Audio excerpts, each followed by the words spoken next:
Middle of the night, hearing the door handle turning, I thought a thief was sneaking into the house. Grabbing the broom with all my might, I swung it hard towards the door, never imagining the person coming in would be Wen Yudong, my wife who hadn't stepped foot in our home for a whole year. Her deftly seductive voice rang out, "What's this? Wanting to kill me to marry someone else?" I was instantly frozen on the spot. Scanning her body a few times before reacting, I immediately switched to a sickeningly sweet tone. "Honey, why are you suddenly back like this?" Wen Yudong didn't even bother to look at me once, walking straight past my shoulder and into the house.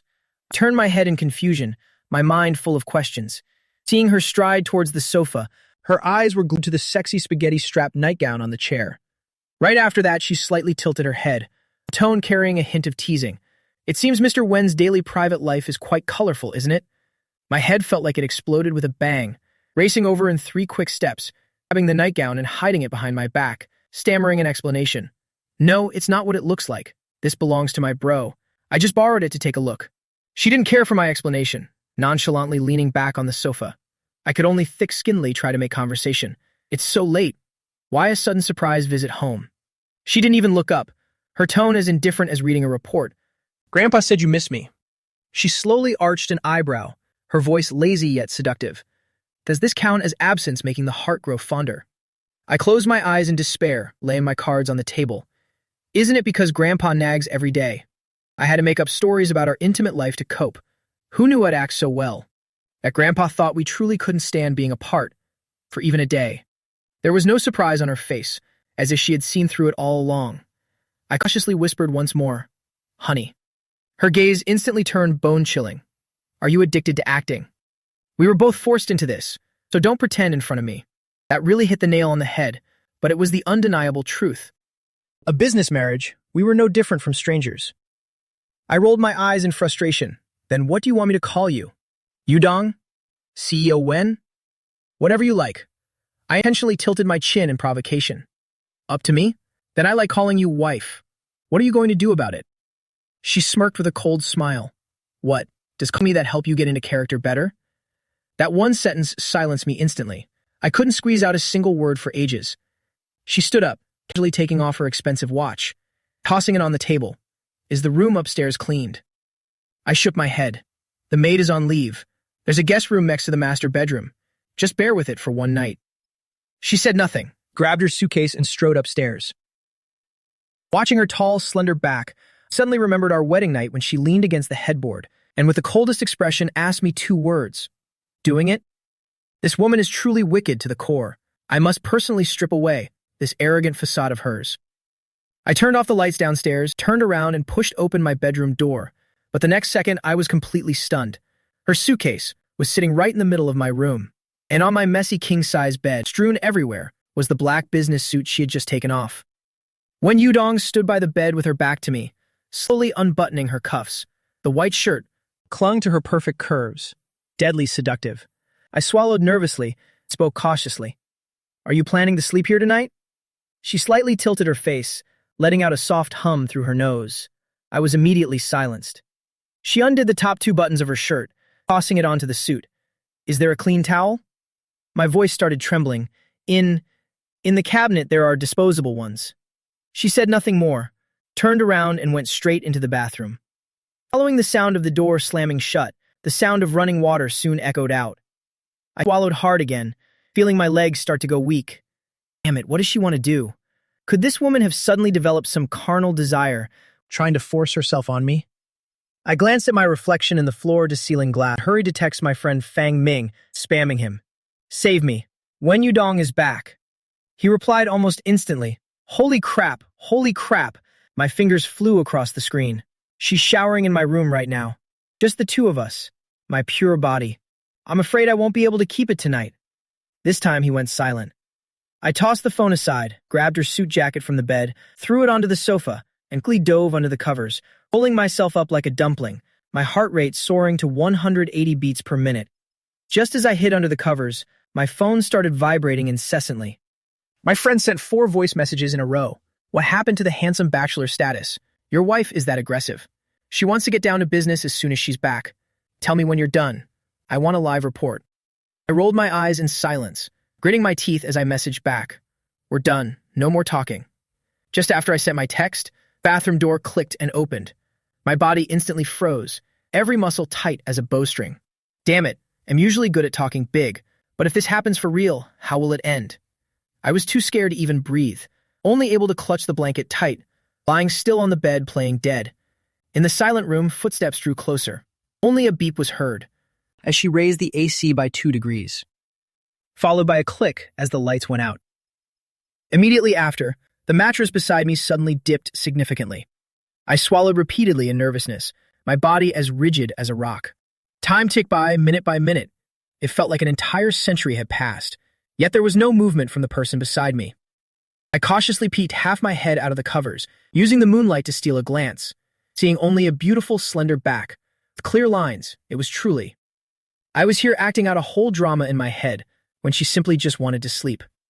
Holding it in for a long time, I finally cleared my throat, tentatively whispering, "Honey." The other party didn't respond at all. My mind whirled, suddenly remembering my friend's gossip from earlier. This woman never comes home all year round.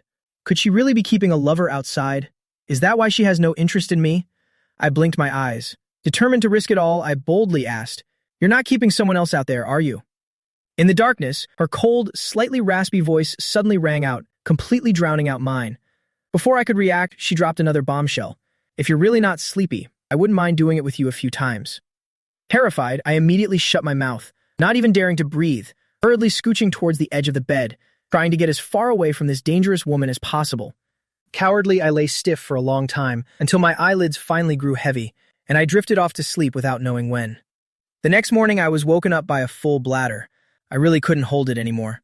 With my hair looking like a bird's nest, I groggily rushed straight to the bathroom, pushing the door open with my eyes closed, only to slam into a warm chest full of a seductive fragrance. I woke up instantly. Wen Yudong was actually standing inside. Her hands, which were fastening her belt, paused, her eyes staring intensely at my bewildered face. I stood there dazed, my eyes wide and glazed, my soul leaving my body. She had just finished showering, her wet hair still dripping with water, droplets rolling from her neck over her sexy collarbone. More fatally, she was only wearing a silk slip dress. Her firm abs were stunning enough to make eyes pop. My gaze involuntarily glued itself there, just as I saw her delicate collarbone move slightly. With a roar in my head, I felt a rush of blood to my brain, screamed out loud, and turned to run away. I only fully came to my senses when I reached the bed, habitually touching my nose. Thankful I didn't suffer an embarrassing nosebleed. Is this woman crazy? Why is she showering so early in the morning? Before I could recover, footsteps echoed behind me. Looking back, she was already in her white shirt, leisurely adjusting her collar, but her eyes were fixed intently on me. You. I stammered for a while before getting out a full sentence. "Why didn't you lock the door while showering?" She replied indifferently. "You've already seen it anyway." I was instantly speechless, finally muttering in frustration. "Then why did you shower so early?" "I overslept and thought I was alone. You almost gave me a heart attack, you know." The most important thing now was that my bladder was truly about to burst. Hearing my complaint, Wen Yudong slightly raised her eyes to look at me, her gaze deep. "Do you know how much you toss and turn in your sleep?" I let out a confused "huh," my face full of question marks. She then said bluntly, "You insisted on sleeping right on top of me, hugging so tight I couldn't even push you away. It's a hot summer and my body temperature is high. We were stuck together all night. It would be strange if we didn't sweat." After hearing what she said, I felt my face heat up from head to toe, embarrassed enough to be well done. Truly, I was so ashamed I wanted to dig a hole and crawl in. But she didn't bother looking any further, picked up her business suit, and strode out of the bedroom. Waiting until her back disappeared, I rushed into the bathroom with my legs crossed, finally relieving myself. By the time I finished and went downstairs, the living room was empty. That great Buddha was finally gone. I flopped onto the sofa, and for some unknown reason pulled up her WeChat chat history, which was cleaner than my own face. The contact name was still the typo I had randomly set years ago. I clicked to edit the name, but my finger paused, and as if possessed, I cleared it all. I typed 2 words, "Dear wife." Turning to the chat screen, I sent a message directly. "Honey, are you coming home tonight?" I waited, but the message was like a stone sunk in the ocean. There was absolutely no response from the other end. I pouted and tossed the phone aside, turning to text the maid. "Auntie, please come back and save me soon, and about to throw up from eating out all the time. Your cooking is still the best. Besides, If Wen Yudong intended to stay here long term, I couldn't be her free human body pillow every single day. Thinking about her saying that last night, I clung to her like an octopus. I was so embarrassed I wanted to dig a hole under the balcony and crawl inside. After dinner, I lay lazily on the lounger on the balcony enjoying the night breeze. The maid had just finished cleaning, said goodbye and went home to rest. As soon as she left, the foam in my belly started vibrating violently. Superstar Fang Ming sent a text. Young master, do I have the honor of treating you to dinner tonight? I lazily raised my eyelids slightly. Are you done with work for today? Yeah, I have the whole day off tomorrow, so awesome. Then why didn't you say so earlier? I just finished eating. 2 seconds later, a miserably crying meme appeared on the screen. Fang Ming still wouldn't give up. Come over for a drink, you jerk. I teased him while typing. Great star Jiang, aren't you afraid of being snapped by the paparazzi? Fang Ming replied in a heartbeat. Are you joking? With Sister Jin, my golden manager here, what the hell should I be afraid of? The corners of my lips curved up slightly, habitually exiting to check the chat list. A honey message I sent to Wen Yudong this morning was still met with silence. Maybe she's busy up to her neck, or she simply doesn't want to bother with me. Humph. Looking at the situation, she's definitely not coming home tonight. Decisively messaged Fang Ming back. Okay. I immediately sprang up from the bed, kicked open the closet door, picked the flashiest shirt. Staying home all day was driving me crazy. Tonight I definitely have to go out and party hard. At the same time, in the VIP room of an upscale club, the lights were dim, with an atmosphere of luxury and decadence everywhere. Yudong crossed her long legs, lazily leaning back on the sofa, her fingers holding a half-burnt woman's cigarette, radiating the powerful aura of a superior. Beside her was President Wang, dripping with expensive jewelry, wearing a flattering smile, his hands holding a wine glass still trembling. CEO Wen, about the investment we discussed on the phone. Wen Yudong slowly sat up straight, calmly stubbing out the cigarette in the ashtray. She slightly raised her eyelid, her gaze sharp as a dagger aimed at President Wang. President Wang, I heard your company's supply chain is having issues? Cold sweat poured down President Wang's forehead. He shook his head frantically. How could that be? You absolutely mustn't listen to those villains' lies. Our supply chain is very stable. There's absolutely no mistake, I promise. Wen Yudong gave a cold smile. I've only been back in Xinjiang for a year. Is President Wang trying to lead me by the nose like some fool? She glanced at President Wang's arm, which was tired from holding the wine, then suddenly changed the subject. But since President Wang mentioned it, I have a much better way. Better than investment. She paused for a moment, then dropped a shocker. I feel that a direct acquisition would be a bit more secure. President Wang felt like he'd fallen into an ice cellar, his whole body instantly freezing. Before he could open his mouth to beg, the door was kicked open by someone. A group of famous people appeared. Xu Mengqi leaned against the doorframe. Are we chatting? Seeing people arrive, President Wang wanted to make one last effort. But Wen Yudong gave him a sharp glare, dismissing him directly. President Wang, we'll discuss the acquisition privately another day. Show him out. Waiting for the outsider to disappear, Xu Mengqi sat down without ceremony, gulping down a glass of wine. What's this? Did I interrupt CEO Wen's expansion of her business empire? But honestly, I should still thank you. If I hadn't used your situation as a shield, I'm not sure I could have handled my old man and those floozies out there. Wen Yudong ignored her, only sliding her finger to light up her phone screen, where a message caught her eye. Xu Mengqi immediately leaned in curiously. You're back. Where are you sleeping tonight? Wen Yudong pressed the lock button, her voice expressionless. The marital home. Xu Mengqi almost choked on her own spit. Wen Yudong bowed her head to type, the corners of her lips curling into a meaningful smile. It's quite interesting. Keeping a little fox at home, pretending to be a bunny. Xu Mengqi was stunned for a moment, then immediately understood, flashing the sly smile of someone gossiping. Damn, our brother-in-law. You and your husband really play hard. Bunny and fox, so what are you? The big bad wolf? Wen Yudong didn't bother with her teasing, looking at my honey, are you coming home next?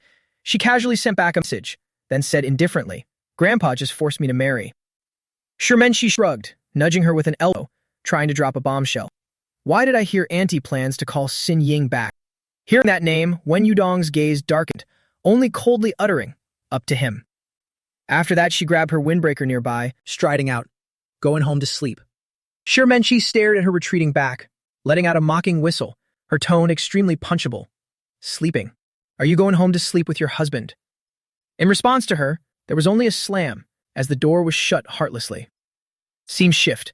At Jan Bar, the scent of alcohol drifted lightly through the air. The loud music felt like it would burst the eardrums. I huddled in the sofa in the furthest corner, looking no different from a dangerous hypocrite just escaped from chains. Fang Ming pulled his hat brim low, slapping my shoulder hard. "What's up? You look like a mess today. Why so gloomy?" I rubbed my belly and let out a loud burp. Just overdid it at dinner. Fang Ming rolled his eyes, sick to death of me. Seeing him about to nag about a male star's body management, I hurried to interrupt. "All right, once you finish filming, I'll take you to eat through all of Jingjiang." Fang Ming's eyes lit up instantly, approaching like a little hound. "Stop talking about food. Spill it. What did your newlywed wife actually do when she came home last night? Anything good?" I stared at my glass, silent for a few seconds, then dropped a bombshell. "You won't believe it if I tell you, but I almost mistook her for a thief and cracked her head open with a stick." Fang Ming blurted out a curse. "You're truly consistent with your performance." I took a deep breath and continued. "What's more bitter is, she even saw me wearing that battle outfit you gave me." Fang Ming gasped, his eyes widening like Longans. I smirked mockingly. "That's nothing yet. This morning, I even got a free show of her abs. If she hadn't dressed quickly, tomorrow's hot news would be, husband peeps at wife, eyes at home from a nosebleed." Fang Ming was stunned after hearing this, giving me a thumbs up in admiration. "What a legendary self-destruct move. Man, you're truly the best." He paused for 2 seconds, repeatedly winking with a suggestive look. The fire of gossip burning again. "Quick, spill it. How was her body after all?" Those firm body curves flashed in my mind. I swallowed, squeezing out 2 words. Top tier. I'm not lying, you know. With that figure in a uniform, she's nothing less than a walking hormone bomb. Fang Ming excitedly slapped his thigh, hard. "You slept in the same bed, and really nothing happened?" I glared at him in silence. "You're thinking way too much. We're as pure as a blank sheet of paper." Fang Ming's expression turned serious immediately. "The meat was served to your mouth and you still held back? Or, do you have some problem?" I let out a long yawn, not even bothering with his nonsense. His eyes darted around, hitting his forehead. Damn, could she really be keeping a little lover outside? I gave a cold laugh. Just look at Wen Yudong's arrogant attitude. If she were keeping someone, she would have announced it to the whole world. Why bother hiding it? Fang Ming continued blabbering. But then again, you're playing the role of a good husband now. If she really forces herself on you, will you give in? Refusing would break your character immediately. I was choked by his words, gritting my teeth before speaking. Well, cross that bridge when we come to it. Besides, looking at her figure, I wouldn't exactly be losing out. Fang Ming smirked slyly, nodding. How about I help you plan? Like picking some really sexy pajamas. Engrossed in the chat with Fang Ming, I barely drank any alcohol, so I was still quite sober when I left. Only when I personally saw Fang Ming get into Li Xingxing's car did I turn around to head back home. Arriving home, I casually tossed my bag onto the sofa and reached for the light switch on the wall. Just as I touched it, a cold, calm female voice rang out asking, "Where are you going?" My whole body stiffened, and I slowly turned my head, my gaze falling upon the woman sitting there on the sofa. Wen Yutong happened to be putting out a cigarette in her hand, her eyes locking onto me with precision. My mind raced to find an excuse, as I hurriedly explained I had trouble sleeping, so I just went out for a little walk. Wen Yutong let out an indifferent "oh," her voice trailing up slightly at the end. Dressed like that for a walk? I reacted instantly, looking down at my own appearance. Like hell anyone would believe I was just walking. How am I supposed to keep up my image as a good, obedient man like this? I awkwardly tried to change the subject. "Wife, have you eaten yet?" Wen Yutong saw right through my clumsy subject switching. She stared at me for a few seconds, and finally didn't press me any further, only giving a faint The atmosphere instantly fell into silence. I had to keep going with it and continued. "I sent you a message today. Why didn't you reply?" She toyed with a lighter with one hand, but her gaze was locked onto me. I did. I was stunned for a moment, quickly looking down to check my phone messages. She had replied to me an hour ago, with just one brief, concise word. As if suddenly remembering something, I abruptly looked up at her. "You're not planning to sleep here from now on, are you?" Wen Yutong didn't answer, her expression unclear whether she agreed or disagreed. I muttered to myself, she has more than just this house. Why insist on staying here? Is it because of Wen Chenghe, or did she suddenly discover my charm last night, and fall in love with me at first sight. I cleared my throat, trying to break the awkward tension. The maid has already cleaned the room next door, and the study has been arranged for you too. Wen Yutong tossed the lighter onto the table, making a small clatter. Then she slowly stood up and approached me step by step. I nervously swallowed, my heart hanging by a thread. Is it happening? If it's what I think, should I refuse? I watched her get closer and closer, my gaze fixed on her face, admiring her beauty and figure. If I refuse, I might be the one losing out. Wen Yutong stopped in front of me, leaning in close to me. I instinctively pursed my lips, closing my eyes tight in nervousness. Suddenly, a soft chuckle sounded in my ear, her voice carrying a hint of teasing. What kind of nonsense are you thinking about? I snapped my eyes open, choking on my own spit. I stammered a retort. Who? Who's thinking nonsense? I cursed Wen Yutong 100 times in my head. This bastard. She definitely leaned in on purpose to make me misunderstand. Asking like that, forget about mutual respect. Toss it all away. Wen Yutong's gaze rested on my reddening earlobes. I looked like I was being driven crazy with anger by her. I glared at her to prove my innocence, as well as to counterattack. Why would I lie to you? Even if you stripped in front of me, I wouldn't care. If I so much as look one more time. I hesitated, pointing toward the open balcony door. I'll jump right off there. She lazily lifted her eyelids, seemingly going along with my words on purpose, as she continued. Then that's a shame. If it were you stripping, I might actually be quite interested. My breath caught, staring at her for a long time. Before I could squeeze out, I wouldn't want to. Don't even dream about it. She cut me off directly. Perhaps you've misunderstood me when it comes to what I want. I've never been afraid to use any means, for example, taking it by force. After Wen Yutong said that, her gaze lingered on my face for a few seconds before she turned and went upstairs. I stared at her back, punching the air in fury. Misunderstand her? Regarding someone so nasty and good at acting. What is there to misunderstand? How can she so casually say things like that? After showering, I lay in bed, but tossed and turned, unable to sleep, so I reached for my phone. I opened the chat with Fang Ming and sent, "Are you asleep?" I waited for a long time, but there was no reply. Suddenly, I remembered something and looked for another contact, but seeing it was nearly 3 a.m., he must have been asleep, so maybe I'll check back tomorrow. I tossed my phone aside, closed my eyes, and turned over, like a pancake for another half hour, before finally drifting into a daze of sleep. When I woke up, it was almost 1 p.m. I groggily sat up and scrolled through my phone. Fang Ming had replied after 11, asking what I was up to staying awake in the middle of the night. I casually replied, nothing. Then I threw my phone down and got up to go to the bathroom. After washing up, I picked out a simple, white casual outfit from the closet. Once dressed, I grabbed my phone and headed out. Truthfully, I didn't want to go back at all. As for that family, I had no attachment left. If it weren't for the fear of my stepmother looking for trouble, I would really just stay here forever. I'm home, I called out loudly as soon as I entered, tossing my bag aside and walking straight into the living room. No one answered, only the sound of the TV playing. I saw the young girl curled up on the sofa and asked curiously, "Why aren't you at school?" Su Ruoxi lazily lifted her eyelids. "It's the weekend. Have you lived so long you become senile?" I let out an ah. For someone who left school long ago like me, I haven't remembered the dates for a long time. I asked again, "Is it just you at home?" Su Ruoxi hummed. "Dad's on a business trip. Auntie Shu went along too. Staying home alone is the best." I instantly breathed a sigh of relief. Before I could ask anything else, Su Ruoxi saw through my thoughts. Su Nian went with them too. "This is your home. Are you really not going to come home because of him?" Having my true feelings exposed, my cheeks felt a bit hot, and only after a while did I speak. "No. Simply just hate those two." Su Ruoxi curled her lip, saying nothing more. I quickly changed the subject. "Have you eaten?" "Yeah, but you just woke up. I came straight here today, so you haven't eaten a bite yet." Su Ruoxi tilted her head at me. "What do you want?" "Let's order delivery." With that, she picked up the phone on the table. I hurriedly leaned in, peeking at the screen and exclaiming, "I want the stir-fried lamb with cumin from Shunshin Jai. Order a portion for me."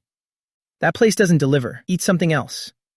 Su Ruoxi casually opened a random shop, picked a few dishes, and tossed the phone to me. I caught the phone and grinned, quickly scrolling through the menu, adding all my favorites to the cart, before handing the phone back to Su Ruoxi. After Su Ruoxi paid and set the phone aside, she suddenly said, "My sister is back. Did she tell you?" My face went blank. She hasn't said a word. Suruoshi went, oh. Then just pretend I didn't say anything. I tilted my head at her. Suruoshi continued. Eldest uncle. He's looking for a marriage partner for her. It's just a shame that you've already... I interrupted her immediately. I'm married. Besides, Yushuran and I have no relationship whatsoever. Suruoshi shrugged, not bothering to argue further. Didn't you two break up peacefully back then? I retorted immediately. Break up my foot. We were never even together in the first place. Suruoshi nodded knowingly. Ah, so it was unrequited love. Are you afraid my sister-in-law will be angry if she finds out? I froze, thinking of Wen Yutong's cold face. I instinctively clicked my tongue. She wouldn't care. She's probably too lazy to even ask who Yu Shuran is. Suruoshi nodded like she understood perfectly. Sister-in-law is really generous. I was completely speechless, not knowing how to rebut her for a moment. Suruoshi stood up and headed for the bedroom. I'm taking a nap. Eat when the food arrives. I stared at her back, unable to resist mocking her. Didn't you just wake up? Truly born in the year of the pig. She didn't even turn her head, slamming the bedroom door shut. As I was dazed, my phone suddenly rang. I picked it up and saw the caller's name, answering immediately.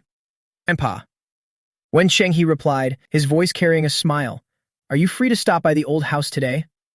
I answered immediately. Yes, I am. I'm at home now. I'll come visit you tonight. Wen Chenghe agreed with a chuckle, chatting for a few more minutes before hanging up. Just then, the doorbell rang.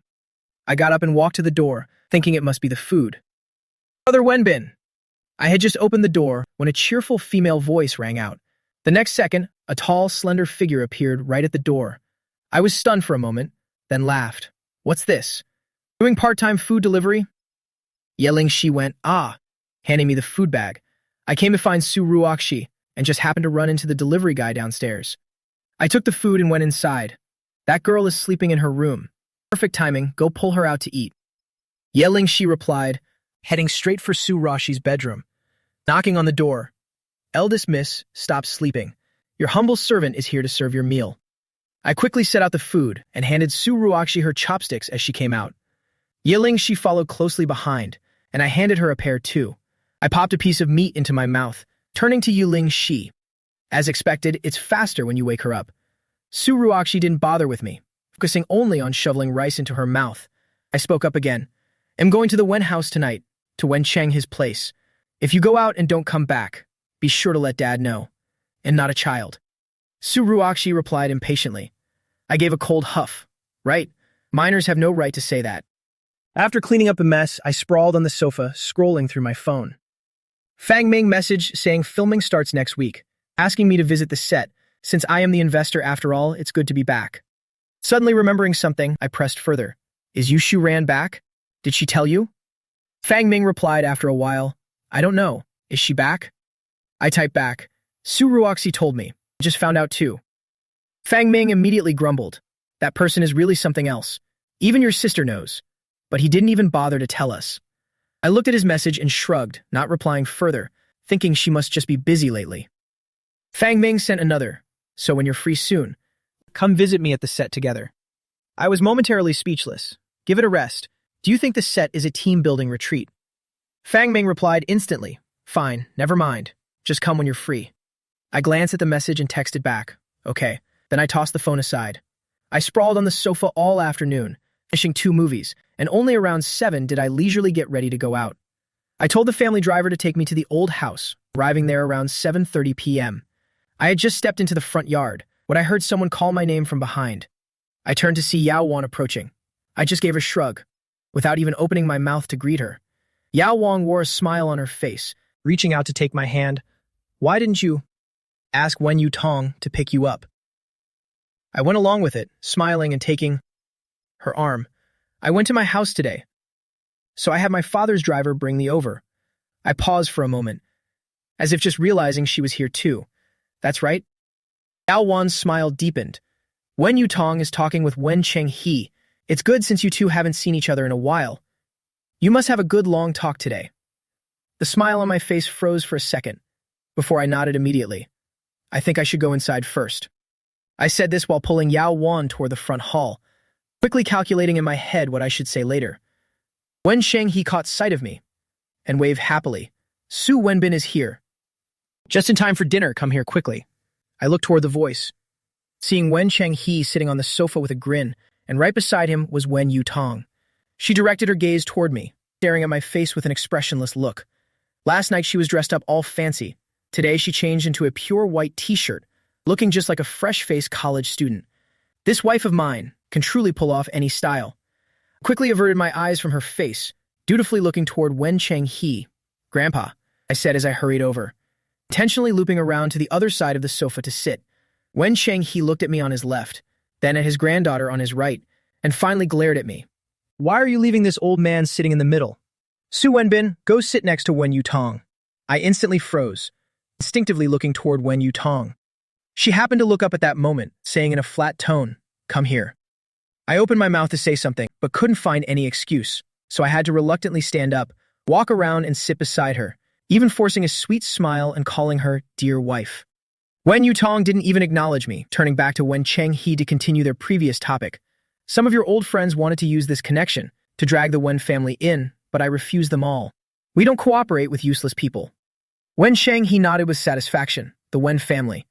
You're in charge now, so you decide. This old face of mine can't bear to say no, but you're not close with them, so there's no need to show any consideration. Wen Yutong just gave a faint At this close range, I could smell the fresh white tea scent on her, unable to stop myself from stealing a glance at her profile. Under the light, that jawline looked so exquisite. My phone suddenly buzzed, instantly pulling me out of my thoughts. I opened it to check, and indeed, speak of the devil and he shall appear. She finally sent me a message. Yushu Ran, are you free? I'm back. I gave a shrug, and locked my phone screen immediately.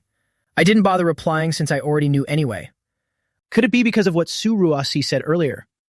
I'll wait a bit before replying, to see how Fang Ming's schedule is. He starts filming next week. Yushu Ran replied very quickly. All right. She sent another message. My dad said you're married. Why so sudden? I thought for a moment before texting back. Married or not, it's all the same and it just happens, to save me from my family's constant nagging. Yushu Ran replied in a heartbeat. True. Take me for example, I'm being nagged to death right now. I had just curled my lips to type when a cold voice reached my ears. Having fun? Who are you talking to? My hand froze and I looked up, discovering Wen Shanghe had left without me noticing. There were only two of us left in the living room. Wen Yutong leaned over, looking down at me, her hand resting on the back of the sofa, a lazy, captivating figure. I quickly tucked my phone away and blinked. It's nothing, just texting with friends. Wife, you've wronged me. There's only you in my heart. Wen Yutong let out a faint eyebrow raise at that. And you better remember those words clearly. She said as she stood up. Let's go. I scrambled up after her to get ready for the dining room. She shot me a glance and started walking, but seemed to think of something and turned back after just 2 steps. While I was still dazed and before I could speak, a wave of warmth hit my left wrist. I looked down, saw the slender yet powerful hand of Wen Yutong gripping me. If you want to play a loving couple, then act the part a bit better. With that, she dragged me toward the dining room. Being pulled along behind her, I softly protested. I'm not acting. I truly want to be loving with you. Wen Yutong's steps stopped abruptly, and I couldn't stop in time, crashing into her back. Really? A loving couple that's been married for a year, but still hasn't slept together. As soon as those words left her mouth, a deep red flush spread from my neck to my ears. I tentatively whispered, So, do you want to? After asking that, my heart pounded wildly in my chest, fearing she'd say something I wouldn't know how to handle. Wen Yutong said nothing, just withdrew her gaze, and continued pulling me toward the dining table. This time, Wen Yutong came to the old house for dinner, and almost everyone in the family was present. And this was also the first time since we married that I got to sit at the same table as her. I was busy eating with my head down when I heard Yao Wan call Wen Yutong's name. I couldn't help but glance at her, then at Yao Wan opposite us. Wen Yutong's face showed no particular expression, only giving a very low without even bothering to look up.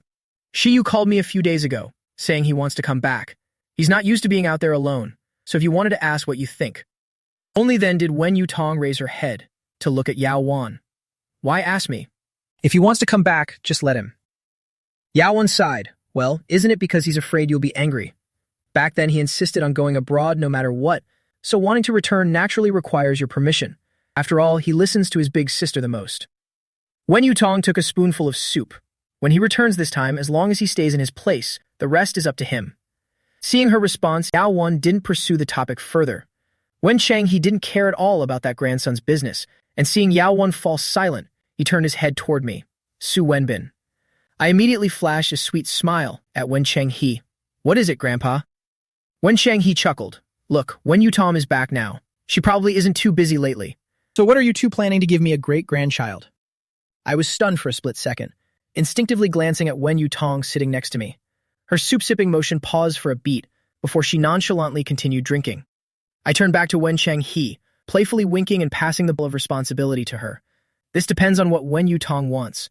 I'm fine with whatever. What do you think, dear wife? I squinted with a suggestive smile at her, feeling gleeful inside. Let's see how you'll handle this. Wen Yutong tilted her head at my innocently smiling face and slightly curled her lips. Fine. The smile on my face froze for a second, frantically winking at her for a sign. Fine then. You want us to go down together, don't you? But Wen Yutong turned to speak. To Wen Cheng He. No need for preparations. I'm ready any time. Good. Very good.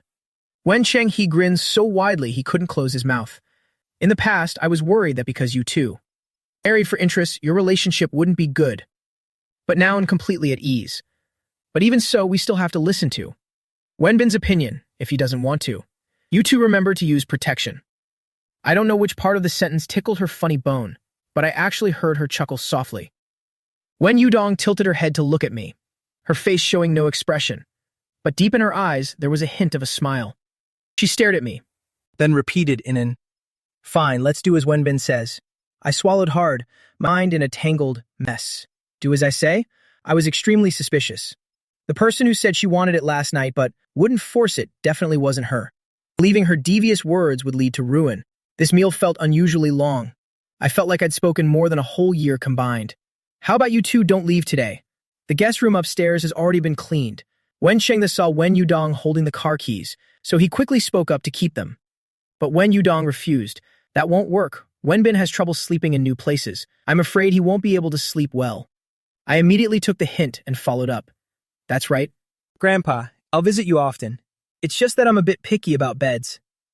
Hearing that from both of them, Wen Chenghe didn't try to keep them any longer, just reminding them that it's late and to drive carefully. In the car, I fastened my seatbelt, tilted my head to look at Wen Yudong, and after holding it in, I finally squeezed out a topic. Honey, what time did you get off work today? Su Wenbin. She called my name in a cold voice, glancing at me sideways with a look of boredom. Can't you help but make up things to say even when there's nothing? I was immediately speechless, unable to find any words to respond for a long time. Great. You dare to play the contrast card with me, you jerk. Sooner or later, I'll have Grandpa deal with you.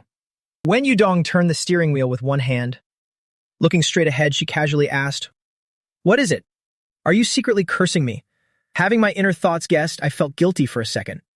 Quickly turning to look at her profile, my voice sickeningly sweet. No way, honey. I just wanted to get to know you a little better. Fine. Wen Yudong hummed in response, then said, Then tonight, let's do as Grandpa said. Well, share a room. I swallowed hard and quickly turned away, my heart skipping a beat in an instant. Was she being serious? This tone didn't sound like a joke at all. Was she really planning to do it? How should I cooperate?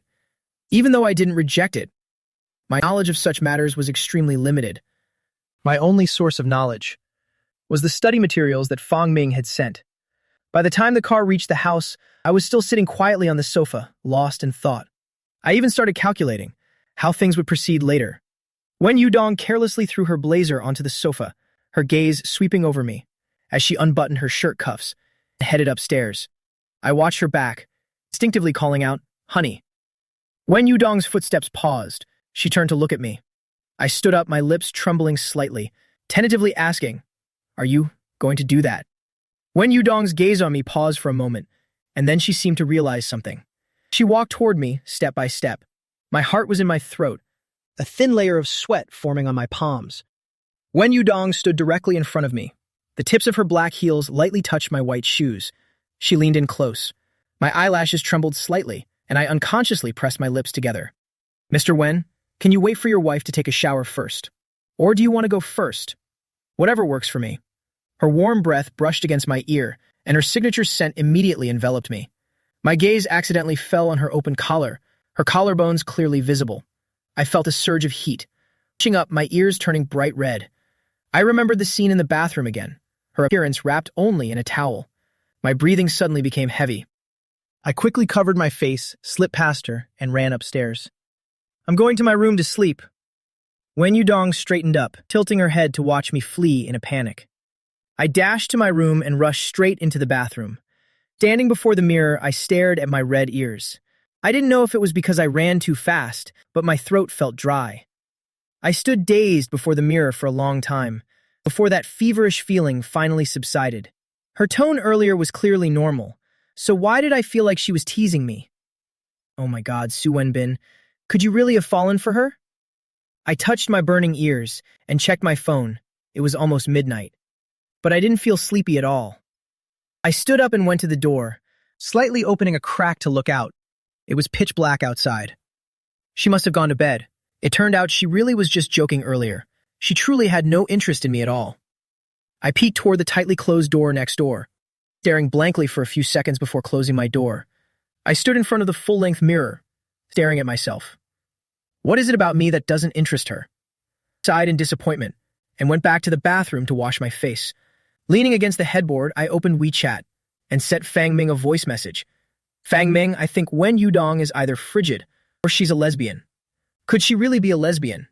After sending it, I tossed my phone on the bed and went to the bathroom. When I came back to the bed, I picked up my phone to see Fang Ming's reply. As a result, the moment I saw the chat interface, my heart skipped a beat. That voice message was sitting quietly in the chat box, and the name Honey in the contact bar terrified me. I hurriedly knelt by the bed, reaching for it. The phone vibrated as I tried to unsend the message, only to find it had been more than 2 minutes. How is this any different from insulting her to her face? I stared at that voice message, racking my brain for a way to fix this. Deleting, then typing, then deleting. I couldn't even finish one complete sentence. Then came a knock at the door. Opened the door, when Yudong's cold voice came from outside.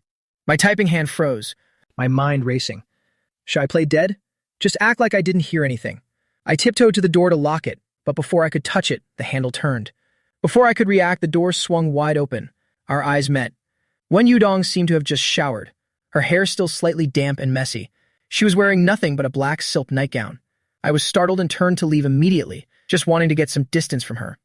Wen Yudong walked in and closed the door behind her, pulling me back in one swift motion. It had only taken 2 steps when my wrist was grabbed, a strong force dragging me along. The next second, she had me pinned against the door. My face was pressed against the cold door, and I couldn't see her expression. I hurriedly spoke up. "Honey, it's so late. Why aren't you asleep yet?" Am doomed. Am really finished here today." Wen Yudong held my wrist with one hand and pressed her other hand against my lower back. I was only wearing pajama pants, the lines of my toned back and collarbones, completely exposed to her eyes. Hearing my question, Wen Yudong leaned closer, her voice slightly husky. At this moment, her warm breath brushed against the back of my ear and neck. My whole body shook, and I involuntarily shrugged my shoulders. Frigid? Lesbian?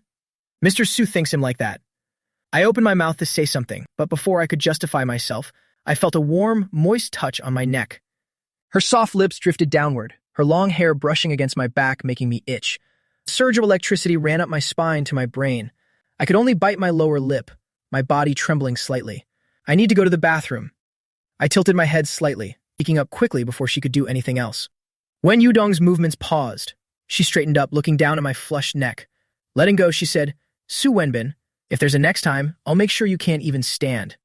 With that, she pulled me aside, opened the door, and walked out. My legs suddenly felt like jelly, and it took me a long time to regain my senses.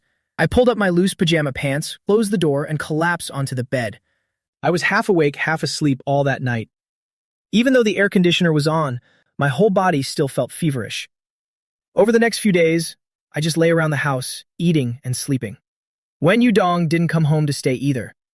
Not seeing her for a few days made me feel relaxed, but from time to time, the scene of her holding my waist popped into my head. I just finished dinner and was lying in bed binge-watching movies. A message from Fang Ming arrived. "Hey, young master. Stop staying at home getting moldy. I'm so bored. Come hang out with me on set." I exited the video, opened the chat to reply, "Aren't you busy this afternoon?" Fang Ming. "Only 2 scenes this afternoon. Tomorrow is mostly the supporting actress. Nothing for me to do. I've already told Sister Jin that I'll hang out with you after filming, and she agreed. I thought for a moment and replied, all right, lying at home for days makes my bones feel rusty. Might as well go out for a stroll. I tossed my phone aside and went to the closet to pick some clothes. Location Fang Ming sent was 20 kilometers away, about a 40-minute drive. When I arrived, I saw Chi-Chi, Fang Ming's assistant with a bun hairstyle, wearing a sun hat and squatting by the roadside waiting for me. I waved at him. Chi-Chi saw me and rushed over. Brother Wenbin, Brother Fang Ming is filming his last scene. He told me to have you wait in the lounge for a bit. I hummed, okay, and followed Chi-Chi inside. There wasn't a soul in the lounge. Everyone was probably on set. I found the seat with Fang Ming's name on it and sat down, casually flipping through the script. Chi-Chi brought over a bag of chips. Brother Wenbin, have some of these. I'm going to go check on Brother Fang Ming. If any staff come in later, just ignore them. They're probably just grabbing things. I nodded, took the chips, tore the bag open, and replied, got it. Soon after, I was alone in the room with the sound of crunchy chips.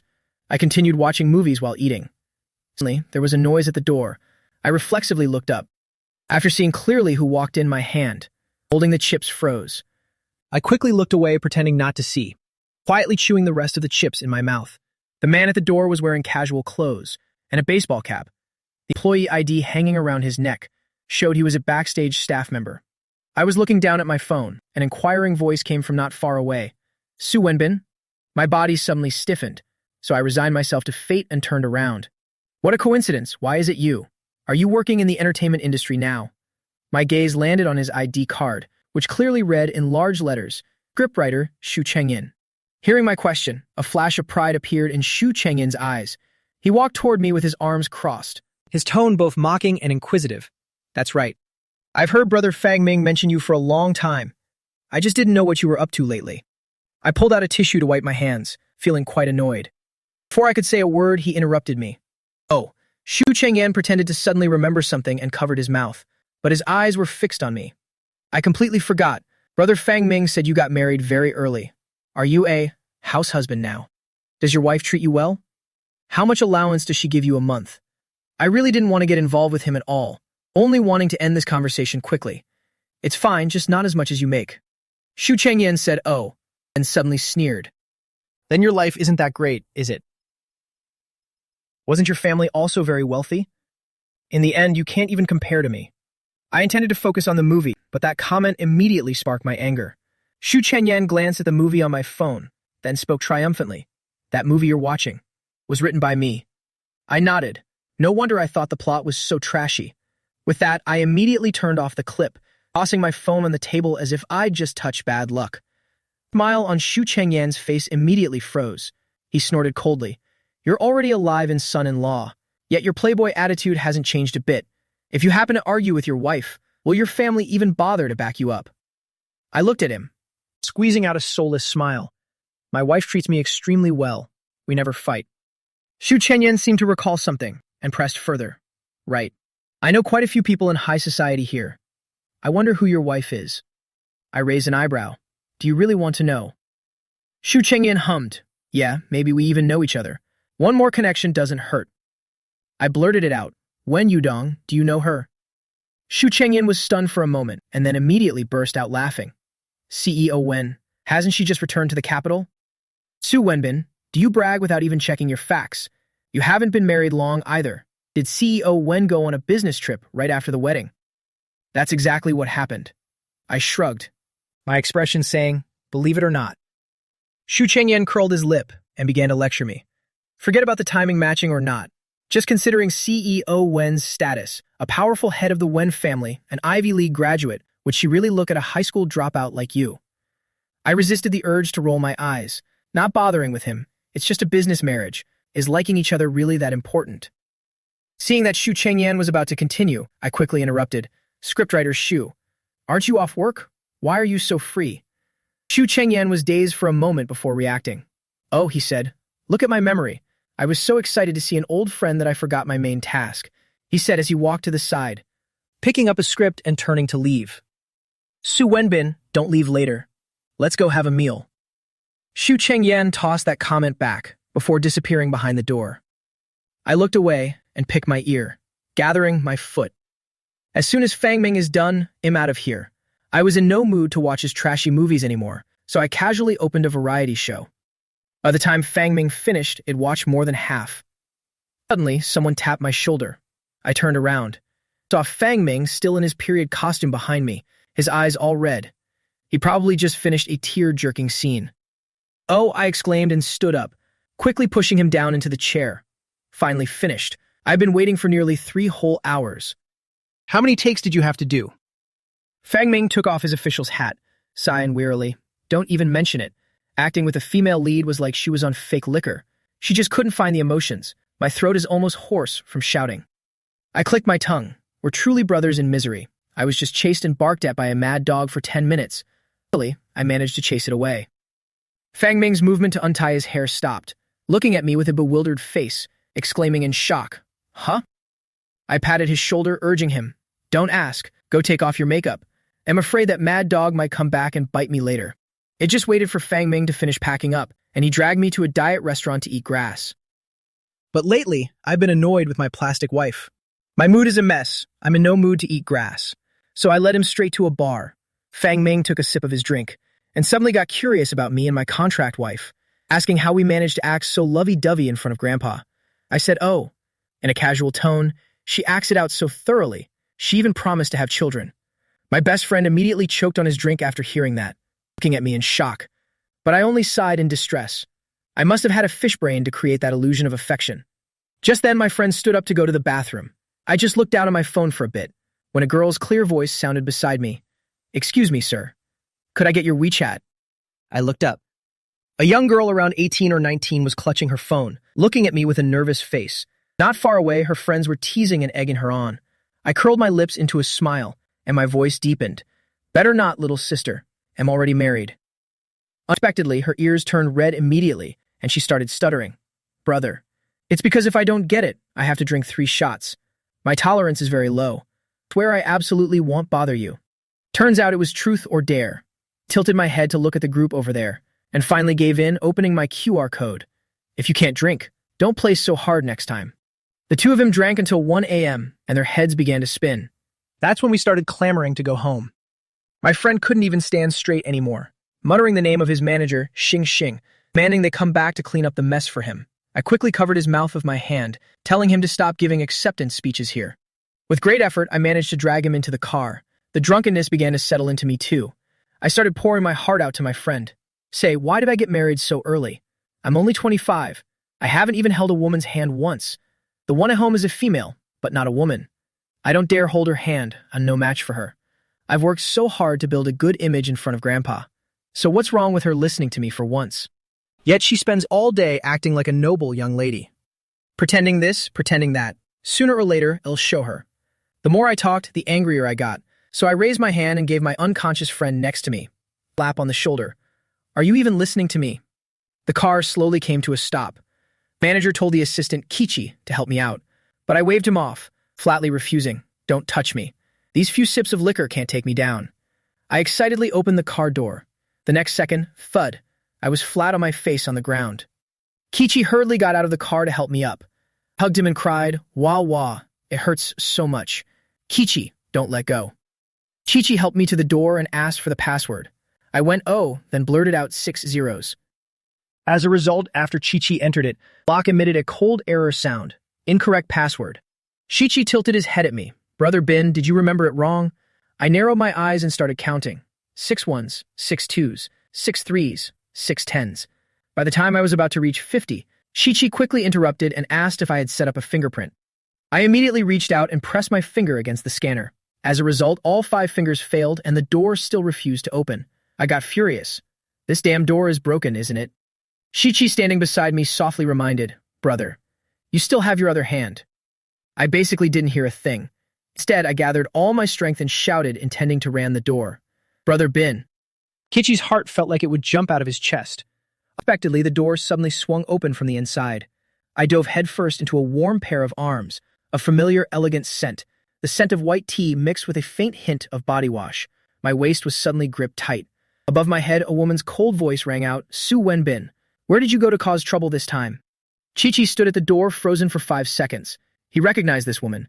She was the CEO of the Wen Group who often appeared in financial news, and also the wife I'd been cursing the whole way home. Wen Yudong. I struggled to look up, seeing only her chin, half asleep and slurring. How did you get so tall? Wen Yudong reached out and squeezed my face, forcing me to look her in the eye. Look closely and see who I am. Shichi was terrified and scrambled away, leaving me all alone to face this great demon queen. I was being squeezed so hard it hurt. I pouted and said, "Why you look just like my wife?" Wen Yudong didn't bother to argue. She closed the door and dragged me straight into the house. I collapsed onto the sofa. Right after that, I wobbled to my feet and pointed at her. "Wen Yudong, go pour me a glass of water, now." She looked as if she had discovered something new. She even took out her phone to start recording. "Say that again." I immediately replied, "I'm thirsty. I want water. Pour me a glass of warm water." A spark of amusement flashed in her eyes, and she actually poured water for me. I downed it in one gulp. She asked me where I had been drinking. I snapped, "Stop nagging me. Besides, come here and let me kiss you before you go. It's because I married you, that I've never even been in love. I don't even know what being in love feels like." Wen Yudong's hand holding the phone froze. "Didn't you say I was the only one in your heart? Why don't you keep acting? Besides, you were 24 when you married me. Are you blaming me for not dating before that?" I pointed at her nose. "Don't use your twisted logic. You're so disobedient. Believe me when I say I'll hit you." She slightly lowered her eyelashes, carefully observing me. "Just try it." I wobbled and couldn't stand straight, gesturing to her. "Come here." She actually took another step closer to me. I immediately raised my hands and pushed her down onto the sofa. I sat right on her lap, bracing my hands on her shoulders. Wen Yudong stared at me, her voice ice cold. "Su Wenbin." Before she could finish, I suddenly lowered my head and sealed her lips with mine. The scent of alcohol instantly spread. I wrapped both arms around her neck, probing her with a clumsy, persistent kiss. Wen Yudong's breathing became heavy. Her large hand caressed my waist and slid further down, stopping at the back of my thigh. At that moment, I suddenly pulled away, staring at her for 2 seconds. Next second, my lips were on her cheek, moving further down, finally stopping at her collarbone, and I opened my mouth to give it a light bite. Wen Yudong's hand on my thighs suddenly tightened. I groaned in pain. "It hurts, let go of me now." I tried to pry her hand off, but she didn't budge, just looking down at me. I got angry immediately, leaning over to grab my phone and open the camera. "If you don't let go, I'll take a picture as evidence and report you to the police for abuse." With that, I started snapping photos of her face wildly. Who would have thought that my flushed face, with slightly messy hair, would completely spark her interest? Wen Yudong picked me up in a Princess Carry, striding toward the bedroom. I let out a cry, my head spinning, until I was thrown hard onto the soft, large bed. I was about to sit up when she pressed herself against me, her hot breath brushing against my neck. With a zip, it was the sound of her unzipping the side of her dress. Immediately after, she whispered in a raspy voice, "Aren't you hot?" However, all she got in response was silence. Wen Yudong looked at my face and saw that my eyes were tightly shut. It turned out I had fallen fast asleep. She grit her teeth in frustration, growling angrily, "Su Wenbin, don't play dead." But I didn't move a muscle. I even rolled over and continued sleeping. Wen Yudong laughed in anger and stood up abruptly. Next second, she slammed the bedroom door so hard it echoed. I woke up the next day with a splitting headache, having no memory of how I got home last night. As soon as I picked up my phone and unlocked it, I was completely stunned.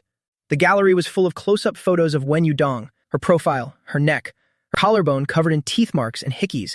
Even her thin lips were glistening, both sensual and gloomy. Wasn't this my masterpiece from last night?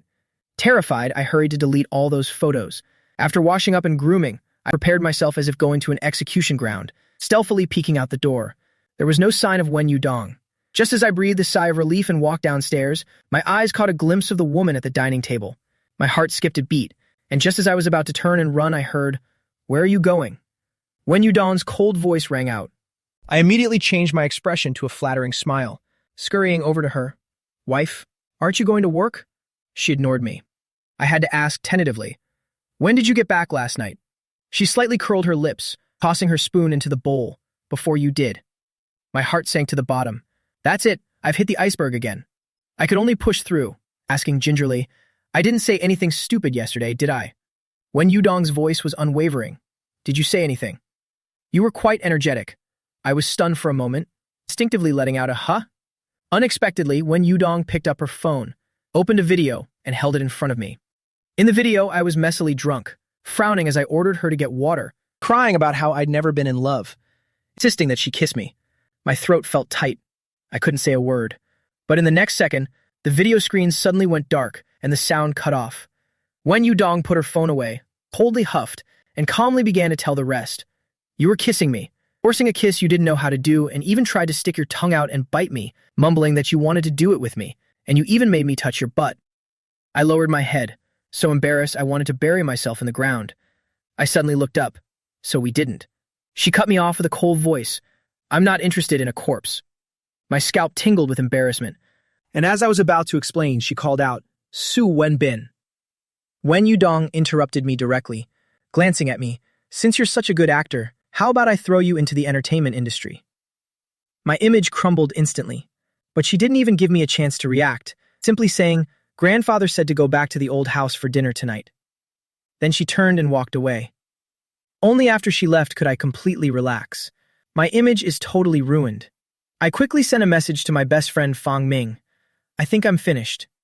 Then I told him all about the forced kiss last night, making her touch my butt and spilled everything, even the fact that the back of my thigh still hurt a bit. Fang Ming was shocked.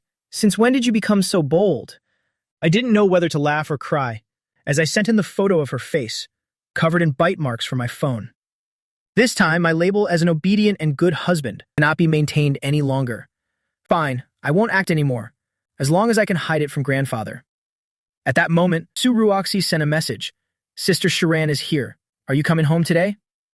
Did you just get home? I saw another message from a stranger. You've been drinking.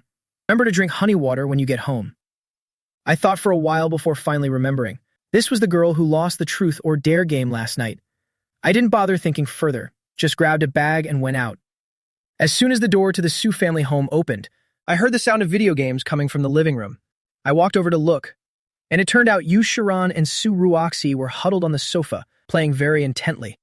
I couldn't help but laugh and say, you two really look like a family like this. The moment I spoke, they both froze, turning their heads to look at me simultaneously. Su Ruoxi clicked her tongue. Sister Sharan, aren't you finished yet? Yu Sharan laughed and replied, I'll play more later. I relaxed my brows, my gaze resting on her. After not seeing her for 7 or 8 years, she hadn't changed much at all. I greeted her, asking why she hadn't been working at her father's company lately. Surprisingly, she just said, The Dean of Academic Affairs at Jiangda University called me, inviting me to be an associate professor of physics. I raised an eyebrow. That's wonderful. Right then, Su Ruoxi, who was next to me, suddenly stood up, saying as she left, You two go ahead and talk. Then she went straight into her bedroom. Only the two of us remained in the living room. Yu Sharan finally spoke. Have you been living with the Su family all these years? I replied, From when I dropped out of school until I became a son-in-law of the Wen family, yes. I even confessed, actually, I'm quite content with being a son-in-law to the Wens. Sun Yan can't stand me, and I don't want to fight with him every day. I'd rather choose a place of peace. Yu Sharan was silent for 2 seconds, then suddenly asked, Did your father never ask why you dropped out? I seem to have accepted this truth long ago. He only needed to know that I couldn't attend school anymore, but he never cared about the real reason behind it. Yu Sharan looked at me. So you didn't tell him either? I curled my lips into a faint smile, my tone cold. I wanted to, but at that time Sun Yan had a high fever. He was busy with his youngest son and didn't want to listen. The atmosphere instantly froze. I quickly changed the subject. Yu Sharan didn't stay long before she left. While I was lying on the sofa texting Fang Ming, Su Ruoxi tugged at my shirt, asking me to make room for her to sit. I sat up. Suddenly in the mood for gossip, I asked, By the way, how are things with your desk mate? Su Ruoxi glared at me. Can you stop being so curious every day? Can you? Then she asked if I was staying here tonight. I shook my head. I have to go to the Wen family's old house for dinner tonight. Dad is coming home today. I'll wait for him to return before I leave. At the same time, at the Wen family's old house, Wen Chenghe was keeping Wen Yudong back for a chat. Suddenly he said, Don't let Wenbin come by himself later. Go and pick him up. Wen Yudong's gaze froze for a moment. Then she gave a faint I had no idea about any of this, still engrossed in watching a movie with Su Ruoxi. My phone suddenly vibrated with a text from Wen Yudong. Where are you? I replied, at the Su house. Then I tossed the phone aside. Unexpectedly, halfway through the movie, A voice echoed from the door. You really are unbearable. Can I say one bad thing about your father without you getting upset? Hearing this conversation, I immediately turned my head. Auntie, why is it just you two? Where's Dad? Shailan glanced at me, her smiling face instantly became expressionless. How should I know? Can't you just call and ask him yourself? I was used to this side of her, and replied bluntly, my mistake. A phone really is more useful than you. Shailan snorted coldly, dragging Su Nian straight upstairs. Before they entered the room, I heard Su Nian muttering in dissatisfaction. Hasn't he already married into the Wen family? I don't know why he keeps running back to our house all the time. Su Ruoxi heard that, and she whipped around to glance at me. The next second, Su Ruoxi shouted upstairs, Su Nian, if I hear you speak like that one more time, I'll teach you a lesson in your mother's place. Shirlan and Su Nian immediately went quiet. I smacked my lips, suddenly thinking it wasn't bad that she had grown up. At least she could talk back on my behalf. Surprisingly, before Su Ruoxi could say anything more, Su Nian came storming down the stairs, shouting aggressively, Su Wenbin, did you take my necklace? I froze, then crossed my arms and looked at him. Has your mother spoiled your brain rotten? I wouldn't want your piece of trash necklace. Su Nian snorted in anger, pointing a finger at me and yelling, You're definitely jealous because Dad treats me well, so you secretly stole what Dad gave me. Give me back my necklace right now. I immediately remembered. Su Nian really had shown off a necklace before, claiming it was a gift from Dad. I stared at his face and sneered. I haven't even taken a single step upstairs. Do you think I can steal things from a distance? You idiot. Su Nian was driven mad with rage. Shulan heard the commotion and hurried downstairs, acting as if his backup had arrived. Su Nian immediately tattled. Mom. He took the necklace Dad gave me and won't admit it. As expected, Su Nian still couldn't tell right from wrong. But before I could even speak, Su Ruoxi looked at Su Nian. Her eyes cold. Point that finger again and I'll break it. Su Nian was frightened and quickly pulled his hand back, but he continued to glare at me. Shirlan looked over. Su Wenbin, if you took it, just give it back to Nian Nian. I snorted. You say I took it. Do you have any proof?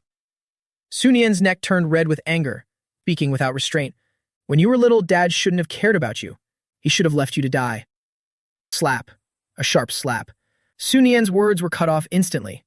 Shirlan gasped, looking at the side of Su Nian's face with distress, turning to roar at Su Ruoxi. Su Ruoxi, how could you hit your brother like that? Su Ruoxi's breathing became heavy, her hanging hand trembling slightly. She stared at Shailan. If you dare mention that again in front of me, do you believe it hit you too? Shailan was terrified by that look and had to change the subject. Fine, let's just talk about your brother's necklace. Didn't he already say he didn't take it? Auntie Shai, is something wrong with your ears? Right then, a clear and pleasant voice rang out, carrying a faint hint of pressure. Everyone looked over together. A woman was leaning lazily against the wall. Who else could it be but Wen Yudong? I immediately understood why she had asked where I was earlier. Wen Yudong walked up to my side, her gaze swept past me, finally resting on Shai Lan's face. The moment Shai Lan saw her, she immediately forced a smile. Oh, it's Yudong. It's nothing, just the two siblings having a disagreement. Wen Yudong slightly raised her eyes. A disagreement? It sounded more like an interrogation to me. Her gaze fell upon Su Nian, who was clutching his face. Su Nian's eyes were fierce, and he grumbled indignantly. It wasn't an interrogation. I just lost something. I'm sure he. Before he could finish, he was yanked sharply by Shirlan. Shirlan quickly tried to smooth things over. It's just a necklace. It doesn't matter if it's lost. At most, his father can buy him another one. She finished and then pretended to scold Su Nian. Don't be so hasty next time. Don't go blaming everything on your brother. Su Nian pouted, still not backing down, and retorted, Why scold me? He hasn't even had a proper education for years. I was about to speak when I heard a sneer. Wen Yudong's tone was very casual, without emotion, but her words carried a bone-chilling threat. If you say another word, I'll make sure you won't be able to go to school for several years either. Su Nian, who was arrogant just moments ago, instantly went silent. Su Nian. The words he intended to say were choked in his throat. Next second, Wen Yudong shifted her gaze toward me. Our eyes met. I was stunned for a moment, and just as I was about to open my mouth, she coldly uttered two words. Let's go. Then she turned around and walked away. Looking at her back, I felt a rush of satisfaction inside. I turned back to challenge Shilan. Auntie, don't speak sarcastically to me anymore. My wife will demand justice for me. Having said that, I didn't bother looking at Shilan's darkened face and turned to chase after Wen Yudong. I got into her Maybach, fastened my seatbelt, and softly said thank you to her. But she just started the car without saying a word. I opened my mouth to say something but couldn't find the words. I really didn't know what I should call her. Thinking about how I got drunk and made a mess last night, I felt so embarrassed it was suffocating, and so a strange silence filled the car. She didn't say a word, and I didn't know what to say. Arriving at the Wen house, I unfastened my seatbelt and rushed inside, purposely not waiting for her. Yaowan saw me and asked with a smile, "Wenbin is here. Where is Yudong?" I casually replied, "She's parking the car." Just as I finished speaking, Wen Yudong's figure appeared. Yaowan told me to hurry inside, saying that grandfather was waiting for the two of us for dinner. The moment I entered, I saw grandfather Wen sitting there, and I hurried over to serve him food. Unexpectedly, Wen Yudong walked up, planning to sit diagonally opposite me. Grandfather spoke up, "Yudong, it's just dinner. Why sit so far away?" Wen Yudong had to walk around the table, pulling out the chair right next to mine and sitting down. Fearing grandfather would notice something was off, I had to push the bowl of soup I just served toward her a little, then buried my head in my own soup without saying a word. "Really then," Yaowan cried out, "Oh, my memory. I forgot to bring out the porridge stewed for father." I immediately stood up. "Let me get it for you, Mom." Having said that, I rushed toward the kitchen before she could react. Every time I saw her, my mind filled with those photos on my phone, so I hid whenever I could. But just as I left, I heard Yaowan say to Wen Yudong, "Yudong, go and give him a hand. That soup pot is very hot." Wen Yudong replied and stood up to follow. I just entered the kitchen and picked up the soup pot, only to turn around and find Wen Yudong leaning against the doorframe. She was staring at me, and I had no idea when she had followed me. I was startled. I had no choice but to ask, "What are you doing in here?" Her gaze fell on the bowl of porridge in my hands, her tone calm. "Give it to me." I said "oh" and handed it over, but she didn't leave after taking the bowl, instead placing it to the side. Her gaze locked onto me once again, saying my name syllable by syllable. Su Wenbin.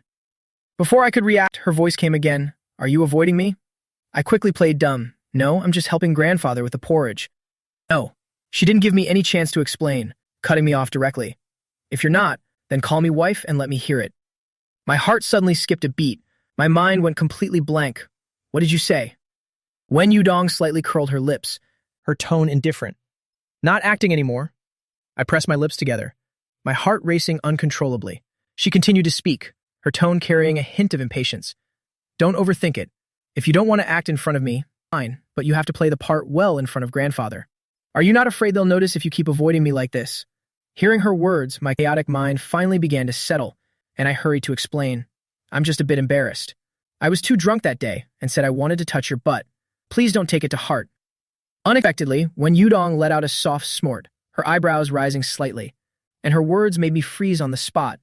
"The part about touching my butt is a lie." I suddenly looked up at her. Wen Yudong continued, "I just lied to trick you." With that, she took the bowl of porridge and walked out, not giving me any time to react at all. "Wen Yudong!" My pupils dilated instantly, staring at her back while gritting my teeth. "You jerk. You made me think I had actually said those animalistic things. How could I believe the cunning words of someone like her?" I stood there stunned for 2 minutes to calm down, before returning to the dining table. Because of this, I actually didn't feel embarrassed anymore, and I ate until I was stuffed during that meal. On the way back home, I didn't say a word to her, and I didn't even bother to look at her. The moment the car stopped, I reached out to open the door. With a click, she locked the car doors. I suddenly turned to her. "What is it?" Wen Yudong also tilted her head to look back, her voice clear and cold. "Do you plan on staying like this forever?" I couldn't keep up my gentle facade anymore, questioning her in frustration. "Who told you to lie to me? Besides, don't you always say I'm just acting? Now that I'm not acting anymore, isn't it exactly what you wanted?" But she just smiled slightly, her words making me freeze instantly. I regret it now. She met my gaze, and that look was like looking at prey already caught in her hands. "I suddenly find that your acting is actually quite charming." I swallowed hard, my voice trembling. "You're not lying to me this time, are you?" In this moment, her usual calm and cold demeanor completely vanished, placed by an indescribable, ambiguous vibe. She called my name in a low voice. "Su Wenbin, I have no interest in dating you." In the next second, what she said astonished me. "I'm only interested in sleeping with you." My heart felt like it was going to leap right out of my chest. At this moment, I realized, compared to her, I was the one who lacked the nerve to play games. Seeing my silence, she unlocked the car. I didn't say a single word, opened the door and ran off, looking as pathetic as a fugitive on the run. Wen Yutong watched my retreating back as I fled. A hint of regret flashed deep in her eyes. It seems she regretted stopping me from continuing my act. She lit a lady's cigarette and slowly rolled down the window. I lay in bed, tossing and turning restlessly, grabbing my phone to text my brother Fang Ming. Wen Yutong is such a jerk. I'm done acting, and she's not even bothering to pretend anymore. Spill the details. Fang Ming was full of curiosity. She said she doesn't want to date me, but she wants to sleep with me. Fang Ming replied immediately with a string of exclamation marks. That's so domineering? Why don't you just fall for her? Stop being crazy. With looks like that, you're not losing anything. Let me tell you, your wife is highly sought after in our circles. So many people want a one-night stand just to be kept by her. She's got the beauty, the money, and the power. Wouldn't that be crazy good? So it turns out that until today, you two are only just getting to know each other. I stared at the screen for a long time without replying, until Fang Ming sent another message. You're both adults now, and legally married too. What are you afraid of? Stunned for 2 seconds, I suddenly saw the light. What the hell am I afraid of? It's not like I'm being forced. We're clearly a legally married couple. But unexpectedly, after that night, Wen Yutong suddenly vanished from the face of the earth, nowhere to be found for 2 whole days. Just as I suspected, she was playing with me again. A phone call came in. It turned out to be my best brother, Song Siyun. He was back in the country. Hearing him ask to hang out, I immediately perked up and headed straight to the meeting spot. Unexpectedly, as soon as I reached the door of the private room, I saw him with neat short hair, looking much more handsome. I cried out, "What's this? Getting handsome behind my back, are you?" Song Siyun laughed and put his arm around my shoulder. "How can I compare to you?" I tilted my chin up without any modesty. "Of course. Who do you think I am?" As a result, when I stepped into the room, I was completely floored. It was full of guys.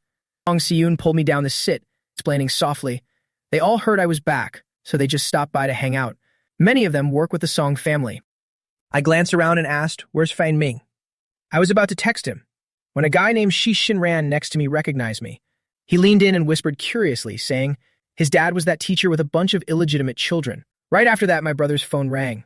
Fang Ming said his girlfriend wouldn't let him go. In the crowded room, people were loudly gossiping about beautiful girls. Then the topic suddenly shifted, and a name made me freeze instantly. "Do you guys know Wen Yutong?" A guy said excitedly. "My dad discussed a contract with her before. I've met her. She's truly breathtakingly beautiful. Stop dreaming. She's probably really hard to get. I've never heard of any man by her side. No way, with looks like that. She looks like the type who has 7 or 8 lovers at once." I turned to look at my clueless brother and was completely speechless, just out for fun, and I run into people eyeing my wife. At that moment, Song Siyun teased, "What's up, do you like her?" Only then did I remember he had been abroad, so he had no idea about the flash marriage. All the guys in the room looked at me at once. I cleared my throat, feeling secretly thrilled inside, but pretending to be indifferent on the outside. I casually dropped a line. "What are you talking about? That girl? She's easy to get.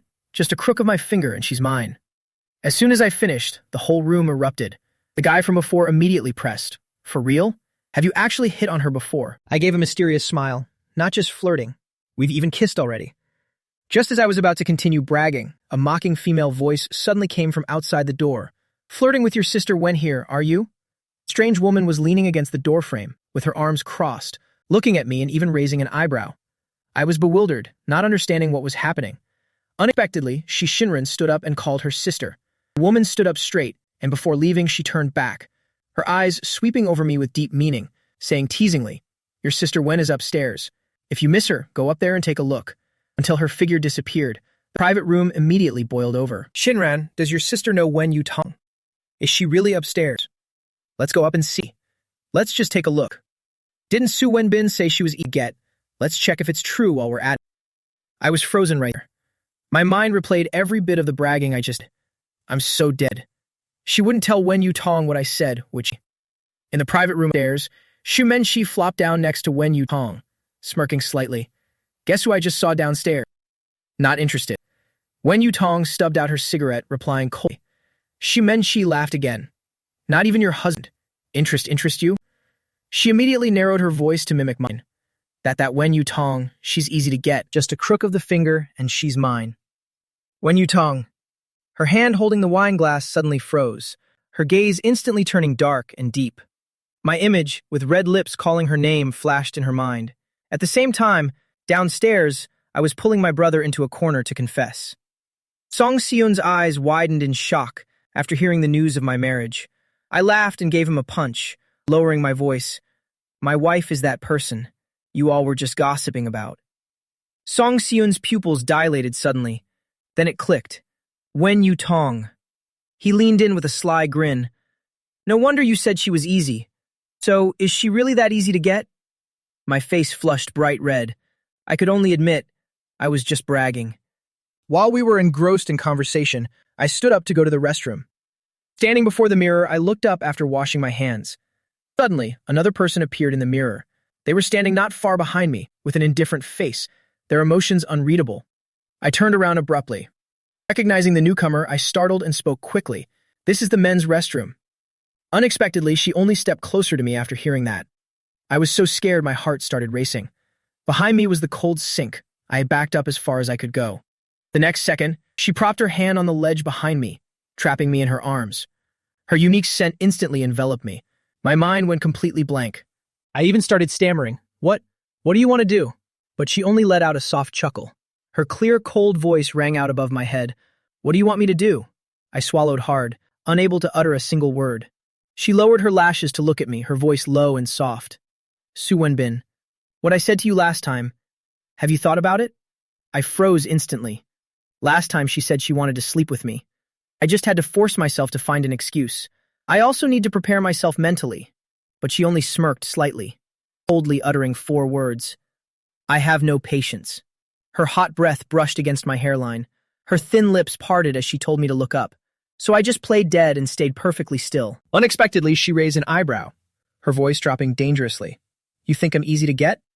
I hurriedly justified. That was just a nonsense joke.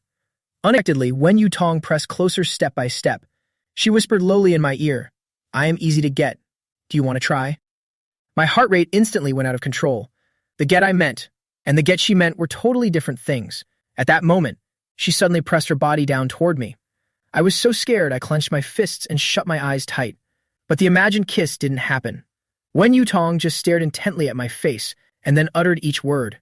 Su Wen Bin. Since you're like this, I'll take it as you've agreed. I snapped my eyes open. Her face was right there, inches away. What? Unexpectedly, she suddenly stood up straight, leaving behind a cold sentence that gave me goosebumps. If you don't resist me, then you can accept me sleeping with you, right? What kind of bullshit logic is this? Just as I was about to retort, she interrupted me again. Did you think I married you just to play house with you? I'm not exactly a nun. I was instantly choked up, but right at this moment, a sound suddenly came from outside. My heart skipped a beat. Without a second thought, I yanked Wen Yu Tong, dragged her into the adjacent toilet stall, and reached out to bolt the door. I pressed her firmly against the door, not even daring to breathe loudly. Wen Yu Tong looked at me in her arms, smirked slightly, and was about to speak. I immediately covered her mouth with my hand, looking up at her. Don't say anything. Do you want people to think you're a pervert? But she unexpectedly grabbed my wrist and brushed it aside. Immediately after, the conversation outside came through clearly. Tensely, I pressed myself against the door, trying to listen to the movement outside.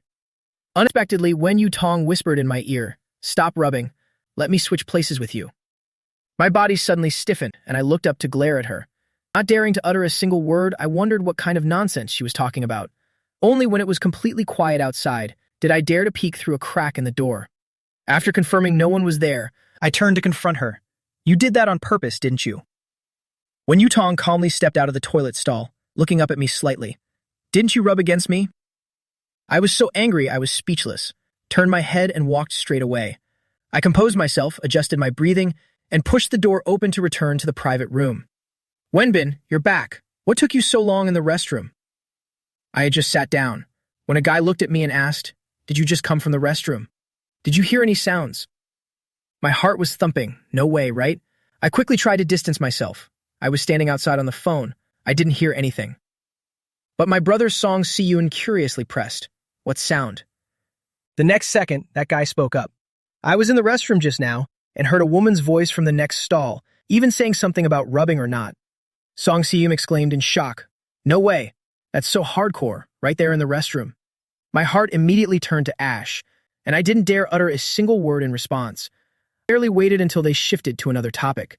I immediately pulled Song Si-yoon along, making an excuse to bolt. Right after leaving the club, just as I was about to breathe a sigh of relief, a message from grandfather suddenly popped up. He reminded me to come celebrate his birthday next week. I froze in place. I was still dazed from the news about grandfather's birthday when my phone vibrated again. Unexpectedly, a new message arrived from the person I saved as wife. The content of the message made me go numb instantly. I clicked to view it. Only 4 words. When you tong, see you in bed. I immediately played dead, acting as if I hadn't seen anything at all. At that moment, a car horn sounded. My brother Song Si-yoon's car had arrived. I opened the car door and got in. Before I could speak, he leaned in with a gossiping face. Everyone says your wife is gorgeous, so how are her skills in bed? I paused for a moment and looked at him. Nothing has happened between us yet. Song Si-yoon let out an ah, his face showing disbelief. So you haven't managed to win her over yet. My chest felt like it was blocked by a ball of annoyance, so I quickly tried to change the subject. But he suddenly asked, is your condition any better? I gave a hum. It's much better now. Song Si-yoon breathed a sigh of relief. That's good.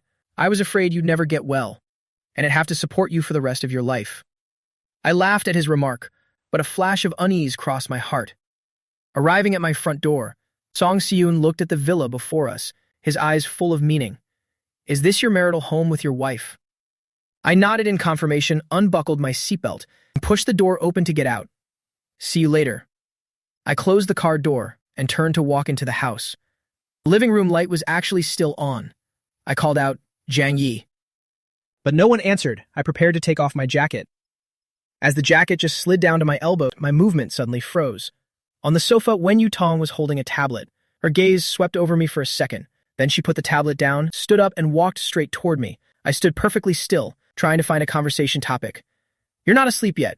Don't you have to work tomorrow? Wen Yutong stopped right in front of me, her voice low and light. Haven't you seen the message I sent? Of course, that was it. She was waiting for me at home. I cleared my throat, making a last-ditch effort. But I haven't prepared anything. I don't want to. But she interrupted directly, her tone calm as a rippleless lake. I've already prepared. I pursed my lips tight, only able to stand there and look at her. When Yutong let out a soft chuckle, then spoke deliberately. Su Wen, do you remember the night you asked me if I was coming home? And the words I told you? I was dazed for a moment. An image immediately flashed through my mind. I remembered. She had said that for the thing she wants, she would stop at nothing, even if it meant taking it by force. At that time, I even secretly cursed her in my heart. At that moment, the woman looked at me with an indifferent gaze. I'll count to 3. She paused for a second, her thin lips parting slightly, uttering just one number, 3. What? I hadn't even had time to react. The next second, my whole world was spinning. It turned out she had swept me up in her arms. Wen Yutong took long strides straight upstairs, simultaneously asking me, your room or mine? My heart was pounding with nerves, so I hurriedly struggled. Didn't you say you count to 3? Unexpectedly, Wen Yutong looked down at me, her tone perfectly matter-of-fact. I never said. It had to be out loud. I was about to argue back, when she threw me firmly onto the large, soft bed. The familiar woody scent immediately filled my nostrils. Only then did I see clearly that this was her room. Wen Yutong knelt with one leg on the bed, reached out to unstrap the watch on her left wrist, and casually tossed it onto the nightstand. Immediately after, she leaned down close to me. Her heat breathed onto my neck, a tingling and itchy sensation. My throat was dry with tension, and I couldn't help but swallow hard. At that moment, her hand moved behind my back, touching my shoulder blade perfectly. Your body is quite well trained. Her melodious voice was right by my left ear, making the rim of my ear flush bright red instantly. I could only whisper back, I hit the gym a little. Wen Yutong chuckled softly, her long fingers hooking into my waistband, slowly pulling it down. Her slightly cool lips had just touched my neck area before she could take any further action when a sudden urgent phone ring sounded, instantly shattering the hazy atmosphere. Wen Yutong sat up straight, checked the caller's name, and pressed answer. I only heard her give a brief reply. Don't hurry, I'm on my way. Next second, she hung up and got out of bed, taking her watch to put it back on. I sat halfway up, watching her gloomy face after the mood was ruined. I deliberately smirked and teased. Since you're so busy, we'll just have to wait until you're free. Unexpectedly, Wen Yutong didn't even bother to look, uttering a low threat. If you keep blabbering, I won't mind finishing you off first. I shut up immediately, turning my head and refusing to look at her until she left the room. Then I got out of bed. My whole neck area was flushed red, and my heart was still thumping non-stop. Wen Yutong didn't return all that night. I didn't wait up. Since I was sleepy, I just went to bed. The next afternoon arrived in a flash. I set out for the old Wen family estate. Unexpectedly, as soon as I sat down next to grandfather Wen Chenga, he smiled and said, "Wenbin, Yutong wasn't home last night, was she?" I was slightly taken aback. He took the initiative to explain, "There's an emergency with a company project. I was afraid you let your mind wander," thinking she hurried off to see some other guy. I smirked. "Not at all, sir." But surprisingly, Wen Chenga let out a laugh, then suddenly switched the topic. "Wasn't Director Lin planning to send some documents to Yutong? How about this? Let Wenbin go." I let out a hum, not yet having a chance to react. Grandfather urged, "Go on, so the people of the Wen family can know your face. I've heard that there are many young men at the company trying to lean on her. Yutong is quite something too, married for nearly a year and hasn't even bothered to tell anyone." I immediately went stiff, only able to awkwardly take that blue file. Just like that, the Wen family's driver took me right to the lobby of the Wen group. I had never been to this place before. Everything in the company was very foreign to me. I walked up to the reception desk and asked politely, "Hello. May I ask which floor your president Wen is on?" However, the man in the suit at the front desk swept his gaze over me from head to toe, then threw a cold sentence at me. "You made an appointment to see President Wen." I caught my breath for a second, lightly shaking the file in my hand, and explained, "I'm not here to discuss business. I'm just here to deliver something." Unexpectedly, that man didn't even look at me, his tone becoming even more indifferent. "Deliveries also need an appointment. President Wen is very busy. She doesn't have time for idle people who hang around all day." This remark instantly made me angry. She is my wife. The man's hand cleaning up stopped abruptly. He looked up at me as if looking at a crazy person. "You're not drunk, are you? President Wen doesn't even have a boyfriend, so how could she be married?" My jaw dropped, but I couldn't utter a single word. Truly, no one knew about it. I had no choice but to take out my phone. When I found Wen Yutong's name, last night's scene suddenly flashed in my mind. I hesitated for about 2 seconds, then decided to call anyway. Just as the call was about to automatically disconnect, she finally picked up. "Hello." Her voice clearly showed her fatigue. I took a deep breath. "I'm in the company lobby. Grandfather told me to come deliver something to you." The other end was silent for a moment. Wait there for a bit, and then she hung up with a click. Not long after, the elevator let out a ding. A woman in a black business suit ran hurriedly toward me. The receptionist behind me immediately stood up. "Secretary Zhu." The woman called Secretary Zhu only glanced at him for a second, then immediately turned to me, saying respectfully, "Sir, President Wen told me to come down and get you." I followed her into the building and found my way to the chairman's office. The door was slightly ajar. I was debating whether to knock when a very familiar voice suddenly came from inside. "No way, I think you're being a bit too harsh on him. He just wanted to sell his idea to you." I leaned in slightly to look inside. In the office besides Wen Yutong, it turned out Shirmenchi was also there. I only heard Wen Yutong's emotionless voice. "I'm not interested in excuses. He can just rot in prison and reflect on his mistakes." Shirmenchi clicked her tongue. "You're truly heartless. He's been with you for 4 or 5 years after all. Besides, haven't you turned the situation around? So there's not much loss." Wen Yutong narrowed her eyes. "Are you that kind-hearted? How about you go to prison in his place then?" Shirmenchi was speechless and could only wave her hands repeatedly. Wen Yutong then dismissed her. "It's getting late. Do you always want to stay here and eat? Now, please leave." Shirmenchi stood up and walked out. I hurriedly stood up straight, backing up a step, wanting to hide, but the door had already been pulled open from the inside. Shirmenchi was stunned when she saw me. Right after that, she turned her head and shouted into the office, "Seeing how busy you are, your husband must be feeling worried for you, right? That's why he came all the way here to visit." I stood at the doorway, peering inside, and my gaze happened to meet Wen Yudong's. Her thin lips parted slightly as she said, "Come here." She called out to me, and I stepped into the office. Wen Yudong then told Shirmenchi, "Close the door."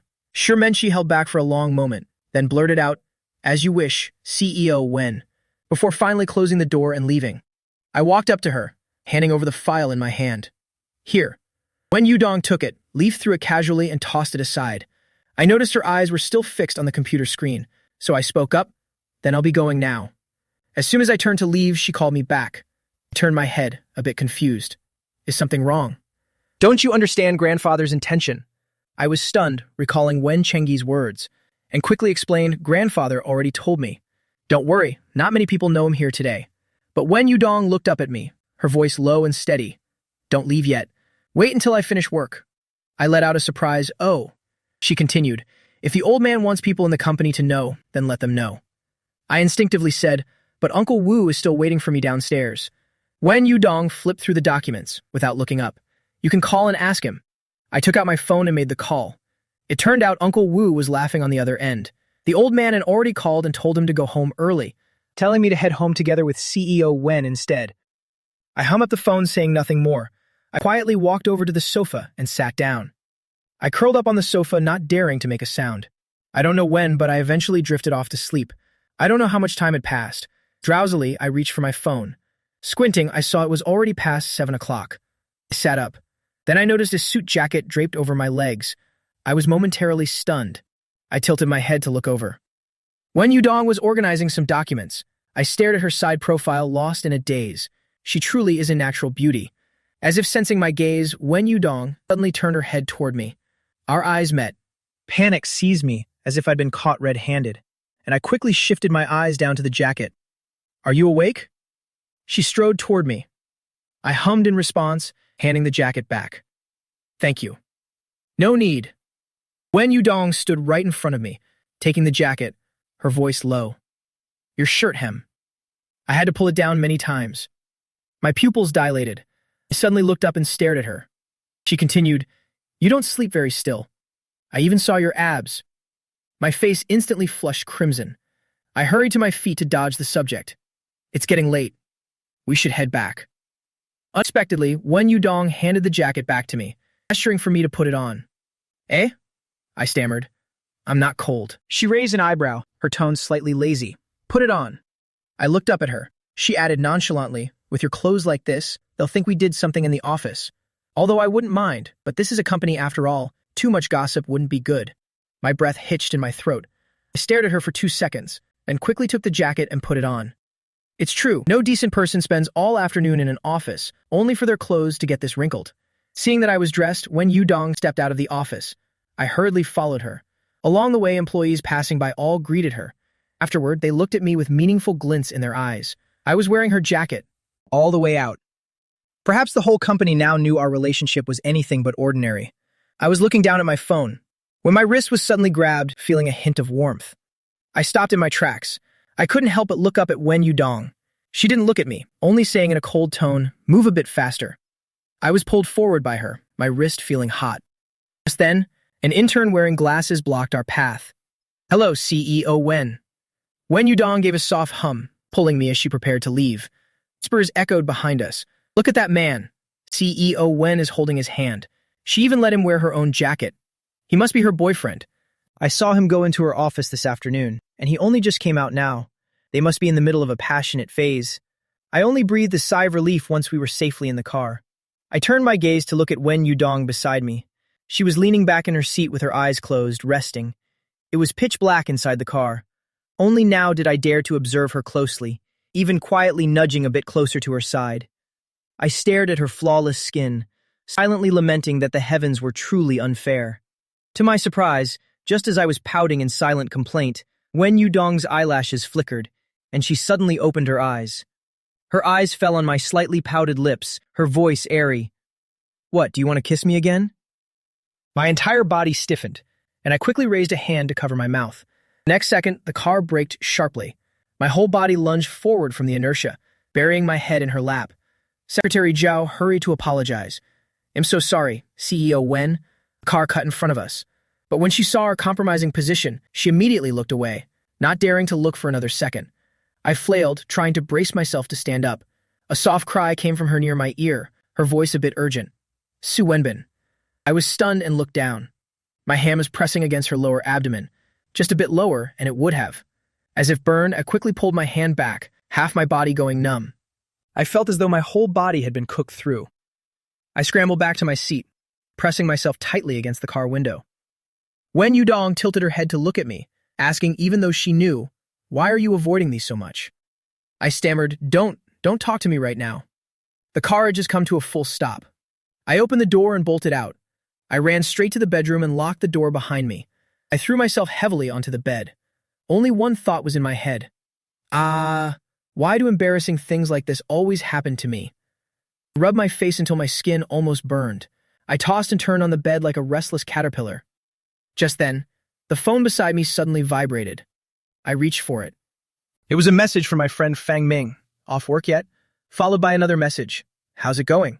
Staying at home these days must be great, right? I looked at the message and typed quickly. Don't even mention it. I'm not feeling very comfortable right now. To my surprise, his next message made me almost throw the phone away. What's wrong? Just finished being intimate with a wife and haven't recovered? I replied angrily. Get lost. I was about to scold him more when a new message popped up. It was from my mother-in-law, Yao Wan. Su Wenbin. She was coming back tomorrow. When you and Yudong are free, come over together. Seeing this message, I was completely stunned. Shiyu, Wen Yudong's younger brother who ran away from home 2 years ago. I had heard about him long ago. Apparently, he wouldn't even step foot in the Wen house because of some woman, which made grandfather absolutely furious. I stared at the message for a long time. I thought it best to reply. Then I crept out of bed. I peeked through the door. It was pitch black outside. She must be asleep already. The next day when I woke up, Wen Yudong was already gone. Suddenly, I jumped up. I almost forgot a major event. Grandfather's birthday is coming up. Wen Yudong hadn't mentioned a word about it to me. I quickly sent a message to my friend for help. As grandfather is the only one in this house who is kind to me. I must prepare this gift with all my heart. In the days that followed, I was like a useless person at home every day. My friends were all busy. I suddenly realized that my social circle seemed to have stopped in its tracks since the 11th grade. I slowly closed my eyes. That torrential rain from years ago felt like only yesterday. From the bone-chilling cold to that final numbness, no matter how many years have passed, I still hate rainy days just as much. Meanwhile, Wen Yudong has been so busy she's barely had a moment to breathe. Until the actual day of grandfather's birthday, I still hadn't caught a glimpse of her. On the day of the birthday, I woke up very early, brought the tea set I painstakingly selected, and rushed over to the old Wen residence. Even though it was called a family party, the number of guests was not small at all. I wasn't used to such grand scenes, so I could only hand the gift to my mother-in-law and retreat to a corner to play on my phone. Just then, grandfather was chatting with some old friends. As soon as he saw me, he waved. Su Wenbin, come here. I hurried over. Grandfather noticed my awkwardness and smiled kindly. Yudong will be here soon. If you're bored, you can wait for her in the back garden. Just as I nodded, I felt several suspicious gazes, all falling upon me at once.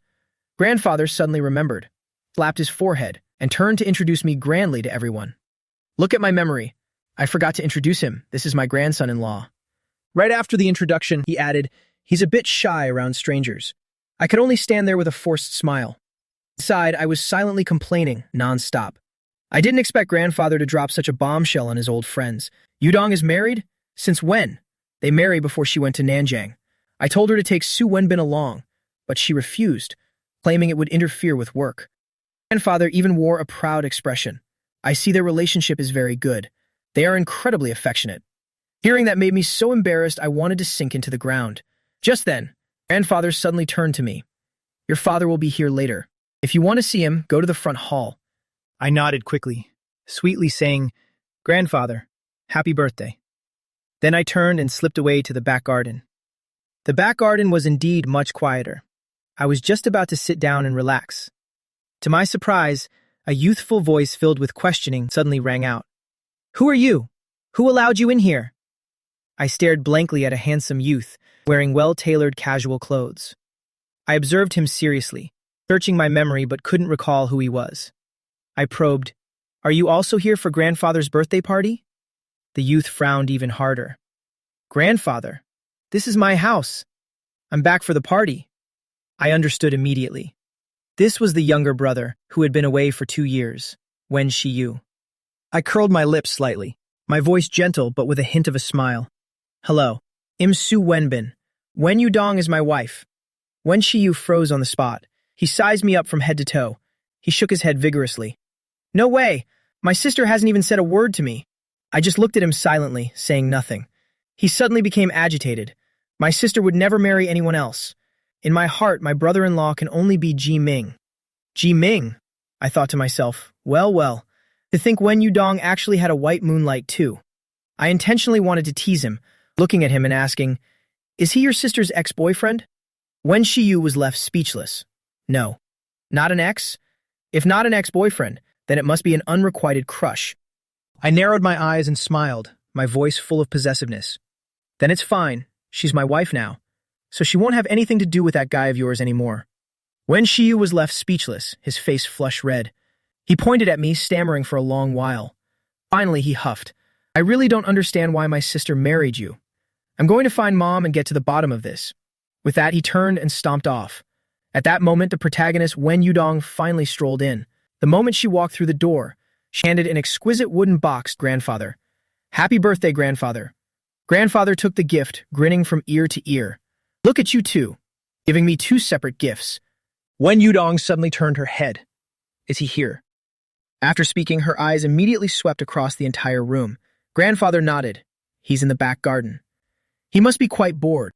Oh right, your father-in-law just arrived. Go over and say hello. I thought she would come to the back garden to find me. To my surprise, Wen Yudong only gave a soft hum, then turned and walked straight toward my father, not even glancing toward the garden once. Father was searching everywhere for you. He took Wen Yudong's hand and asked, Where is Su Wenbin? Did you two not come together? Wen Yudong only replied blandly, in the back garden. My father was about to say something, but grandfather had already led Wen Yudong away. It turns out they went to see someone named Uncle G. But as soon as he spoke, this Uncle G dropped a total bombshell. He looked at Wen Yudong with emotion. Yudong, I heard you've gotten married.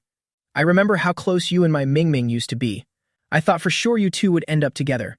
My nominal wife, Wen Yudong, didn't even deny it. She just calmly changed the subject. Ji Ming. Has he been well these past few years? Even after Uncle G praised his business acumen, she added, hasn't he always been smart? Just then, Wen Yudong suddenly spoke up, telling grandfather and Uncle G, I'll go see how Su Wenbin is doing. The next second, her cold voice rang out right above my head. Why aren't you in the front hall? I was crouching by the flower bed, so bored I was pulling weeds. I was startled and jumped back. I stood up quickly. There are too many people, and I don't know anyone. I looked at her. My mind filled with the Jiming Wen Shiyu had just mentioned. I finally plucked up the courage. I probed, have you ever loved someone you couldn't have? Before I could even finish, Wen Yudong cut me off coldly. Su Wenbin. She stared at me. Do I look like that kind of person to you? Terrified, I quickly tried to backtrack, saying I was reading a tragic romance novel about a white moonlight. To my surprise, after hearing that, Wen Yudong just indifferently said, Is that so? Send it over for me to read. She glanced at me after speaking, then turned and walked away, leaving me standing there dazed in the breeze. I couldn't find out anything. I had no choice but to take out my phone and message my friend. I gave him a mission. Find me a real, heart-wrenching tragedy novel. The night was quiet and still. I finally waited until all the guests had departed. I was having a pleasant chat with grandfather. To my surprise, grandfather waved his hand. It's my birthday today. It's late, so don't leave. The guest rooms have already been prepared. I instantly froze. Stay here? Doesn't that mean I'll have to share a bed with Wen Yudong? I instinctively looked over at Wen Yudong, but she just lowered her eyes and said nothing. I was about to find an excuse to refuse, when grandfather mentioned Wen Shiyu. What is wrong with that brat? He didn't even come for dinner. Her mother smiled to mediate. Maybe it's just that he's shy since it's his first time meeting Su Wenbin. I scoffed inwardly. Shy? He was aggressively questioning my qualifications, as his brother-in-law this afternoon. Now that he's confirmed Yudong is actually married, he's clearly just sulking. Who would have thought this brother-in-law was actually the president of his sister's shipping fan club? However, grandfather only sighed. Leave him be. Everyone, get some rest early. As soon as he finished, the large living room was left with only me and Wen Yudong. She finally looked at me, coldly uttering two words. Go sleep. With that, she walked straight upstairs on her own. I stood there in a daze. But the next second, I quietly followed behind. I had just entered the bedroom, when I saw her jacket tossed to one side. Immediately after, the sound of running water came from the bathroom. She was showering. I stood before the mirror, suddenly feeling nervous. After all, being alone with her like this made even breathing feel awkward. Just then, the bathroom door opened with a click. I suddenly turned my head to look. Wen Yudong was only wearing a black silk bathrobe, drying her wet hair with a towel. Water droplets slid down her sharp, defined jawline. The next second, her gaze happened to meet mine directly. My lips moved, but I couldn't say a single word. To my surprise, Wen Yudong looked away and said, indifferently, "Go take a shower." I just muttered an "oh," then stepped stiffly toward the bathroom. As I passed, the scent of her signature body wash wafted toward me, making my heart skip a beat. I had just reached the door. I suddenly stopped and turned back to her. "I don't have pajamas." Wen Yudong tossed the towel aside. "Go take your shower first. I'll find something for you." I entered the bathroom, which was still warm with steam. Her scent lingered everywhere. The mirror was blurred by the mist. At the same time, Wen Yudong went to the room at the end of the hall. She knocked on Wen Shiyu's door. As soon as Wen Shiyu opened the door and saw her, he beamed. "Sister, please come in." Unexpectedly, Wen Yudong maintained a cold expression. "Do you have any unworn pajamas? Give me a set." The smile on Wen Shiyu's face vanished instantly. "Is it for that Su Wenbin guy?" Wen Yudong called him by his full name. "Wen Shiyu. Grandfather hears you, watch out or you'll get a beating." Wen Shiyu still wouldn't let it go. He kept staring at her. "Are you speaking up for him again? Do you really like him that much?" Wen Yudong impatiently urged him. "Hurry up and get the clothes for me." But Wen Shiyu seemed determined to risk it all, his voice rising an octave. "What about Ji Ming then? What exactly are you and Ji Ming to each other?" "We're friends." Wen Yudong's reply was completely flat. "But what if Ji Ming likes you?" Wen Yudong finally looked up, her tone deepening. "If you talk nonsense again, I'll ship you back to America immediately." Wen Shiyu finally felt a sense of fear. He reluctantly searched through his closet and pulled out a set of men's pajamas still in their packaging. He handed them over, and Wen Yudong took them. She only left one instruction: don't stay up late. Then she turned and left. I was in the middle of my shower when I heard 2 knocks on the door. Then came a voice of Wen Yudong from outside. "Open the door." I had to turn off the shower.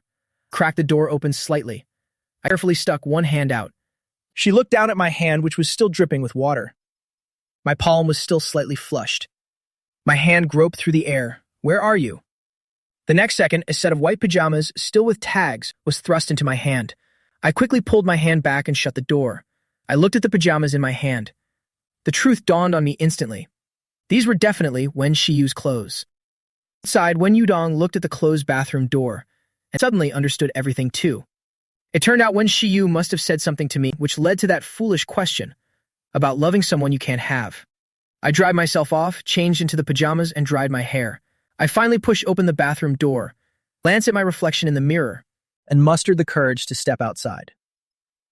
To my surprise, when I looked up, Wen Yudong was lazily leaning against the headboard, looking at her phone. My heart raced as I edged step by step toward the side of the bed. She heard the movement but didn't bother to look up, only ordering in a low voice, "Turn off the lights." I let out an "oh" and froze on the spot. She seemed to read my mind, suddenly curling her lips. "Do you think I'll do something to you? If you wake up late tomorrow, the whole house will know." She paused for a moment, then added, "I still prefer being at home." My face flushed instantly, and I hurried toward the light switch. With a click, the light went out. But the moment the room plunged into darkness, before I could even move, a warm golden glow from the bedside lamp was turned on by her. I quickly scrambled to the other side of the bed, lying down as far away as if we were worlds apart. Right after that, the bedside lamp went out too. In the darkness, I felt her gaze fixed intensely upon me. "Su Wenbin," she suddenly called my name. Without waiting for my answer, she dropped a line that made my blood run cold. "Come closer. Let me feel you." My body froze instantly, my heart racing so fast it felt suffocating. I whispered back in protest, "Didn't you say you preferred being at home?" Her soft laughter echoed through the dark. "I didn't say I was going to sleep with you." Hearing that, I moved just a tiny bit, purely for show. But she seemed to have lost her patience. The next second, a hand reached out and pulled me straight toward her. That dry, warm hand even slid right under my pajamas, touching my smooth, bare back, gliding further down, and finally resting on my buttocks, kneading them firmly. I let out a soft groan from the pain, and just as I was about to push her away, that hand abruptly withdrew. "Go to sleep." She let go of me, her voice devoid of any emotion. I scrambled back to the edge of the bed, where she had touched me burning like fire. I could only try to steady my breathing, not daring to move even an inch, until her steady breathing reached my ears. Only then did I fully relax. However, the next morning I drowsily opened my eyes, and reaching out instinctively, I touched smooth, soft skin. My mind went blank for a second. Then I snapped wide awake. My leg was actually draped over her waist, and my hand was tucked deep inside her pajamas, yet she hadn't woken up. But a hand was holding my waist tightly, making it impossible for me to budge. I jerked my hand back as if struck by lightning, closing my eyes tight like I was facing an execution, and stealthily lifted my leg, trying to slip away. Just then, her hand on my waist moved. My eyes widened as I saw her eyelashes flutter as she slowly opened her eyes. I was completely frozen, and in the next second, I just wanted to pull my leg back and flee the scene. But her hand on my waist suddenly tightened, pulling my whole body directly into her embrace, my lips almost brushing against her collarbone. With a hint of morning grumpiness, her husky voice commanded, "Don't move. Sleep a bit longer." My entire body was stiff, pinned down by her powerful arm. I didn't even dare to breathe loudly. By the time I woke up again, Wen Yutong was gone from beside me. Only the lingering warmth remained, proof that she had just gotten up. I picked up my phone to check the time. It was just past 7, so I hurried out of bed. After all, being at the old family home, I couldn't leave a lazy impression on grandfather. Just as I went downstairs, I ran into Yao Wan, who smilingly pulled me toward the dining table. "Wenbin, you're up? Just in time for breakfast." Everyone was already gathered at the table, and as soon as Wen Chenghe saw me, he immediately waved me over. "Wenbin, come here quickly." I smiled back, but my eyes swept across the room, seeing only Wen Yutong eating with her head down, not saying a single word. And sitting right next to her was Wen Shiyu. Right then, Wen Chenghe suddenly looked at Wen Shiyu and said, "Shiyu, come sit next to me. Let your brother-in-law sit with your sister." As soon as Wen Chenghe finished speaking, Wen Shiyu shot me a spiteful glare. Then he started wheedling, "Grandpa, it's been a long time since I've seen sister, and I see brother-in-law every day. One meal won't make a difference." This blatant provocation, but I only smiled faintly. Speaking up generously, "It's all right, Grandpa, just let him sit there." But I never expected in a million years that Wen Yutong, who was focused on her food, would turn her head toward Wen Shiyu and say in a bone-chilling voice, "Go sit with Grandpa." Wen Shiyu's face instantly turned bright red. He gave me a scorching look before huffing and moving elsewhere. I said nothing and went straight to sit beside her. However, this meal felt like sitting on a bed of nails, with every single word from Wen Shiyu aimed at me. Just then, Wen Chenghe suddenly spoke. "Yutong, if Wenbin wants to go back, drive him home before you head to work." I quickly waved it off. "No need, Grandpa. I plan to visit my younger sister. Let her go to work." Before I could finish, Wen Yutong slammed her soup spoon down with a clatter and stood up. "Let's go. I'll take you back to the Su family." I watched her decisive back and could only quickly say goodbye to Grandpa before getting up to follow her. Returning to my own home, I finally breathed a true sigh of relief. I sprawled out on the sofa, complaining to my sister Su Ruoxi, who had just come out of the bath. "Why didn't you come to the Wen house yesterday? I was dying of boredom there all by myself." Su Ruoxi walked over while drying her hands. "I slept until the afternoon. Then Yeling Shi called me out to play. We chatted for a bit, and she suddenly changed the subject. Sister Shu Ran is really good at math, right? A few days ago, Yeling Shi even made a bet, saying she'd surpass her by the end of this term." I laughed hearing that. "Well, you've asked the right person. Her math is top tier. I don't think she ever scored below 140 in my memory." Su Ruoxi raised an eyebrow. "If she's that good at math, why is she in the physics department now?" I clicked my tongue. Between passion and strength, which one would you choose? After enjoying a refreshing day at home, I wasn't woken up by Su Ruoxi until dusk. I sat up groggily and habitually walked over to my desk, where a row of childhood souvenirs was displayed. I casually flipped through them, but after searching for a long time, I suddenly realized my safety lock bracelet was gone. My heart tightened. I clearly remembered it being here the last time I checked. "Su Ruoxi," I shouted toward the door, and soon, Sister leaned against the doorframe and asked, "What is it? Are you looking for something?" I turned to look at her. "Have you seen the safety lock bracelet I wore when I was little?" Su Ruoxi thought for a moment, went, "Oh," then asked back, "Didn't you take it with you?" "No," I said firmly. "I always wanted to take it, but I forgot every time, so it was always left in the room." As soon as the words left my mouth, Su Ruoxi suddenly fell silent, staring at the jewelry box. Her expression completely changed. The next second, as if she had thought of something, she abruptly turned and walked out of the bedroom. My heart skipped a beat, and I followed her immediately. I saw Su Ruoxi marching downstairs, her gaze locked onto someone sitting at the dining table. "Su Nian, did you go into Su Wenbin's room and steal something?" Su Ruoxi's words were like a thunderclap, stopping my descent down the stairs instantly. Su Nian, sitting at the table, flinched, then immediately denied it. I didn't. His jewelry isn't even worth half of mine. But Su Ruoxi gave a cold laugh and pressed him. I haven't even said what the item is, so how do you know what I'm asking about? One sentence directly exposed Su Nian's lie. Seeing this, Shailan hurried to mediate. Ruoxi, how can you falsely accuse your brother like that? But Su Ruoxi didn't even spare her a glance, keeping her eyes fixed on Su Nian. Go get it and give it back right now, or you won't be eating a single bite today. Su Nian looked at my father Su Tingji for help, but he only let out a sigh, saying soothingly, Nian Nian, if you took it, give it back to your brother. I'll buy you a new one tomorrow. With a way out provided, Su Nian finally stood up reluctantly and went back to his room.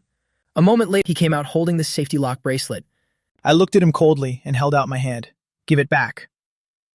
To my surprise, Su Nian stood a meter away and suddenly threw the bracelet right at my face. Here, take it back. I reached out to catch it, but it slipped through my fingers, falling heavily right at my feet. I bent down, picking up the dusty safety lock chain. Fortunately, it was undamaged. I raised my head, shooting a cold gaze towards Su Nian. Did no one ever teach you not to take other people's things without permission? He just turned his head away, snapped back. Didn't you also take the necklace Dad gave me? Still haven't found it yet. Do you think everyone is as ill-mannered as you? I scolded him back directly. And unexpectedly, these words completely enraged him. Pointing at me, he yelled, What right do you have? You don't even have anyone to look after you. Su Wenbin, are you out of your mind? Before he could finish, I grabbed the water glass from the table and splashed the cold water right in his face. Enough! It's just a safety lock. Is it really worth causing such a scene? My father, Su Tingji, finally spoke up, but in a way that criticized both sides. Shilan wiped Su Nian's face with distress, saying sarcastically, You still shouldn't throw water at your brother. Can't you two just talk things through nicely? Before I could even say a word, Su Ruoxi snapped back immediately. Can someone like him even be reasoned with without getting physical? But then something Su Tingji said felt like a knife plunging into my heart. He sighed and looked at me. It's Nian Nian's fault for speaking without thinking. But Wenbin, you're the older brother. How could you hit your brother over a safety lock? How much is it even worth? My body froze, my head spinning. I looked my father straight in the eye, my voice raspy. So, you also think? Am ill-mannered and neglected, right? He was instantly speechless. I looked down at the safety lock in my hand, then looked at him again, speaking every word clearly. Father, this safety lock was for my first birthday. Mother wove it herself and put it on my wrist. She hoped I would be safe, happy, and free from worries. But living up until now, it seems I haven't achieved any of those things. My voice was calm, but every word cut deep into the soul. I forgot that you have a complete family now, and the one without a family is me. Maybe you don't even remember what she looked like anymore. After that, I didn't even spare Su Tingji a glance and turned to walk away. Su Ruoxi immediately stopped father when he tried to call me, only leaving one sentence, I'll go check on him, before hurrying after me.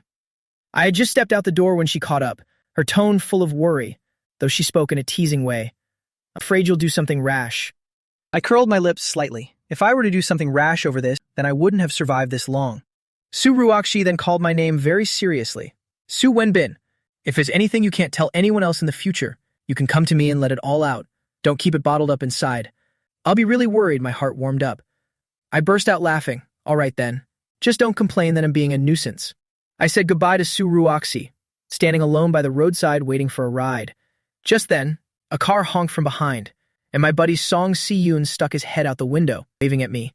Hey, passenger, hop in. I opened the door and sat in the passenger seat, intending to joke with him for a bit, but his gaze stopped on the safety lock in my hand. He immediately asked, Isn't your thing from when you were a kid? Why did you bring it out? I just gave a low, If I didn't, then Su Nian probably would have thrown it away. Song Si-yoon immediately bristled. He dared. He looked at the bracelet, suggesting, How about I find someone to reweave it a bit longer so you can wear it again? But I shook my head. My mother wove this. If I can't wear it, then so be it. I don't want to take it apart. Song Si-yoon understood immediately that I must have been mistreated at home again today. He said nothing more, turning the car around until it stopped in front of Gianna Bar. I tilted my head toward him. Why are we here? Song Si-yoon raised an eyebrow. If you're unhappy, of course, you have to drink with your brothers. He didn't say another word, unbuckling his seatbelt and walking straight into the bar. In the most hidden corner of the sofas, I ordered both a margarita and a Bloody Mary in one go. Song Si-yoon found me after parking the car, teasing me as soon as he sat down. "Your wife isn't coming home tonight, is she?" If she knew I brought her obedient husband to a bar, would she tear me limb from limb? I only smiled at that, clinking my glass with his, "Stop it, man." I tilted my head back and took a meaningful gulp of wine. It would be strange if she actually considered me obedient. After 3 rounds of drinks, my stomach was churning uncomfortably. I looked at Song Si-yoon and told him I wanted to go home, stumbling as I tried to rush out, mumbling sorrowfully, "I want to go home." But both of us had been drinking, and the driver hadn't arrived yet.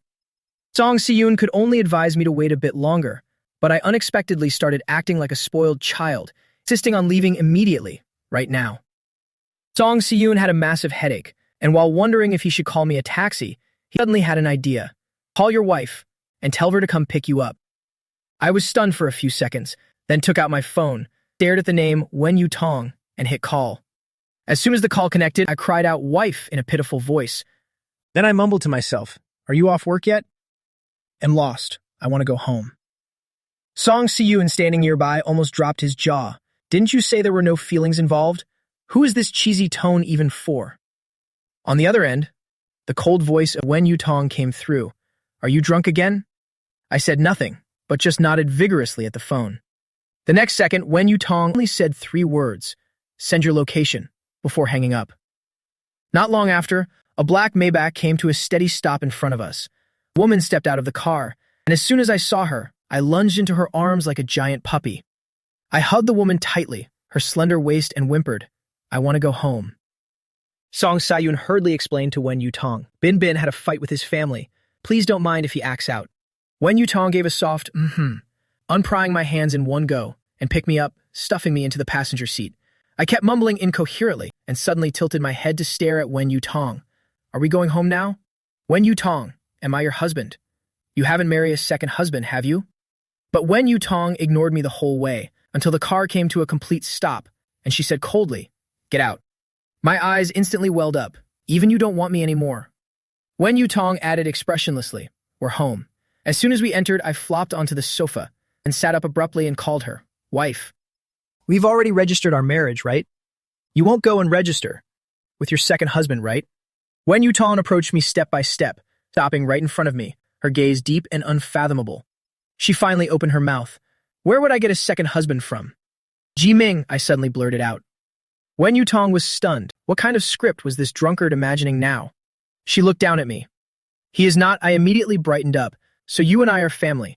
"He is not, but then." In the next second, I suddenly stood up, staring intensely at her. "Then kiss your husband once to prove it."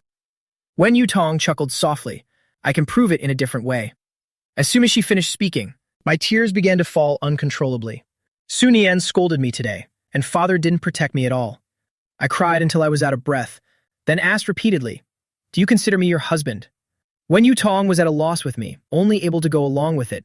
"Yes, whatever you say is right." I immediately retorted, "I am your husband, so why don't you kiss me?" Wen Yu Tong finally stopped resisting, reaching out to caress my face before gently planting a kiss on me. After the fleeting kiss, she looked straight into my eyes, her gaze darkening, and her voice grew husky. "Stop crying.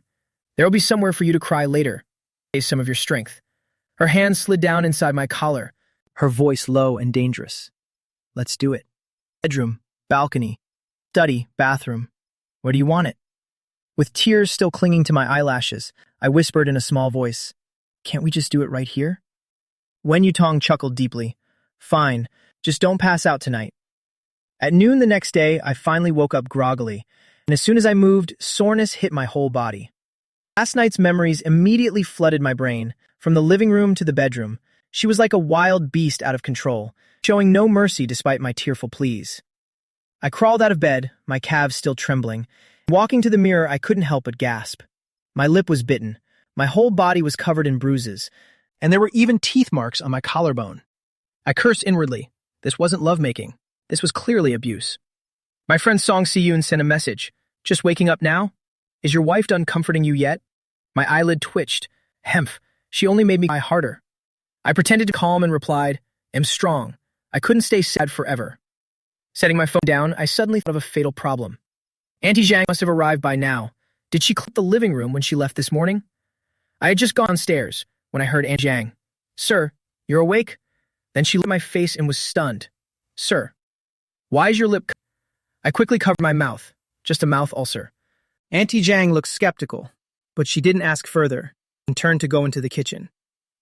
I breathed a sigh of relief, thinking luckily it seemed last night's battle went unnoticed. But as soon as I picked up my phone, I saw a long-winded speech from my father, Su Tingzhi. The whole thing was about how my brother Sun Yan is still young, asking me to be more patient with him. I didn't even bother reading further and exited immediately. Just then, a class group chat that had been silent for a long time suddenly started ringing with endless notifications. Class reunion next week, everyone! Can someone in Jinjiang call Su Wenbin for us? He was the most handsome guy in our class back then. I bet he's even more of a heartthrob now. To my surprise, the next second, a message directly blew up the group chat. He's right here. But he's already married. What? Married so early? Who is his wife? My eyes flickered with a hint of confusion. I didn't even have to guess to know. The one spreading the news was none other than my high school arch nemesis, Xu Chengyan. Seeing that name, the traumatic memories of being bullied back then suddenly came rushing back into my mind. Just because the girl Xu Chengyan liked confessed to me, he locked me in the restroom. He poured a bucket of ice-cold water right over my head, making me nearly choke. However, when I ran home soaking wet, hoping to find my father and pour my heart out, my younger brother Su Nian happened to have a high fever. Su Dingji saw my pathetic state, and the first thing he said was, "Why do you look like this?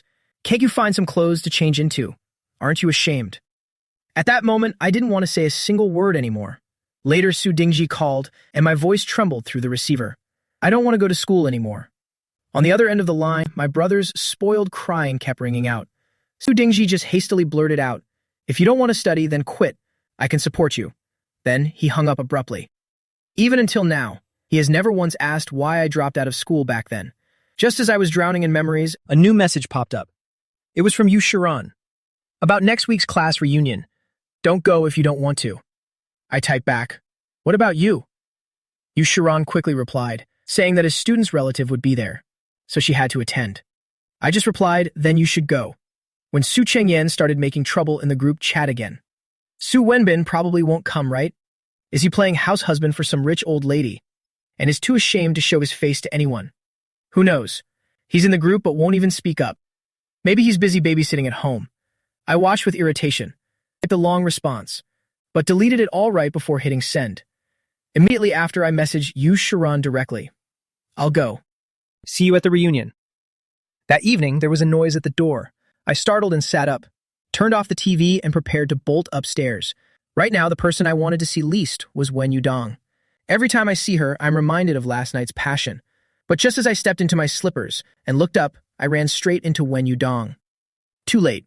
Wen Yudong glanced at me, walked straight toward me, and asked, "What are you doing standing there?" I quickly made an excuse. I've been sitting all day, so I was just getting some movement. Surprisingly, while adjusting her clothes, she didn't even look at me, but curled her lips slightly. "So energetic? Then why were you so exhausted last night?" I was instantly speechless, thinking to myself that my legs are still aching even now.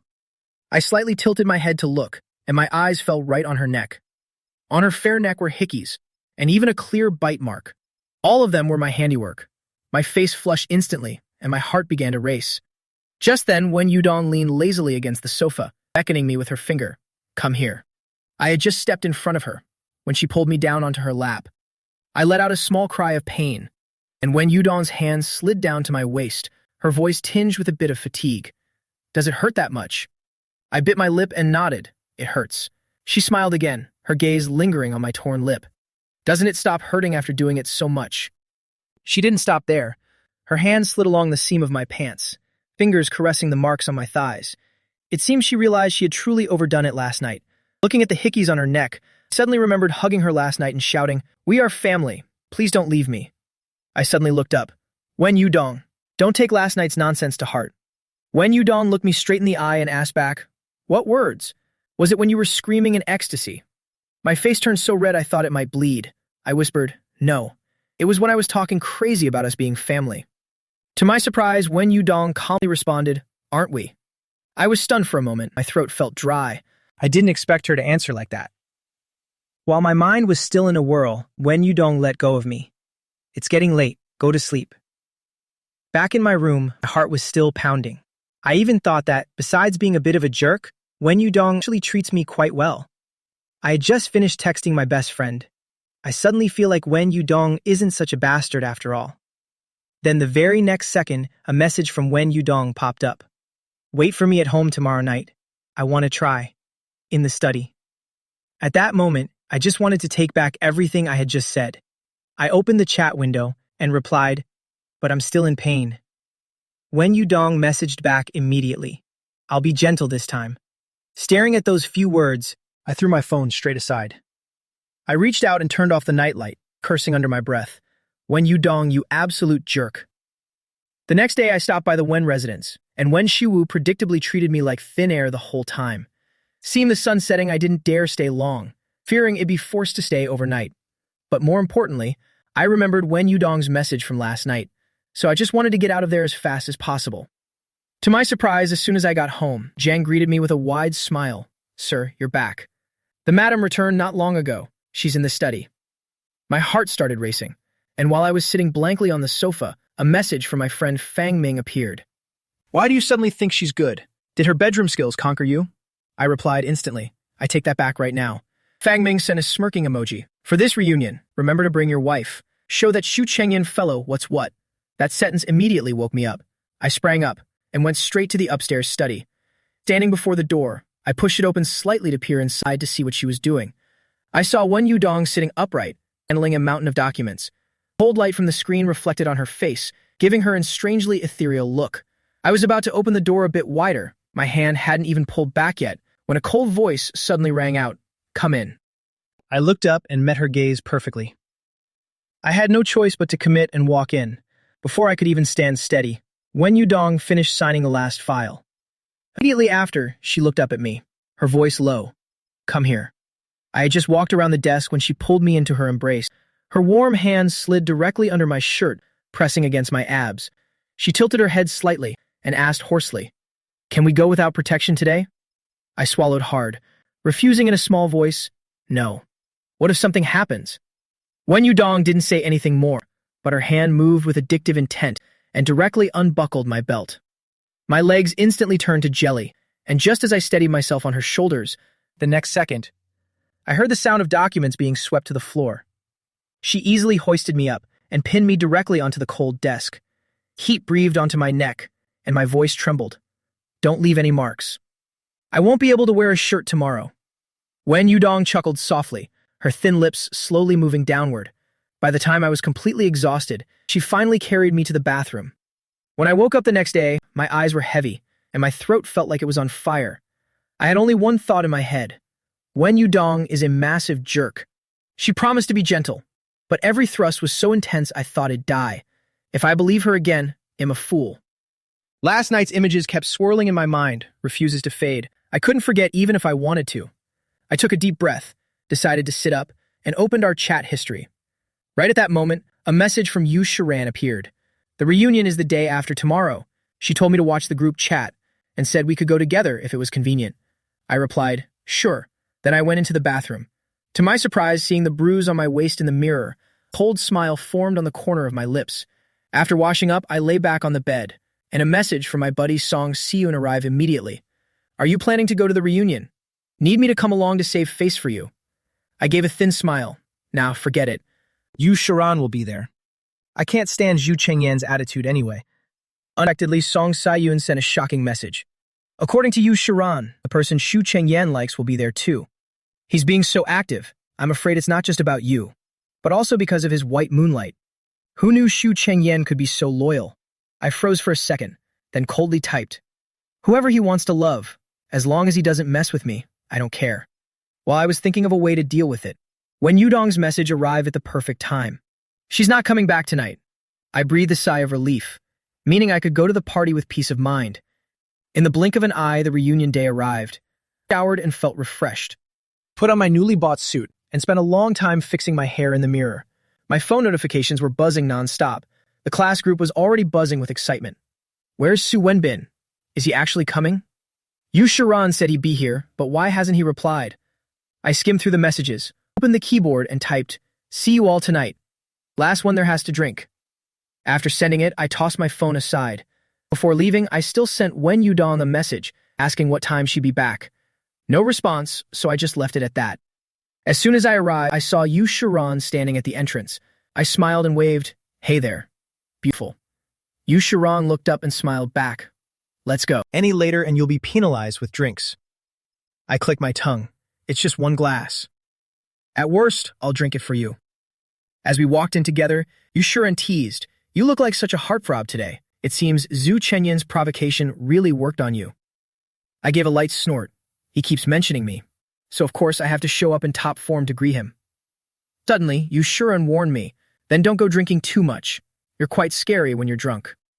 I immediately raised an eyebrow in protest. "I am not. I'm very well behaved when I'm drunk, right?" Yu Shiran's smile grew even brighter. I wonder who it was back in school who had just one bottle and ran into the street trying to depants people.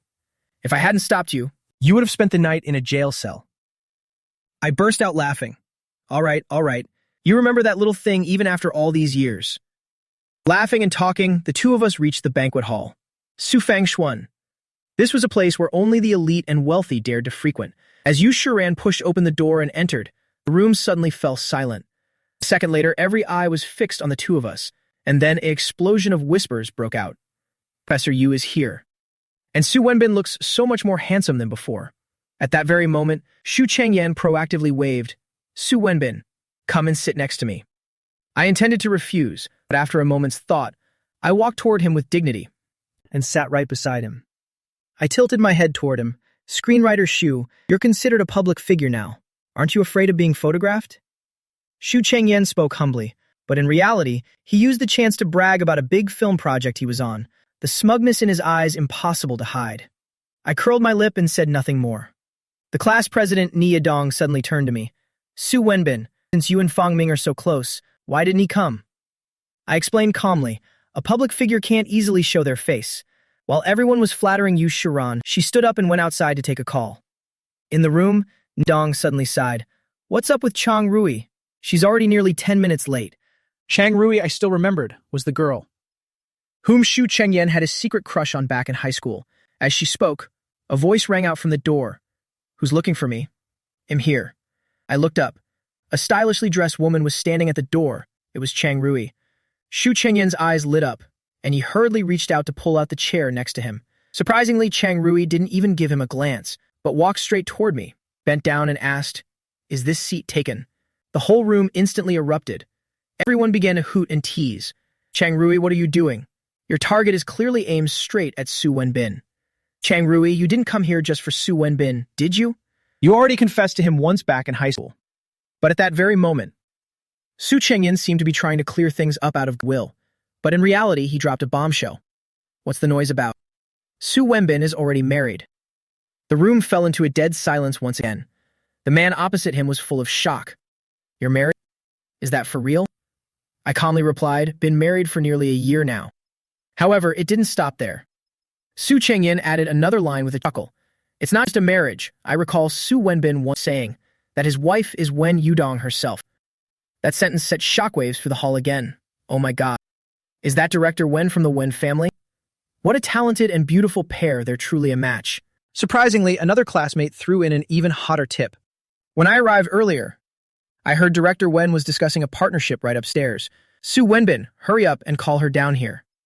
Now everyone was beyond excited, shouting for me to call my wife down. Xu Chengyan kept adding fuel to the fire, slowly cornering me. "Su Wenbin, she's your wife. Surely she'd give you some face, right?" That single sentence blocked all my exits. Forced by the situation, I had no choice but to take out my phone and dial that number while everyone watched. The call connected, my voice trembling. "Are you at Sufang Xuan?" Silence on the other end for 2 seconds. Then a cold voice answered. "What is it?" My heart skipped a beat, but I had to press on. "Are you free right now? Could you come downstairs for a moment?" After a dead silence, that woman finally gave her answer. I quickly gave the room number, and she abruptly hung up. Did she agree? I wasn't sure, so I quickly messaged. "It's my former classmates at a reunion. They want to meet you. If you don't want to come, I'll just make up an excuse and brush it off." But I had no idea that Xu Chengyan standing beside me was staring intently at my phone screen. What did your wife say? Is she not free? Or does she just not want to come? These words from Xu Chengyan were clearly a deliberate provocation. Surprisingly, I just smirked, answering calmly. No. She said she'll be over in a bit. Xu Chengyan let out an "oh," his face clearly showing disbelief, certain that Wen Yudong would absolutely not show up. After that, the atmosphere in the banquet hall grew lively again, and people started penalizing each other with drinks. Even Yu Shuren, who had just returned, was forced to have a few glasses. But at that very moment, the spotlight was turned back on me. Su Wenbin, we've all been drinking. It's not okay for only you not to drink. My stomach was already feeling off, but I still had to take the glass. However, seeing me finish, Xu Chengdian started making trouble again. Su Wenbin, it's been a while. So where's that wife of yours? Every eye in the room immediately turned to me. I stared at the unreplied message on my phone, and my heart slowly sank. She saw it was a class reunion, so she really doesn't want to come, does she? Just as I was about to open my mouth to offer an excuse, there was a knock at the banquet hall door. The next second, the door was pushed open, and a slender figure stood tall in the doorway. Under her loose hair, her eyes slightly lowered, her gaze cutting through the crowd, stopped exactly on me. Wen Yudong strode over with her long legs, stood right behind me, leaned down slightly, and said in a low voice, I had some business, so am late. In an instant, the banquet hall exploded. Director Wen, I'm the one who used to sit behind Su Wenbin, about that plan I sent to the Wen group earlier. I hope you can spare a moment to look at it. Director Wen, our company. The former classmates suddenly turned into sycophants, vying to introduce themselves. I instinctively looked up at Wen Yudong. Would she be angry? Just then, someone started teasing again. Su Wenbin, don't just stare. You can look at her all you want at home. More than half of your glass is still full. As soon as they finish, I turn and reach for the wine glass. But before I could even touch it, a long, fair hand appeared in my line of sight. The next second, Wen Yudong took my glass from behind, glanced at the rim where I had just sipped, and pressed her thin lips directly onto it. I spun around, only seeing her elegant neck as she tilted her head to drink, and my heart suddenly skipped a beat. The teasing cheers in the room broke out again. Director Wen really cares for Su Wenbin, huh? I stared at her, until she set the glass down, then stammered. That's the glass I just used. She just gave a soft, her voice cool. I know. Another wave of excitement followed. Wen Yudong didn't want to stay long. She glanced at me.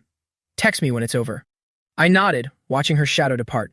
But as soon as Wen Yudong left, everyone immediately turned to me curiously. Su Wenbin, how on earth did you win over Director Wen? Feeling guilty, I made up an excuse. It was love at first sight for her. While everyone was oohing and awing, my phone screen suddenly lit up. It was a message from Wen Yudong. Don't drink too much. Before I could even reply, her second message arrived, making my face flush instantly. I want to go for a long time tonight. If you drink too much, I'm afraid you'll get dizzy. My eyelashes flickered, and I immediately turned off my phone. The party ended, and seeing Xu Chengyan's face turn green with rage, I felt an indescribable sense of satisfaction. I said goodbye to Yu Shuren, turned to head to the restroom. I messaged my best friend while walking. It felt so good. Xu Chengyan's face turned completely green. My friend messaged back, what trick did you pull? I typed smugly. Wen Yudong showed up. The moment the message sent, a figure suddenly appeared before me. Chang-ri looked at me, was silent for a few seconds, then suddenly asked, does she treat you well? I was stunned for a moment, then nodded, quite well. Surprisingly, Chang-ri chuckled softly, dropping a bombshell. I used to think you and Yu Shuren would end up together. You seemed to really like her back then. Chang-ri's words made my heart heavy, but I only gave a small smirk, calmly saying, that was many years ago. I'm very happy with my current life. Chang-ri understood, asked no more, and hurriedly said goodbye. I returned to the banquet hall, leaving only Yu Shuren. I was about to ask her how she was getting home, when Yu Shuren spoke first. My sister is coming to pick me up. Want to join? I almost blurted out, sure, but the very next second, I remembered Wen Yudong's words. It's over. Text me. I immediately changed my mind. Suddenly remembered Wen Yudong was still there. I won't be taking Yu's car today after all. The two of us walked out side by side. The night wind was slightly chilly. While I was waiting for a message from Wen Yudong, phone suddenly vibrated, displaying two words. In a commanding tone, I looked up, and sure enough, not far away, stood the familiar black Maybach. I said goodbye to Yu Shuren, then I hurried toward the car. The rear window slowly rolled down, revealing Wen Yudong's cold profile, She leaned back lazily in the rear seat. But her gaze brushed past me, looking at Yushu Ran behind me. She lowered her voice and uttered 3 words. Ex-girlfriend? I let out a soft exclamation.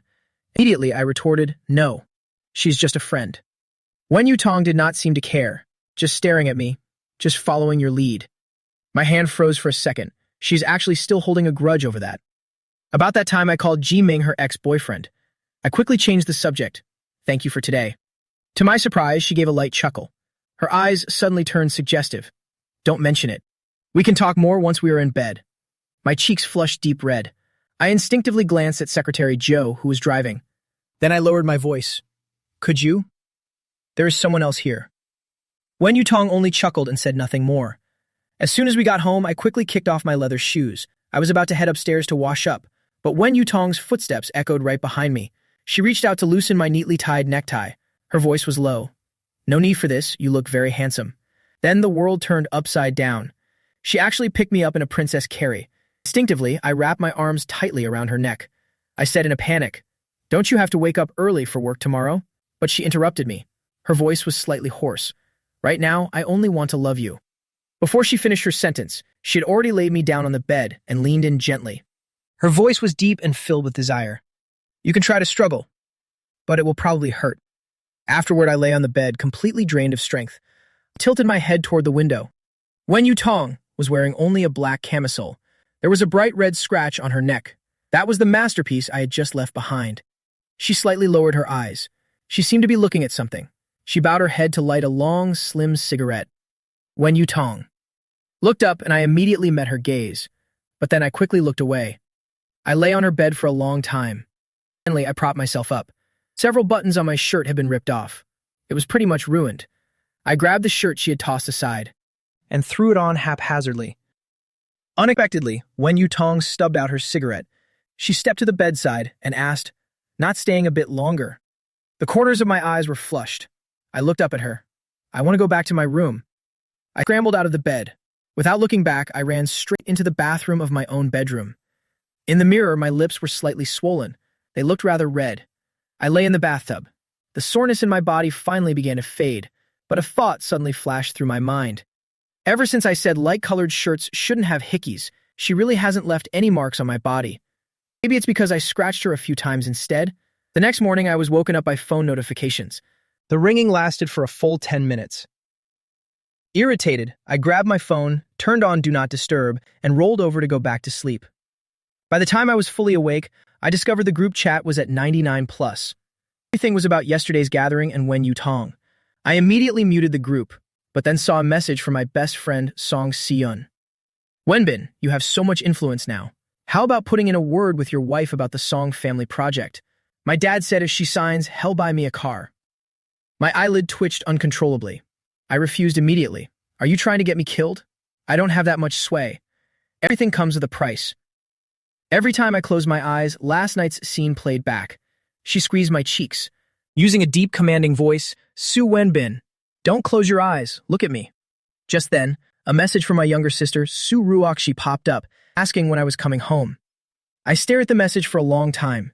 Since our last argument, it had been nearly half a month since I'd been home. I thought for a few minutes and finally replied, probably today. I wanted to go back and pack my things, taking everything that belonged to me. In that house besides my sister, there was no one left for me to miss. After I finished changing, my gaze drifted to the side. I saw the shirt I wore back from her room last night. I lowered my eyes, then turned and left the bedroom. Back at the Su residence, only Su Roshi was in the living room. When she saw me, she just asked one thing. Have you eaten yet? I gave a quick nod and headed straight upstairs. I took out a cardboard box. I only put in books and gifts from friends. As for things I bought myself or that my father, Su Dingjie, bought me, I didn't plan on taking anything. Su Roshi saw me carrying the box downstairs. She was stunned for a moment. Are you moving your things out?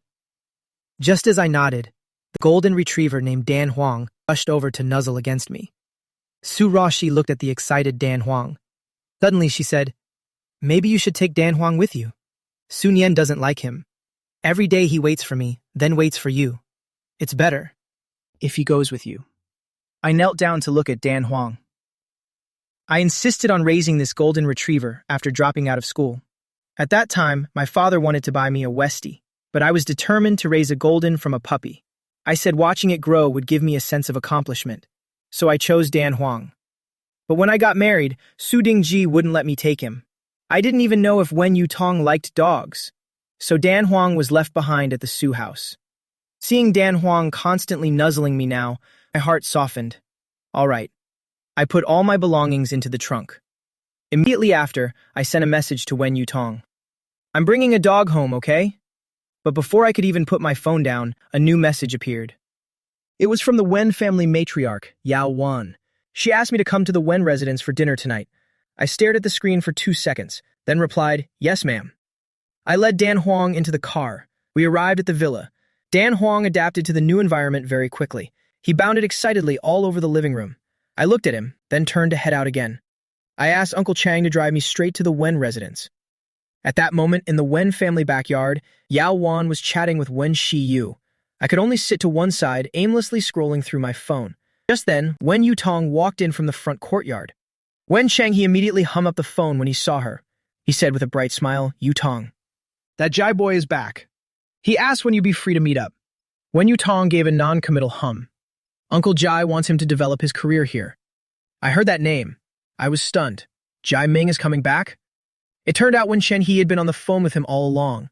Wen Chenghe continued, "If you're free, remember to invite him for a meal. You've been friends for so many years, you shouldn't lose touch." Wen Yutong's voice was indifferent. "I know."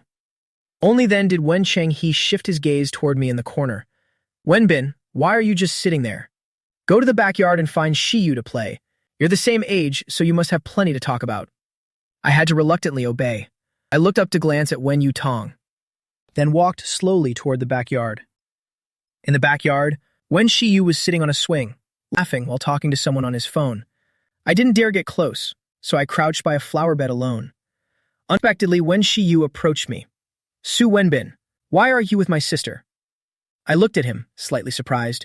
"Your sister is talking to your grandfather. He told me to come here." Wen Shiyu suddenly broke into a wide grin. "It must be because Ji Ming is back. She's discussing him with Grandpa." He looked at my silent face. He snorted coldly. "I told you long ago, my sister could never stay with you forever. She'll definitely end up with Ji Ming." "Hey," I abruptly cut him off, my tone carrying a mix of playfulness and sarcasm. "Who taught you to say such nonsense? If your sister wanted to be with him, why hasn't anything happened all these years?" He paused for a moment. I said each word deliberately. "This only proves one thing. She doesn't even spare a glance at your precious Ji Ming." Wen Shiyu was instantly speechless. He shot back, "What do you know? In high school, my sister once got into a fight over Ji Ming. Grandpa punished her, but she wouldn't even give a reason. If that wasn't secret love, what was it?" I clicked my tongue. "Had you ever had your brain checked at a hospital?" Wen Shiyu froze. I continued, "You must have read too many novels." After saying that, I turned to leave. Suddenly, my gaze stopped on the woman right in front of me. I froze mid-motion. I asked, "Why did you come out here? Are you finished talking to Grandpa?" Wen Yutong gave a soft nod, then she cast a brief glance at Wen Shiyu. He immediately shut his mouth. He didn't dare say another word. "Let's go. Grandpa says it's time to eat." After saying that, she glanced at me. Then she turned and walked away. At the dinner table, Wen Shiyu kept pestering Wen Chenghe about Ji Ming. I couldn't get a word in. Just then, my phone vibrated. It was Fang Ming. While Wen Shiyu was still engrossed in conversation with Grandpa, I typed, "It's nothing. I've been listening to Wen Yutong's brother chatter all day. It's all about Ji Ming. He sees him as the perfect candidate for a brother-in-law, even though the guy is over 1,000 miles away. He even says Wen Yutong and him are a match made in heaven. Ridiculous. That's my wife. I'm not giving her up." I had just sent a few replies when Fang Ming's message arrived instantly. "Oh, and you said there were no feelings? This possessiveness. Don't tell me you fell in love after sleeping with her." My fingers paused as I retorted, "So what if I'm possessive? She belongs to me after all." The message was barely sent when someone lightly touched my shoulder. Startled, I looked back. Wen Yutong was looking down, her eyes half closed. Her tone was indifferent. "What are you looking at? Your head is almost under the table." Afraid she would see the content, I hurriedly turned off the screen, set the phone aside, and buried my head in my food. After dinner, Wen Yutong drove me straight home. In the car, I tilted my head to look at her. "Did you see the message I sent today?" Wen Yutong replied, "I forgot to reply." I was slightly dazed, then continued, "So, I'm going to keep a dog in the house, okay? Su Wenbin, she suddenly interrupted. She paused for a moment and said, as long as it doesn't affect us. Then it's up to you. If it does, take it away. I knew exactly what affect us meant to her. I pleaded softly. But if he doesn't stay with me, he won't have a home. He didn't have a home before. Wen Yutong asked back. I quickly said, now I am his home. Where I am, he is. Wen Yutong shot me a glance and said nothing more. But I hesitated for a long time, before finally asking, Wen Yutong, have you ever loved anyone before? She clearly hadn't expected this question. She was silent for a long time before uttering one word, no. I curled my lips into a smile, with an air of explanation. No wonder. Your skills are so poor. As soon as the words left my mouth, I heard the woman's soft laughter. Wen Yutong's voice turned husky. The last few times must have been okay, right? I saw you seem quite satisfied. My ears instantly turned bright red. I immediately retorted, I was not. You saw it wrong. She smirked slightly, her voice dropping even lower. Then tonight, I'll keep going until you are satisfied. Back at home, as soon as I opened the door, Dan Huang charged out, wildly wagging his tail and circling my feet. I smiled and patted Dan Huang's head before entering the house. Wen Yutong followed me in and closed the door. Dan Huang immediately turned to look at her. He wagged his tail and gave a bark. I also shifted my gaze toward her. Unexpectedly, Wen Yutong said coldly, tell it to get away from me. Wen Yutong glanced at me, then turned and went straight upstairs. I curled up on the sofa and played with Dan Huang for a while, before finally getting up to head to bed. But as soon as I reached the top of the stairs, I realized Dan Huang was following right behind me. He stood in the middle of the stairs, staring at me. I smiled. Dan Huang. Do you want to sleep with me? Surprisingly, Dan Huang actually took 2 more steps up. I was just about to speak, when Wen Yutong's cold voice rang out from behind me. Su Wenbin. I looked back and saw she had been leaning against the wall for a while. She had just showered. Her whole body was still veiled in steam. Before I could even say a word, her voice rang out again. With a hint of sarcasm, you're letting him up here. You want him to watch us do it. I don't have that kind of fetish. I froze instantly. I thought she didn't have any intentions tonight, so I was already prepared to go to sleep. I softly protested. Didn't we just do it yesterday? She cut me off immediately. Yesterday was only twice. That's not enough. I opened my mouth to speak. I instinctively looked toward Dan Huang, only to find no one on the stairs. That little traitor ran away in the middle of it. The woman's cold voice rang out again. Hurry up. In the next second, my wrist was gripped tightly by her, that I was pinned hard against the wall. Her fingertips slid from my neck all the way down, reaching the small of my back. Everywhere she touched felt like an electric current. It was both tingling and itching. The belt of the bathrobe loosened. I said in a panic, Let's go into the bedroom. Wen Yutong's movements paused. She quickly wrapped her arms around my waist, using one arm to lift me up. She strode toward the bedroom. The next day, I was sitting with my group of friends in a private room. Fang Ming sprawled on the sofa, complaining, I'm about to die of exhaustion. Finally got a day off. Song Si-yoon leaned in close. I heard your film's female lead is a best actress. Let me do a cameo sometime. Then his tone suddenly changed. He grinned mischievously at me. How are things with your beloved wife? Any progress?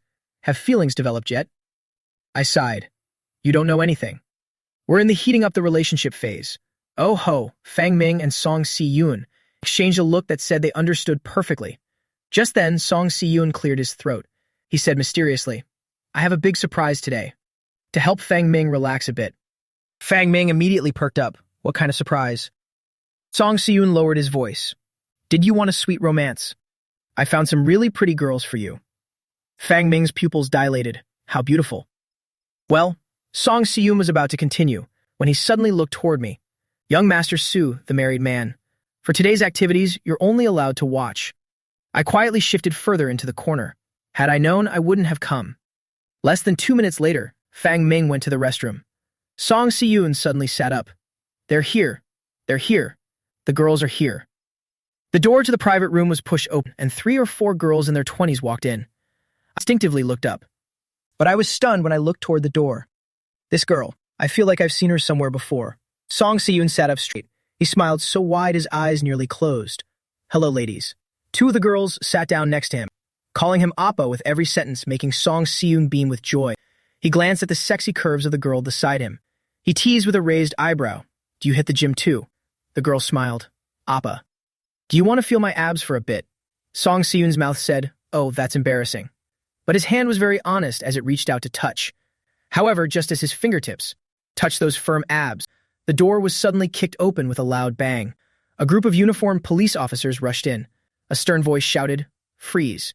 Vice Squad inspection. My vision went dark. Song Siyun, you really are a great friend. Song Siyun looked at me, suddenly remembering something. He hurriedly opened his chat with Fang Ming, typing frantically, don't come. It's a raid. He had just finished typing when a male officer beside him pointed at him and shouted, what are you messaging? Hand over the phone. Seeing his face drain of color as he tried to explain, I also spoke up quickly. We're all just friends. Who would gather for anything illegal in a room like this? But the female officer said coldly, save your excuses. Hand over the phone. I looked at her, hesitating for a long time, before finally giving in, handing over my phone. The name saved in my contacts as Male Star was way too conspicuous. The male officer turned off the screen after reading the message. His gaze swept across the entire room as he coldly uttered 2 words, take them. He turned to look at me. His voice was trembling. Looks like the 2 of us are going to the police station for some tea. My face was twisted in despair. I couldn't even say a single word. At the police station, we were lectured thoroughly. Those college girls were picked up by their instructors. They were required to write a 3,000-word reflection. Immediately after, the male officer's gaze locked onto Song Siyun. What was the meaning of that message you just sent? His heart skipped a beat as he immediately gave a sincere confession. My friend is a public figure. I was afraid if he were photographed here, it would be bad for his image. To make the police believe him, he even gave a sworn assurance. From now on, I will strictly abide by the law. He'll never set foot in places like this again. To our surprise, the officer remembered the name and the contacts, actually believed him and cleared all suspicion. He handed the phone back to him, but then he dropped a bombshell. Fine. Call your families to come and bail you out. As soon as those words were said, I couldn't help but cry out, don't do this. Officer, please. I'm 25 years old already. Song Siyun's face was full of resistance. I nodded along frantically. It seemed neither of us wanted to alert our families, especially not Wen Yutong. Unexpectedly, the officer smiled. That's fine, as long as you are willing to spend the night here. After that, I saw Song Siyun immediately admit his mistake. I'll call my aunt right now. He immediately stood up to make the call, leaving me alone clutching my phone. My face was pale, completely backed into a corner. I opened the chat with Wen Yutong.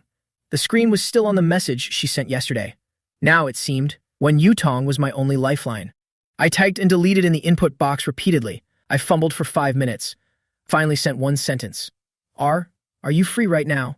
While I was waiting anxiously, Fang Ming's messages came in one after another, celebrating his narrow escape.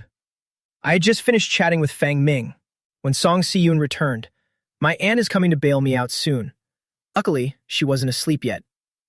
I looked up at him and said to Song Siyun with a face full of despair, whether I get out of here today, all depends on Wen Yutong's mood. Song Siyun clicked his tongue, his eyes full of anticipation for the drama. When your wife finds out you're at the police station, she'll probably be heartbroken for you. I shot Song Siyun a sidelong glance and remained silent. Just then, my phone vibrated for a while. Wen Yutong had replied. It was just a single question mark. I looked at it and took a gamble. I sent it straight, right now. I'm at the police station. The few seconds of waiting felt like an eternity, so I started a conversation with Song Siyun. How did you meet those girls anyway? Song Siyun hummed, just met them while hanging out. They're only 5 or 6 years younger than me. Isn't your wife older than you too? I immediately retorted, she is less than 3 years older than me. We are considered the same generation. Song Siyun drew out his tone, speaking sarcastically, saying we were already attached to each other. Right, we're all the same generation. I was just about to flare up when my phone screen lit up again. I looked down and my breath suddenly caught. Wen Yudong. Send me your location, do it now. I felt as if I'd been brought back to life, finally feeling at ease. I wouldn't have to spend the night at the resort after all. Just then, Song Siyun's phone rang. After hanging up, he looked at me. My aunt is here. You want me to wait with you? I shook my head. It's fine. You go ahead. Just as the words left my mouth, a woman walked through the door. The moment she saw Song Siyun, she began scolding him. What is all this?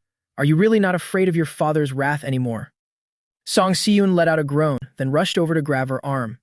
If I weren't afraid, I wouldn't have called for you. I looked at her, stepped to the side, and politely greeted her. Good evening, Aunt Fan. The woman named Fan Chulan saw me and gave a gentle smile. She said, You two were doing just fine. How did you end up at the police station? Song Si-yoon, standing beside her, immediately tugged at his aunt's arm. I'll tell you everything at home. Right now, I just want to crawl into my soft bed. Fan Chulan was about to say more, but I spoke up quickly.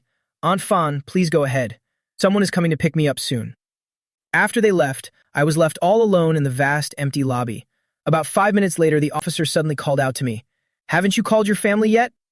My lips trembled, but no words came out. But from the corner of my eye, I suddenly saw a slender, elegant figure approaching. I turned my head stiffly, only to lock eyes with that woman. It was Wen Yudong. She just stood there, a few meters away. My heart thudded in my chest. I slowly stood up. Well, the truth is, I didn't intend to trouble you. But Wen Yudong didn't even seem to notice me. She walked straight toward me, and just then, the officer beside me spoke up. The officer looked her over. Are you Su Wenbin's family? Wen Yudong didn't even spare a glance. She approached the officer and coldly replied, Yes. Officer asked casually, Are you his older sister or? The next second, Wen Yudong cut him off directly. Her voice wasn't loud, but it struck my ears like a bolt of thunder. I am his wife. The officer's hand, flipping through papers, suddenly froze. He stared at me intensely. Then a joke from the female officer nearby made me want to vanish into thin air. Wife. With a wife as beautiful, you still went out to mess around? My face instantly flushed crimson. I waved my hands frantically.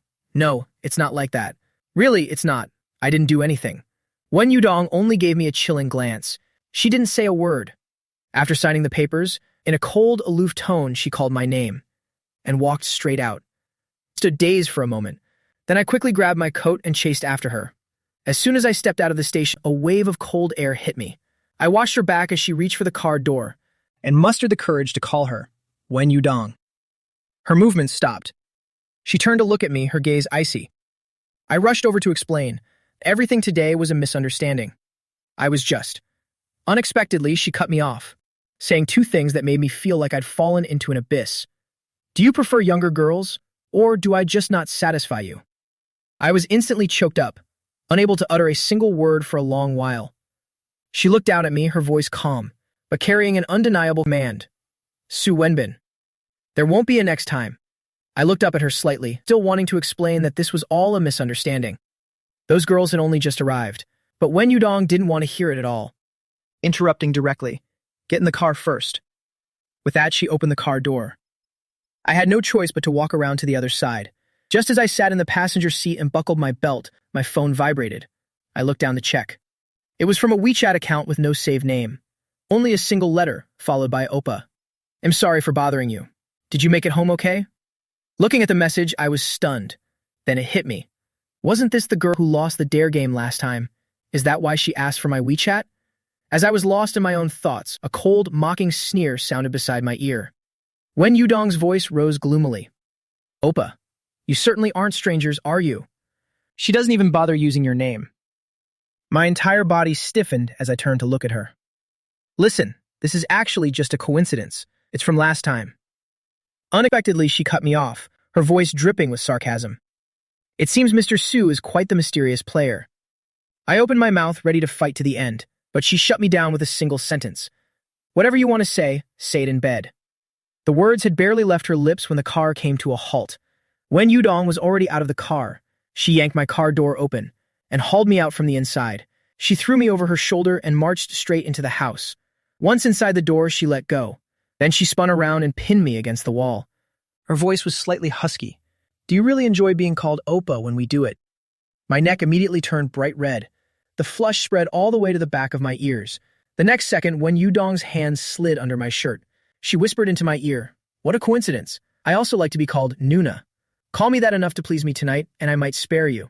As it turned out, every Nuna I would have used in my life, I ended up calling out today. Wen Yudong is truly a villain.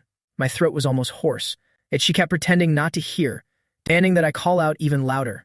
It wasn't until midnight that she finally let me go, leaving my body covered in glaring marks. I lay collapsed on the bed, sleeping straight through until the afternoon, before I was finally woken up by the sound of Fang Ming's phone ringing. I answered groggily, Hello. Fang Ming paused upon hearing my voice, and then exclaimed in shock, "That voice of yours, was the battlefield that fierce last night?" I yawned, my voice thick and slurred. "What is it? Aren't you busy today?" On the other end of the line, Fang Ming let out a suggestive hum. "Song Si-yoon said your wife picked you up last night. I was going to call to gossip a bit, but hearing your voice, I think I understand." With that, he hung up. Speechless, I tossed the phone aside. I stayed collapsed at home for several days, waiting until the marks on my body had faded significantly, before I prepared to visit the Su family home.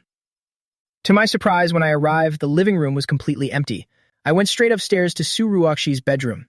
I knocked for a long time, but there was no answer. I gently pushed the door open a crack. As expected, no one was there. I had just closed the door when a mocking voice, dripping with resentment, sounded from behind. "Why are you here again? Didn't you take everything with you last time? What are you planning to take this time?" I turned my head. Su Nian was standing not far away with his arms crossed, wearing a smug expression. I gave him a stiff smile, but my tone was ice cold. "Su Nian, don't think for a second I won't hit you." He immediately scoffed, using my father as a shield. "This is my house. If you dare touch me, Dad will definitely make you pay. This is also my home." Those words choked in my throat, unable to be spoken no matter how hard I tried. Thinking back to that incident at the police station, my heart felt as if it had been pierced by a thorn. Seeing my silence, Su Mien became even more arrogant. He raised an eyebrow, his words cutting into my heart like a knife. "In this house, except for Su Ruoxi, no one actually wants you to come back. Moreover, Dad plans to wait until Su Ruoxi finishes her senior year, then he'll send her abroad. When that time comes and she's gone too, whether you come back or not, Dad won't care at all." I remained silent for a long time. Then I suddenly burst into laughter. "Sun Yen, do you really think I'm that envious of you?" I stared directly at his face. Every single word, like stating a cold, hard fact. Not everyone is like you, desperate for Su Dingzi's attention. Because I stopped needing it a long time ago. Whether it's the police station or my education, or even whether I lived or died as a child. Did he ever once care? After hearing this, Sun Yen was momentarily speechless. But then Sun Yen seemed to remember something. He raised an eyebrow and continued his provocation. "You weren't like this before. I remember when you were little and came home to an empty house, thinking Dad didn't want you anymore, insisting on running out in the pouring rain to find him." "Sun Yen!" I suddenly cut him off.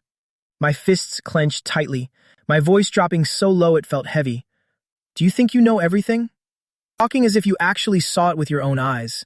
He was about to argue back, but I blocked him again. "Do you think you're the most insightful person here? In my eyes, you are actually very foolish." After saying that, I ignored him completely and strode away. From behind, Sun Yen's voice echoed in a furious rage. "Su Wenbin!" I didn't look back and walked straight out the door. My vision blurred. I had to tilt my head back far to keep the tears from falling. Sun Yen's words were like a poisonous needle, always stabbing the most painful part of my heart. Instantly, they dragged me back to that stormy day years ago. That day, when I was not yet 10 years old, I came home from school, and the house was silent with not a soul in sight. I called Dad over and over, but in that vast house there was only the echo of my own voice. A mocking voice suddenly echoed in my mind. "Your dad doesn't want you anymore." I desperately called Su Dingzi, but not a single call was answered. As the sky darkened, I rushed into the heavy rain to find him until my whole body was soaked through, and terrified of being lost, I ran home crying. Back home, I curled up on the corner of the bed. Unwilling to give up, I tried that one phone number again. Miraculously, the call went through, and a sudden wave of relief washed over me. My voice was tiny and weak. "Dad, I'm so hot, I don't feel well." But on the other end, Su Dingzi's voice was utterly indifferent. "If you're hot, turn on the AC. I'm very busy right now." With a click, the call was cut off. I called back again, but only heard the cold, mechanical, automated voice. It wasn't until much later that I learned. That day, Su Dingzi was busy taking Shilan shopping. When he finally returned home, he didn't give me a single thought. It wasn't until the next morning that he discovered I had been burning with a fever all night. I had been huddled in the corner, delirious from the heat. The following days, I suffered from complications due to the fever, lying all alone in a cold hospital room without a single visitor. I was clearly Su Dingzi's son as well. Dragged my heavy footsteps along. Subconsciously, I had walked back home all by myself. Surprisingly, as soon as I reached the door, my phone vibrated repeatedly. It was a message from Su Ruoxi. Did you come by just now? I just got back from turning in an assignment. I simply replied, it's nothing. I pushed the door open and entered, turning around to close it. But while my hand was still on the doorknob, my nose suddenly began to sting. The tears I had been holding back fell like a broken string of pearls, no matter how much I wiped them, until I was sobbing uncontrollably before I finally began to calm down.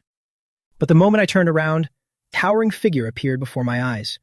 Wen Yudong was standing nearby, her eyes slightly lowered, staring at me. Her golden retriever Dan Huang was wagging its tail beside her, wanting to approach but not quite daring to. I was instantly stunned, so embarrassed I wish I could vanish into the floor. She hadn't seen the whole thing, had she? I swallowed hard, my voice still raspy from the tears, feeling a wave of self-pity in my heart. Why are you home so early today? Wen Yudong's gaze settled on my red-rimmed eyes. After 2 seconds of silence, she finally spoke. I just got back from a business trip and found you standing here crying. I rushed to explain. I just suddenly remembered a movie I watched before, and I just felt a bit sentimental. The excuse was so clumsy, even I didn't believe it. Unexpectedly, she spoke up abruptly, her voice low, "Come here." I walked over to stand in front of her. She gazed intently at my face, asking each word carefully. Did someone bully you out there? Those words made my heart tighten. I shook my head. I just suddenly missed my mother. She called my name, Su Wenbin. Then she dropped a bombshell. Although I don't want to meddle in your affairs too much, at the very least, you are mine. As long as you keep me satisfied and stay obedient, I don't mind you using my name as your support. My heart began to race. Does she mean that I can go out and use being Wen Yudong's husband as my shield? But just as I was about to speak, a sharp phone ring suddenly interrupted. Wen Yudong held the phone to her ear, simply replying, "Fine. I'll be there right away." She hung up and looked at me. I have to go over to grandfather's place. With that, she grabbed her coat from the sofa, turned around and prepared to leave. Seeing her about to go, I hurriedly stood up, my eyes fixed on her. Can I come along? Wen Yudong's movements paused. She turned to look at me and simply said, "Suit yourself." In the car, I couldn't help but ask, why did grandfather call you over? She kept her eyes on the road, her voice steady. Ji Ming is here. Grandfather wants me to go meet him. My heart skipped a beat. He's back? Then wouldn't my presence be completely redundant? After all, grandfather didn't ask for me at all. I stole a glance at her profile. Her features were so elegant, yet betraying no emotion whatsoever. It wasn't until the car came to a full stop that she turned her head, catching my gaze right then. I felt like I'd been caught red-handed, quickly looked away, my heart missing a beat. We're here, her low voice sounded. I just gave a quick yes, and clumsily unbuckled my seatbelt to get out. I felt as if my chest were tightening, my breathing turning erratic and losing its normal rhythm. Watching her walk away, I could only grit my teeth and follow. To my surprise, as soon as we entered the lobby, we heard Wen Chenghe's cheerful laughter. Yudong, you're here. Ming Ming has been waiting for you. All this time, my eyes scanned the room, and immediately settled on a slender man with a gentle gaze sitting next to Wen Chenghe. He looked so refined and composed. That man was Ji Ming. When Yudong walked straight toward them and sat down on a single sofa, she asked, "Didn't we say the project wouldn't finish until next month? Why did you come back so early?" Ji Ming's eyes reflected only her, as he replied softly, "My father assigned that project to someone else. He wanted me back to oversee a different one." When Yudong didn't say anything more, but suddenly turned her head, catching me still standing there like a statue. I suddenly felt an inexplicable urge to avoid her gaze. Her voice sounded softly, "Come here." I froze for a second, then quickly stepped forward. Wen Chenghe seemed to only just remember me, saying to Ji Ming, "Ming Ming, this is Wen Bin, whom I mentioned to you." Standing beside Wen Yudong, I forced a stiff smile. "Hello, I am Su Wen Bin." Ji Ming's gaze shifted from Wen Yudong's face to mine. His smile suddenly faltered. It took 2 seconds before he replied, "Nice to meet you." The atmosphere instantly turned cold and incredibly awkward. Seeing this, Wen Chenghe laughed and said, "You kids chat among yourselves. This old man won't bother you anymore." Once he left, I looked at Ji Ming and then back at Wen Yudong, whispering, "I'll go to the garden to talk with mother for a bit. Text me when you're ready to leave." She only responded with a slight hum. I then turned to head toward the back garden, but I couldn't help but glance back at her once more, an inexplicable sense of unease rising in my heart. When they were finally alone, Ji Ming asked, "When did you get married?" Wen Yudong replied decisively, "Almost a year ago." Ji Ming fell silent for a long time, before he asked the most important question. "Why him?" Wen Yudong didn't speak, so Ji Ming pressed further. "He isn't your type at all. Why did you choose to marry him?" Surprisingly, Wen Yudong's answer was quite blunt. Even I don't know what kind of person I like. So how could you possibly know? Ji Ming was momentarily at a loss for words, but he still wasn't satisfied, and immediately launched a barrage of questions. Grandfather said you two are very happy. Yudong, it's obvious you don't love him, right? Ji Ming, her voice suddenly dropped, carrying a note of warning. There's no reason. I just felt he was suitable, and grandfather agreed. These words completely crushed Ji Ming, his hands clenched tightly, trembling slightly, his eyes reddening. If there's no affection, why couldn't that person have been me? We grew up together since we were kids. I am the one who is most suitable for you. Unexpectedly, Wen Yudong used only one sentence to push him into the abyss. Because we are friends. Ji Ming went completely mad. I don't want to be friends. I've told you since high school that I love you. But she cut him off directly, her voice devoid of any emotion. I am already married now. A single statement that instantly discouraged him. He still didn't give up, asking one final question. If I hadn't confessed my feelings then, would you have felt that? I was the most suitable marriage partner. The woman slightly lowered her eyes and uttered two words, but each word stabbed into the listener's heart. Perhaps Ji Ming laughed, a laugh that looked even more painful than crying. So he can love you, but I cannot. Is that it? Wen Yudong remained silent. Meanwhile, I was in the back garden chatting with Yao Wan, completely unaware of things happening in the living room. At that moment, Yao Wan suddenly looked at me and asked, Wenbin, have you two been to the hospital for a checkup lately? I was confused. Huh? My face was full of bewilderment. A checkup for what? Yao Wan clicked her tongue. A single sentence from her froze me on the spot. What else could it be? To see if there's any good news yet, of course. Surprisingly, before I could even speak, Wen Shiyu beside me blurted out, how is that even possible? He immediately realized he had misspoken and quickly tried to cover it up. I mean, it wouldn't be right not to have a checkup. I looked at his suppressed expression and almost burst into laughter. Then I turned to Yao Wan and said, Don't worry, mother. I know what I'm doing. Then, as if suddenly remembering something, I couldn't help but ask, Mother, were Yudong and Ji Ming very close in the past? Yao Wan smiled and replied, They grew up together, so it's only natural they were close. But then Yudong went to study abroad, and Ji Ming left as well, so they've had almost no contact for the past 2 years. I gave a soft, I see, but my heart became even more troubled. Even after everyone had left, I remained there alone, sitting on the swing. My mind was filled with the way Ji Ming had looked at me earlier, along with the words Wen Shiyu had said before. Ji Ming really is in love with Wen Yudong. And what about my wife? Did she ever have feelings for him too? Suddenly, my heart felt heavy with a wave of sadness. Right at that moment, someone suddenly stopped the swaying swing, cutting off my wandering thoughts. I turned around to find Wen Yutong standing right beside me. She was holding the swing's chain with one hand. I hurriedly stood up. Are you all finished talking? She let out a soft, Then she said directly, Let's go, we're going home. I stammered, but Mom said to stay for dinner. Are we not staying? But she didn't even bother to look at me. Let's go. Wen Yutong said, walking away immediately. I had no choice but to follow. Unexpectedly, grandfather stopped her. Why not stay for dinner? It's not often that you visit, after all. In the next second, Wen Yutong's voice dropped. She spoke a single sentence in front of everyone. No, grandfather, I just got back, so I want to have a private meal with Wen Bin. I looked at her in shock. Instinctively, I glanced over at Ji Ming. There wasn't a single expression on his face, but his slightly trembling hands betrayed him. I quickly spoke up, then grandfather, well, take our leave now. As soon as I finished, I felt a warmth around my wrist. She actually reached out and took my hand directly, leading me straight outside. I lowered my eyes, staring at her warm, dry palm. Her grip was firm yet gentle, but it made my heart feel strangely itchy. It wasn't until we got into the car that I finally regained my senses.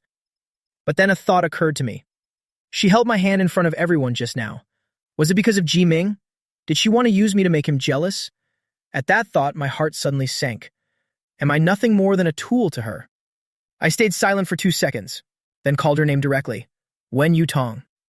She gave a soft response. I stared intently at her, voicing the suspicion in my heart. Why did you suddenly take my hand? Wasn't it because of someone else? Unexpectedly, Wen Yutong looked like she just heard something ridiculous. She gave a cold laugh and uttered 2 words. It's you. My heart skipped a beat. So my guess was right after all. But in the next second, she continued. I just wanted him to give up. Those few words made all the gloom in my heart vanish instantly. Suppressed a smile and gave a soft, Then I quickly changed the subject. So, what do you want to eat? I'll have Auntie Zhang make it, she replied casually. Anything is fine.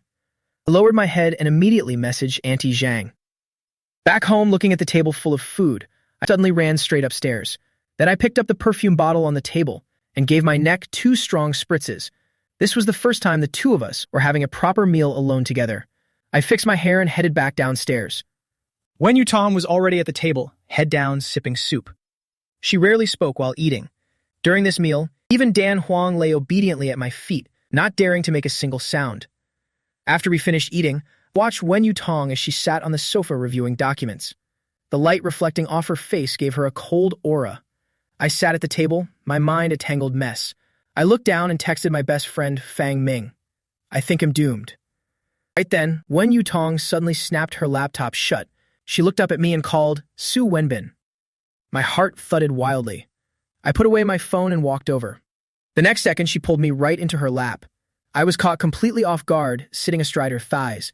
She wrapped an arm tightly around my lower back and said in a husky voice, "Come a little closer to me." My heart was racing like crazy. As if possessed, I reached out and wrapped my arms around her neck. Unexpectedly, she grabbed the back of my neck. Her voice dropped seductively. "Don't wear perfume next time. I don't like it." The moment she said that, before I could react, her warm lips pressed against mine, making my body freeze. My mind went blank. She was kissing me. My breathing grew heavy and rapid. Just as my rationality was about to crumble, the pressure on my chest suddenly loosened. She pushed me down onto the sofa. With my last shred of reason, I grabbed her arm and said with a trembling voice, "Dan Huang is eating in the living room." To my surprise, Wen Yutong's movements halted. She actually let go of me and stood up. She strode over to Dan Huang, picked up his food bowl, and carried it straight to the balcony. I sat up abruptly on the sofa, my cheeks burning like fire. I watched as she closed the balcony door, then with a swift motion drew the curtains completely shut. Then she turned back towards me. She lifted me up from the sofa and pressed me against the back of the seat. Her breath fanned the back of my ear, making me shiver uncontrollably. Before I could speak, her voice reached me from behind. "Keep it down or he'll think I'm bullying you when he hears." By the time I came to, Dan Huang had somehow curled up by the corner of the bed, fast asleep. I slowly sat up, finished my morning routine, and headed downstairs. My throat still felt dry and scratchy. At that moment, my gaze swept across the room, and I saw an open, small box at the corner of the table. Startled, my heart jumped, and I quickly grabbed it and threw it in the trash. Why didn't she know to put it away? I looked down at my phone. Fang Ming's message was clear as day. "You're doomed." "What do you mean by doomed?" "Your wife has gone bankrupt." I stared at the screen, typing and deleting, but I couldn't send a single word, because every time I thought of Wen Yutong, my mind was filled with images of her protecting me, scolding Su Nian, and her own words saying we were family. Even the way she downed that glass of wine for me. I remember her telling me yesterday to just use her name. All of this was something I never dared to dream of before, and my heart felt suddenly flustered. The fact that Wen Yutong is my wife didn't seem like a burden anymore. I'm even starting to wish this fake marriage would become real. Staring at Fang Ming's message, I bit my lip and slowly typed a few words on the screen. "I think I'm sick. I think I've fallen for her a little." As soon as the message was sent, a flurry of question marks and exclamation points from Fang Ming filled the screen. Phone vibrated violently. "Damn, how did you catch on so fast?" My heart rate quickened uncontrollably. A trembling fingertips texted back, "Does a racing heart count?" After a long silence, Fang Ming finally sent back 3 words. "You are legendary." I let out a long sigh, tossing my phone aside, but a second later, I picked it up again as if possessed. I looked down and opened the chat with Wen Yutong. After some consideration, I finally typed, "Are you coming home today?" But, as expected, the phone remained silent with no response. She seemed to never reply to my messages right away. Right then, another message suddenly popped up. It was from Song Sayun. "Isn't the day after tomorrow your birthday? Have you thought about how you're going to celebrate?" I was suddenly taken aback. Birthday? If he hadn't mentioned it, I probably would have forgotten. For the past few years, birthdays for me were nothing more than a cake from Su Ruoxi and a greeting from Su Dingji. I had long since stopped having any expectations, but this time I stared at the screen as if a thought had suddenly struck me and quickly texted back, "In celebrating my birthday at home this year." Song Siyun replied instantly, "The Su family home." I looked at those words and a smile tugged at the corner of my lips, my own home. As it turned out, I waited until evening, and when Yutong still hadn't replied, I was completely discouraged. Was she really that busy all day? So I just turned off my phone and casually flipped through a book. Unexpectedly, after a while, my eyelids grew heavy with sleep. By the time I woke up again, it was already broad daylight. Less than greater than. I reached for my phone. Less than greater than. The screen was pitch black. Less than greater than. It turned out that while I was reading last night, the battery died. Less than greater than. And the phone had automatically shut down. I scrambled up to charge it, went downstairs, but she was nowhere to be found. I immediately caught Auntie Zhang and asked when she had left. Auntie Zhang said that the madam had just left not long ago. I had just missed her. I rushed back to the bedroom to turn on my phone. As soon as the screen lit up, there was indeed a message from her. But when I saw the reply time, my heart felt suddenly heavy. It turned out the message was sent last night. Coming back late. Don't wait for me. Just those few words. While I was in a daze, a message from my sister Su Ruokshi popped up. Are you coming home for your birthday tomorrow? I flatly refused, but she insisted that I come over, saying she had already bought a gift for me. Arriving at the Su house, only my sister was home. I immediately breathed a sigh of relief. Ruokshi gave me the gift. Just as I was about to open it, she told me about Su Nian getting into a fight at school. Father and that woman had both gone to the school. I was just about to slip away when Su Nian's arrogant voice echoed from outside. It wasn't like I was looking for trouble. He spoke to me first, so I just fought back. I turned to look, happened to meet Su Dingzhi's gaze. That woman hurriedly led Su Nian, who was glaring at me, upstairs right after that. Su Dingzhi feigned concern. Wenbin, tomorrow is your birthday. Come home for dinner. I coldly refused. No need. I'm celebrating at my own home. His face darkened, then he suddenly changed his tone. Don't hold that business from last time against us. Weren't your things returned to you already? It was all just a misunderstanding. I glared at him. Those words made my heart turn cold. He actually said Su Nian was just joking with me, and even tried to twist the truth, saying everything was fine since the items were returned. Hearing him distort the facts, I couldn't help but interrupt. Father, why are you always so biased? He froze instantly. As for me, I didn't care to give him another glance, and turned to leave. After I left, Su Nian was still upstairs, complaining about me to that woman. She held his shoulder, her eyes full of meaning. You want to argue with him? Your father will just think you're looking for trouble for no reason. Besides, the Wen family is backing him. If he complains to the Wen family, our Su family will lose countless resources. By the time I got home, it was completely dark. I leaned against the wall exhausted and opened the gift for my sister. Seeing what was inside, I was stunned. It was a peace lock bracelet. It looked exactly like the one I wore as a child. I slipped it onto my wrist, and a wave of warmth suddenly rose in my heart. All the previous unpleasantness vanished completely, but at that moment, Dan Huang suddenly gave a bark. He turned and ran straight upstairs, constantly looking back at me. I followed him to the door of the study. He actually raised a paw and gave the door a gentle scratch. I peered through the crack in the door, my heart racing. Wen Yutong had actually returned. I saw her sitting at her desk, busy with something unknown. I took a deep breath and pushed the door open. Dan Huang stood obediently at the door, wagging his tail frantically. I tried to sound calm. You're off work early today. She gave a soft, but her gaze remained locked on me. Suddenly remembering something, I plucked up my courage and whispered, Next time, if you want to be in the living room, could you remember to put that away? If I hadn't woken up early, Auntie Zhang would have seen it. The way Wen Yutong looked at me shifted slightly. After 2 seconds of silence, she replied in a cool, clear voice, I'm in a meeting. My head let out a loud buzz and went instantly blank. The moment I realized what was happening, I wished I could find a hole to crawl into right then and there. Heat spread from my cheeks down to the base of my neck. I spun around and ran straight out. I had just sat down on the sofa, my mind still in a whirl. Then my phone gave a vibration. It was a message from Wen Yutong. I'll be more careful next time. Immediately after the second message, set my heart into a wild, endless flutter. Next time after using it, I quickly turned off the screen, hugging Dan Huang to force myself to calm down. But a moment later, when Yutong actually walked out from her office, she approached me step by step, and I hurriedly let go of Dan Huang and stood up. I spoke up awkwardly. He seems to like you quite a bit. To my surprise, she glanced at Dan Huang, but her gaze landed on my face. I don't like him. My heart tightened, and I mustered the courage to ask, Then do you like? I swallowed the words before they could leave my lips. Instead, I asked, Oh, right. Tomorrow is my birthday. Are you free? I quickly added an explanation. I just wanted to find someone to share a cake with. Surprisingly, she coldly retorted, Don't you have friends? I lied and said they were all busy, but she just casually said, "Well, see you later." My heart sank to the bottom instantly, while she naturally unstrapped her watch and unbuttoned the top of her shirt. She saw I wasn't moving. Her brow arched as her gaze swept over me. Her voice carried a hint of fatigue. "What is it? Do you want to do it tonight?" I immediately panicked, tossed back "I'm going to my room," and fled for my life. I sprawled on the bed, getting more upset the more I thought about it. What she meant was that she didn't want to spend my birthday with me, right? So I ordered a cake for myself. Just then, my phone lit up. It was a message in a large red envelope from Fang Ming. "I'm so sorry, I almost forgot today was your birthday. I haven't even had time to buy you a gift yet. Wait until the end of the month when I finish filming. I'll definitely make it up to you." Looking at Fang Ming's message, I was suddenly taken aback. Somehow, it had already been over 2 months since Wen Yutong returned. I suddenly flipped through the calendar, a thought flashing through my mind. They were almost at their first wedding anniversary.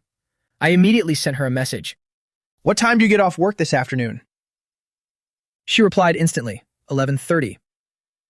So I asked further, "Can I come find you for lunch?" The other end suddenly went silent. My heart tightened. I quickly came up with a clumsy excuse. "Auntie Zhang isn't coming today. I'm not used to eating alone." A few minutes later, she finally replied with just 2 words, "Come over." I was ecstatic, even wanting to show off my cooking skills, and rushed into the kitchen to get busy. But 20 minutes later, I looked at the mushy, blackened mess in the pot and fell into deep thought. I sighed. Never mind. I should just go eat near her office. I changed my clothes and hurried out of the house. The receptionist saw me and immediately stood up respectfully. "Sir, the CEO still has about 10 minutes before she gets off." I nodded, knowing my way upstairs. To my surprise, when I arrived at her office door, I found the door slightly ajar, and a man's voice was coming from inside, low and masculine. "CEO Wen, please take a look at this report." My heart skipped a beat, and I tilted my head slightly to look inside, only to see a tall man standing in front of Wen Yutong. At that moment, Wen Yutong looked up, her gaze sweeping past the man and landing right on me. The man noticed her gaze and turned to look as well. He saw me, his brows furrowing, and immediately opened his mouth with a question. "Why didn't you knock before entering the CEO's office?" I looked at him, curled my lips into a smile. "Not only do I dare not knock, but I also dare to kiss her. Do you believe me?" Then my gaze shifted to Wen Yutong, my voice sickeningly sweet. "Right. Dear wife?" The man was instantly dumbfounded, looking back and forth at Wen Yutong, but she didn't deny it at all. His expression turned extremely ugly, muttering about delivering documents, then fled in humiliation. I casually closed the door, walked up to her, and called her name coldly. "Wen Yutong, even if we don't have feelings for each other, you can't just be at the office and—" Before I could finish, she suddenly interrupted. "You're quite the guesser." I was instantly speechless, but still asked defiantly, "Wasn't it you who called him here?" She replied with a single sentence. "He's just an assistant." I stared intently at her. Why do women always like having male assistants? Wen Yutong replied nonchalantly, "That's Zhou Mi's assistant." Hearing that, I couldn't help but mutter under my breath. "Then why was he in your office?" To my surprise, she interrupted me again, her gaze cold. "How should I know? Why are you being so nosy?" I shut up instantly, checked my watch, stood up, and said, Let's go eat." I hurriedly followed after her. At the Western restaurant, I looked at her sitting opposite me and asked cautiously, "You aren't busy anymore today, right?" Wen Yutong didn't even look up, just giving a sluggish, I hesitated for a few seconds, then continued, "Then what time do you get off this afternoon?" "I'll have them deliver the cake then." She replied coldly with just that one word. I gave a soft acknowledgement, staring at her for a few seconds, before swallowing the words I intended to say. After we finished eating, Wen Yutong told Secretary Zhu to take me home. I followed her downstairs where Secretary Zhu was already waiting by the car. Wen Yutong just turned and said one thing to me, "Go home." I looked at her for 2 seconds, then opened the car door and got in. Today is my birthday. Yet she really can't even say, "Happy birthday" to me. Looking at her through the car window, I felt both angry and choked up. Secretary Zhao rolled up the window, and I slumped exhausted in the back seat, suddenly asking, "Secretary Zhao, do many people in the company like Wen Yutong?" Secretary Zhao was taken aback for a moment, then answered honestly, "Quite a few." As if afraid I might misunderstand, she quickly added an explanation. But the CEO keeps business and personal life very separate, so you don't need to worry. I immediately felt like I'd been stabbed in the heart, unable to utter a single word. Secretary Zhao noticed my expression and suddenly said, "Today is your birthday, isn't it?" I was startled. "Yeah, how did you know?" Secretary Zhao smiled. "The CEO mentioned it this morning and told me to pick out a gift if I had time this afternoon." Hearing that, I looked up at her instantly, trying to suppress the joy in my heart, and gave a soft reply. After arriving home, I couldn't wait any longer and rushed through the door, picking up Dan Wong and showering him with affection. I lifted his head, my eyes sparkling as I asked. She didn't tell me. Because she wants to surprise me, right? Dan Wong was held tight by me, tail wagging non-stop. I let him go, ruffled his fur and said, "I'll give you a chicken leg later." Then I stood up and dashed upstairs, rifling through my closet to pick out 3 or 4 suits, taking photos to send to my friend Fang Ming. "Which suit looks best on me?" Fang Ming replied instantly. "Going on a date with your wife?" "Something like that." "Well, stop asking. Just pick one. That black one is nice." I texted okay, picked up the black suit. A sophisticated casual suit with exquisite tailoring, featuring a subtle pattern on the collar, which I'd never worn since I bought it. Looking at the suit, my heart felt sweet, and I hurried into the bathroom. I shaved and spent a long time fixing my hair, then put on the suit and stood before the mirror, surprising even myself with the reflection. My skin looked clean and bright. It's a perfect match with this black suit. I waited all the way until 5 o'clock. Before messaging the bakery to have the cake delivered, the exquisite cake inside the box was truly a perfect match for my outfit today. Then an idea came to me. I picked a bottle of red wine from the rack and took out 2 tall stem glasses. Afraid of messing up my hair, I didn't even dare lie down on the sofa, so I just sat there properly at the dining table. The phone screen lit up and then dimmed again. It was almost 6:30, but she still hadn't come home. I finally couldn't help but open the chat and sent a message. "Haven't you finished work yet?" She should have been home by now, yet I waited for a long, long time, and there was still no movement from the phone. Just then, the phone suddenly vibrated. I hurriedly picked it up to check, but it was just a spam message. Wen Yutong still hadn't replied to my text. Despondent, I slumped my face onto the table. I tilted my head to look at my dog, Dan Huang. I muttered, how could she have the heart to stand me up? I spent so much time shaving, after all. Dan Huang just looked at me and wagged his tail. I withdrew my gaze, staring blankly at the cake and the wine on the table. I don't know how much time passed. My eyelids grew heavier and heavier. Gradually, my consciousness began to blur. Just as Wen Yutong stepped through the door, she saw me slumped over the table, fast asleep. Her hand closing the door suddenly froze. Half of my face was pressed against my arm, next to the cake that was still in its box. As soon as Dan Huang saw her, he wagged his tail and barked. I was immediately jolted awake by the barking. Frowning, I opened my eyes. Our eyes met and I was completely stunned. Wen Yutong's gaze lingered on my face. One side of it was flush red from being pressed while I slept. Only then did I snap out of it, and hurriedly looked away. I asked in a low voice, why are you just getting back now? Wen Yutong walked toward me. Her voice betrayed her exhaustion. The company had an emergency meeting. I pursed my lips, saying nothing. She pulled out the chair opposite me and sat down. She glanced at the cake on the table, then looked at me. Even though it's this late, you were still waiting for me. Seeing that I remained silent, Wen Yutong seemed to suddenly remember something. She took a small box out of her blazer pocket. Here is your birthday present. My eyes fell on the small box. I reached out and opened it. Inside was a custom-made watch. I looked up at her for a moment, and then quickly looked away again. Seeing that I continued to stay quiet, Wen Yutong finally spoke up. Su Wenbin, what are you sulking about? I suddenly looked straight at her. My voice was full of grievance. Wen Yutong, how could you have the heart to deceive me like that? I've been waiting for you for over 2 hours. I sent you messages and you didn't even bother to reply.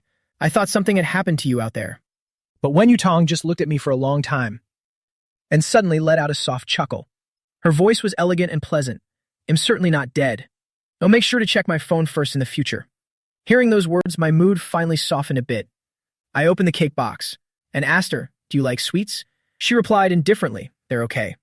Then she actually took the initiative to help me unwrap the candles and handed me one. I took it and stuck it into the cake. Suddenly remembering something, I asked, do you have a lighter? Wen Yutong took out a lighter. Her thumb flicked to light the candle. She casually tossed the lighter aside, then looked at me, make a wish. I looked at her for about 2 seconds, then clasped my hands together and slowly closed my eyes. In my heart, I had only one single thought. I hope Wen Yutong will love me. However, I had no idea that, right as I was making my wish, her gaze had already shifted away from my face and slowly came to rest on my full, red lips. I opened my eyes and blew out the candle, looking at her expectantly. Wen Yutong, do I look any different to you today? Wen Yutong said nothing. Her gaze slid down from my red lips, past my ivory neck, and stopped at my delicate collarbone. Today I was so handsome it was breathtaking. Su Wenbin, she suddenly called my name. I looked at her doubtfully. Wen Yutong suddenly looked up. Her red lips parted slightly. Her voice was low and full of allure. Played enough? I was completely dazed, as the woman let out a soft chuckle, her gaze locking onto my face. It's my turn to play. With those words, the woman lunged straight toward me. She gripped the back of my chair with one hand and violently jerked it backward. In the next second, before I could even react, I was hoisted up and pinned onto the tabletop by her. Then she grabbed the collar of my shirt and tore it open with force. Buttons immediately went flying everywhere, clattering all over the floor. My voice trembled. The cake. We haven't even eaten it yet. She spoke in a raspy voice. Well, eat after we're finished. She leaned close to my ear. Her hot breath fanned directly against my face. My hand gripping her arms suddenly tightened. However, at the very moment her hand slid into the hem of my shirt, Dan Huang suddenly rushed out and let out a fierce bark toward her. Wen Yutong shot a glance at the dog, then suddenly scooped me up in a princess carry, striding straight upstairs. With a bang, the bedroom door was slammed shut. I was pinned firmly against the door by her, as she spoke in a low voice. With an undeniable pressure, if there is a next time, that dog will be sent back to the Su family. I was just about to open my mouth to explain, but before the words could escape, a passionate kiss blocked my lips. After that, her hands slowly moved upward. I froze instantly, unable to say another single word. In a flash, I had stayed cooped up in the house for a long time. Today, while I was busy binge-watching movies, I suddenly received a message from Fang Ming. Fang Ming wrote, "Late nights are so lonely. Transfer 88 yuan via WeChat. And come listen to my story." Every single word made my heart bleed. I messaged back, "Was your account hacked?" Fang Ming replied immediately, "Shocking good news, I'm done filming. Let's go out and celebrate today." Seeing the message, I jumped out of bed and quickly replied, "Why didn't you say so sooner? Do you see what time it is? I've already showered and cleaned up." Fang Ming urged at once, "Hurry, hurry. It's only 8 o'clock. I've already done my hair. Don't be a killjoy." I didn't know what else to say, but still scrambled out of bed, grabbed some random clothes and headed for the door. But as soon as I reached the living room, I hesitated. I instinctively glanced toward the study. Should I let her know? Just then, the study door suddenly opened, and Wen Yutong walked downstairs carrying her coat. Seeing me, she also paused for a second. She approached me, speaking in a low voice. "Grandpa just called. Uncle G has been hospitalized. Father and I have to go check on him." I was startled and quickly urged, "Then you should go quickly." Wen Yutong didn't say anything else. She put on her coat and walked straight to the door. "Go to bed early, okay?" I waited until her car had completely left the manor, then lowered my head and messaged Fang Ming. I asked directly, "Where are we going?" Fang Ming replied immediately, "I want to go eat something really delicious." I thought for a moment, then messaged back, "Then come pick me up. I'm home alone." Fang Ming sent a voice message right away. "Okay. Your personal driver will be there shortly." I put my phone away and sat on the sofa waiting for him, casually picking up Dan Huang. But as I was holding him, I suddenly remembered something. I picked up my phone again and messaged Wen Yutong. "When will you be back? Message me when you're on your way back." I was just about to turn off the screen when Fang Ming's message popped up. "Open the door. I'm at the door." I tossed the phone aside and stood up to open the door. Not having seen him for a month or two, Fang Ming looked noticeably thinner. I was just about to say something when Fang Ming's gaze was drawn to Dan Huang. He exclaimed, "Dan Huang, come here and let me pet you." He squatted down and rubbed the dog's head repeatedly, then turned to ask me, "Why did you bring him here? Didn't your wife say anything?" Hearing that, I immediately recalled the other night. I lowered my eyes. She still wants to send Dan Huang back to the Su family. She never liked him in the first place. Fang Ming clicked his tongue, but he ended up staying here anyway. Would your wife really let him stay if she hated him that much? How did you convince her? That single question made my eyelashes quiver slightly. My ears instantly flushed red with embarrassment. As images of that night flashed through my mind, my heart suddenly skipped a beat. Seeing my silence, Fang Ming didn't push any further. He stood up. "Let's go. Starving to death." At the same time, at the hospital, Wen Yutong had found the room. Jiming was keeping watch by the bedside. She opened with, "How is Uncle Ji doing?" Jiming stood up immediately, anxiously gesturing for her to be quiet. "Let's talk outside, my father just drifted off." Wen Yutong gave an indifferent hum, then turned and stepped out of the room. As soon as the door closed, Jiming looked up at her. "Did you come all by yourself?" She calmly replied, "It's late, so I didn't let my father come." Jiming let out an "oh." Wen Yutong glanced into the hospital room, asking once again, what exactly happened? Jiming pursed his lips, only then speaking up. "When I finished work, I found my father fainted on the sofa. It really scared me to death at the time. The first person I thought of was you." He paused for a moment, before adding, "The doctor said it was from drinking too much. The stomach lining was damaged. It's nothing too serious." However, immediately after, his tone changed, as he cast a probing look toward Wen Yutong. "You coming here at this time?" He didn't say anything, did he? Hearing the words, "that guy," in Wen Yutong's mind, the image of me standing in the living room immediately appeared, urging her to go quickly. She coldly replied, "No." She uttered the word with complete detachment. Jiming stared intently at her face. Just as he was about to say something, he was directly cut off by her. Wen Yutong's voice was unwavering. "Since everything is fine, I'll take my leave now. If Uncle Ji needs anything, just call me. I'll have Secretary Ju come over." Just as she finished speaking, she turned to leave when Jiming suddenly called out, "Wen Yutong." He called her back sharply. Wen Yutong stopped in her tracks. Jiming was silent for 2 seconds, finally asking the question he had buried deep in his heart. "Will you stay by his side forever?" She hummed in response, her tone terrifyingly calm. Barring any surprises, Jiming's heart tightened. He pressed, "What counts as a surprise?" "In your eyes, what kind of event is considered a surprise?" However, when Yutong did not answer, Jiming's eyes instantly welled up with red, his voice cracking with tears. "You never used to treat me like this before. If it were before, you would absolutely never have left me alone." Unexpectedly, she coldly countered, "What makes you think I wouldn't?" With just one sentence, Jiming was rendered speechless. He stared at her blankly. Only after a long while did he choke out, "I've liked you since 11th grade. It's been over 10 years now. 10 years is certainly not a short time. Do you really not have even the slightest feeling for me?" Her face remained as cold as ice. Her thin lips were just about to move, but before she could speak, she was interrupted by him. "Don't say it. I don't want to know." Hearing him say that, Wen Yutong looked away. Without hesitation, she turned to walk away, but in the next second, Jiming suddenly lunged forward and hugged her tightly from behind. Around her slender waist, the pleasant, fresh scent of cedarwood immediately filled his nose. Wen Yutong looked down at the hands still clutching her waist. Her voice dropped to a chilling low, filled with a bone-piercing frost. "Jiming, let go." Her voice rang out from above, but Jiming bit his lip, hugging her even tighter instead. His voice choked, with a final shred of hope. "Just let me hold you for a bit. Is even just a small hug not allowed?" Wen Yutong said nothing more, directly reaching back to grab his arms, forcefully throwing him off. She looked at him, her voice still calm, but each word cut like a knife. "There won't be a next time." Jiming's eyes burned, and tears instantly burst forth. He suppressed a sob, asking in despair, "Are you truly unwilling to give me even one single chance?" She didn't even bother to respond with a single word, turning and walking away decisively. And at this moment, I had just finished bad-mouthing my wife with my best friend in a restaurant. Unexpectedly, the next second, the phone suddenly vibrated. I casually picked it up to check. Seeing the message, the smile on my lips instantly froze. "Wen Yutong, am coming home now." I immediately dragged my best friend and ran outside. "Hurry and take me home. Wen Yutong is about to arrive." In the car, my friend couldn't help teasing. "Young master, have you really fallen into the trap of love? Are you trying to build a gentle and capable husband persona?" I was rendered speechless, then tried to argue. "The way I treat you is exactly the way I treat her." Unexpectedly, my friend seemed to remember something, suddenly asking, "Last time you told me you liked her. Do you still think so now?" I let out a sigh. Now I just feel that thought is getting stronger and stronger. What if she doesn't like you back? I looked out the car window, taking an indifferent tone. What can I do? Just accept it. She's already my wife anyway.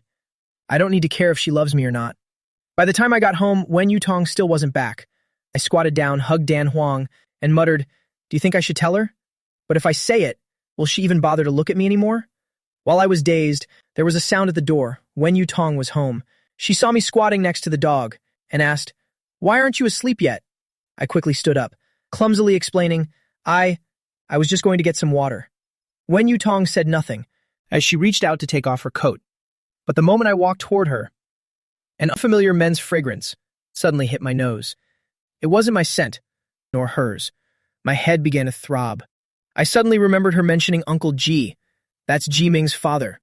So the scent on her must belong to Ji Ming. I suddenly looked up and stared at her, saying her name through gritted teeth. Wen Yutong. She turned her gaze to me. I kept staring at her without blinking, finally asking the question that was weighing on my mind. Didn't you go to the hospital? Why is there a man's cologne on you? Wen Yutong's gaze flickered. She answered softly. It's Ji Ming. The next sentence made me feel like I'd fallen into an ice cellar. He held me for a moment. In an instant, an indescribable bitterness rose in my heart. But I said nothing, quietly turning and heading upstairs. I lay on the bed, picking up my phone and messaging my friend incessantly. I've kept myself pure like jade, and yet she goes to the hospital and hugs someone else. And she even had the nerve to tell me straight out. My friend replied, hit me with a fatal question. Then why don't you just ask her directly? I got even angrier. If I ask that, what if she figures out I have feelings for her? I don't want her to know that I like her. I want her to like me first. My friend was speechless, only able to suggest. Then try to test her a bit. Maybe she'll develop feelings over time. Testing? How do I do that? I was just about to ask for details, when Wen Yutong's message suddenly appeared. Come to my room. I just glanced at it and ignored it, continuing to grill my friend about the testing method, but he never replied. Annoyed, I tossed the phone aside and stood up to go to the bathroom to change clothes. However, just as I was standing in front of the mirror, having just zipped up and about to fasten my belt, a sound suddenly came from behind me. Wen Yutong had walked in without me noticing. Her hair was slightly damp, probably from just showering. She was watching me intently with a lazy look. My heart gave a sudden thud as I hurriedly adjusted the loose collar of my bathrobe. What are you doing in here without knocking? Wen Yutong said nothing, casually locking the bathroom door. Then she stepped closer to pin me, pressing me hard against the cold door, her voice dropping dangerously. Didn't you see the message? My body trembled slightly. Arguing, I forgot. She let out a soft laugh as her hands slid along my waist, directly touching the bare skin on my back, just above the pants I had just put on. I immediately grabbed her arm. I don't want it today. But in the next second, just when I thought she let go, I was easily hoisted up by her and pressed firmly onto the sink beside us. Su Wenbin, if I say I want to, you have to be a little obedient. With that, her hot lips pressed down to kiss me, kissing me until I was nearly breathless before letting go. She looked down at my sturdy shoulders, her voice raspy. The bathroom. I haven't tried it yet. Saying so, she reached up, discarding her nightgown and pressing her body against mine. The next day, while I was still fast asleep, I was woken by the shrill ringing of the phone. Frowning, I kept my eyes shut as I fumbled for the phone. Even though I pressed the answer button, my voice was still filled with extreme exhaustion. The other end of the line was unusually quiet. Just as I was about to speak, the phone in my hand was suddenly snatched away. What is it? The authoritative voice of a woman rang out right next to me, and I immediately fully woke up. Secretary Zhu on the other end, hearing Wen Yutong's voice, hastily said, President, partner wants to adjust the contract. They want to ask for your opinion. Wen Yutong propped herself up, drowsily replying, We'll talk about it after I get there. Saying so, she hung up the phone directly. She set the phone aside. Turning her head, she met my staring eyes. As our gazes met, my heart skipped a beat, my raspy voice asking softly, Do you have to go to work? Wen Yutong hummed in response, then turned to send a message on her phone. My gaze accidentally fell on her smooth, bare arm. Thinking of last night, my ears instantly flushed red, and I hurriedly pulled the blanket over my head. I only dared to poke my head out once I heard the door close. I rubbed my aching back and scrambled out of bed. When I saw the broken toiletries in the bathroom and the tattered shirt lying on the floor, my cheeks burned up. But in the next second, as if suddenly remembering something, I rushed to the sink at once, grabbed a bottle of men's cologne, and ran straight downstairs. Wen Yutong was adjusting her shirt collar. Looking a bit dazed, seeing me down. Why not sleep some more? I didn't answer, but quietly approached her, raising the cologne bottle to spray it on her neck. Unexpectedly, she grabbed my wrist firmly. Wen Yutong's voice dropped, What are you doing? I stared at her intently, finally managing to squeeze out an excuse. I'm afraid someone else might want to hug you. Even though we don't have feelings for each other yet. At least you're still my wife. This is called marking my territory. After hearing that, she immediately understood and let out a soft laugh. So the resistance last night was because of jealousy. Her gaze rested on my sturdy arm, where there was still a clear bite mark left by her last night. She let go of my hand, her eyes full of teasing. Have you ever seen a woman wear men's perfume before? I paused for a moment, then immediately took off the leather bracelet from my wrist and lightly sprayed perfume on it. Moving to her other side, I reached out and put it on her. Wen Yutong surprisingly let me do it without a word. All right, let go of me now. I looked up into her eyes. This way, everyone will know you're already taken. She gently lifted her wrist, staring at that black wristband before shifting her gaze back to my face. Suddenly, she called my name. Su Wenbin. What exactly are you so obsessed with? I was momentarily stunned. My lips parted to say something, but the woman had already lost her patience. Go to sleep, she said in a cold tone, without sparing me another glance, as she turned and walked away. I didn't look away until her figure had completely vanished. I looked down at the vintage perfume bottle in my hand, muttering softly to myself, just when will Wen Yutong finally fall for me? I turned to go upstairs and curled up on the bed.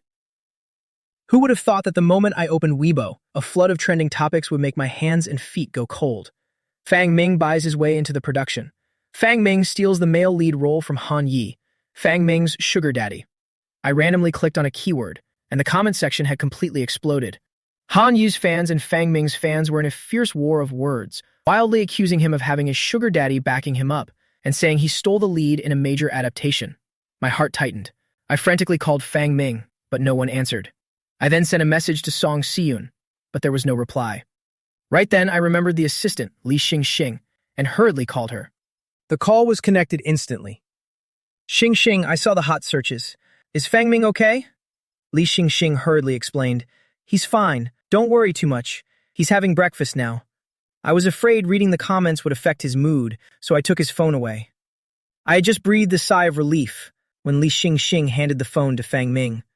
The next second, Fang Ming's voice came from the other end. Don't worry, I'm okay. I was silent for 2 seconds, then pressed him anxiously. What exactly happened? Who leaked this information? Fang Ming clicked his tongue, his tone full of helplessness. I don't know either. Now, even with 100 mouths, it's hard to explain. Even though I earned this role based on my own ability, it's true that I had your help. I immediately grew angry. Wasn't it because that Han Yi stole your role first? How can they twist the truth like this in the end? So, what are you going to do now? On the other end, Fang Ming replied with only 3 words. I don't know. You're at home, right? Wait there, I'm coming over right now. Hanging up, I immediately raced to Fang Ming's house. I looked at my friend who was acting like nothing was wrong and said bluntly, should I speak up for you? After all, you relied on me, not on climbing into someone's bed, so there's nothing to fear. Surprisingly, Fang Ming sighed, it's useless. Netizens just need a place to vent their anger. Who the sugar daddy is doesn't matter to them at all. Seeing the situation was at a dead end, Fang Ming had no choice but to lie on the sofa playing games. But right at that moment, the sound of Fang Ming's phone ringing suddenly shattered the quiet atmosphere. As soon as the call was connected, the scream of manager Li Xingxing almost burst our eardrums. Fang Ming, since when did you become so close with Jiang Jixin? She's actually speaking out to protect you. Fang Ming froze, his mind going completely blank. On the other end, Li Xingxing was still shouting. If you two had such a good relationship, why didn't you tell me sooner? I was racking my brain trying to find a way to handle this PR crisis for you. And yet, as the movie queen, with just one word, she's already turned public opinion back in your favor. Fang Ming hurriedly interrupted. Xingxing, let me check Weibo first, okay? Bye. He quickly hung up the phone and stared at me in disbelief, both of us wearing equally bewildered expressions. I hurriedly snatched the phone. The #1 hot search was clearly about Jiang Jixin speaking out for Fang Ming, followed by a bright red explosive tag. I clicked to see the content. Movie queen. Jiang Jixin's Weibo post from a few minutes ago caught my eye. He was very dedicated to this role, and besides him, I can't think of anyone else more suitable. Fang Ming's comment section immediately shifted. The tide had completely turned. I casually liked some of the top comments, then looked up at Fang Ming. What's going on between you two? Fang Ming quickly followed up.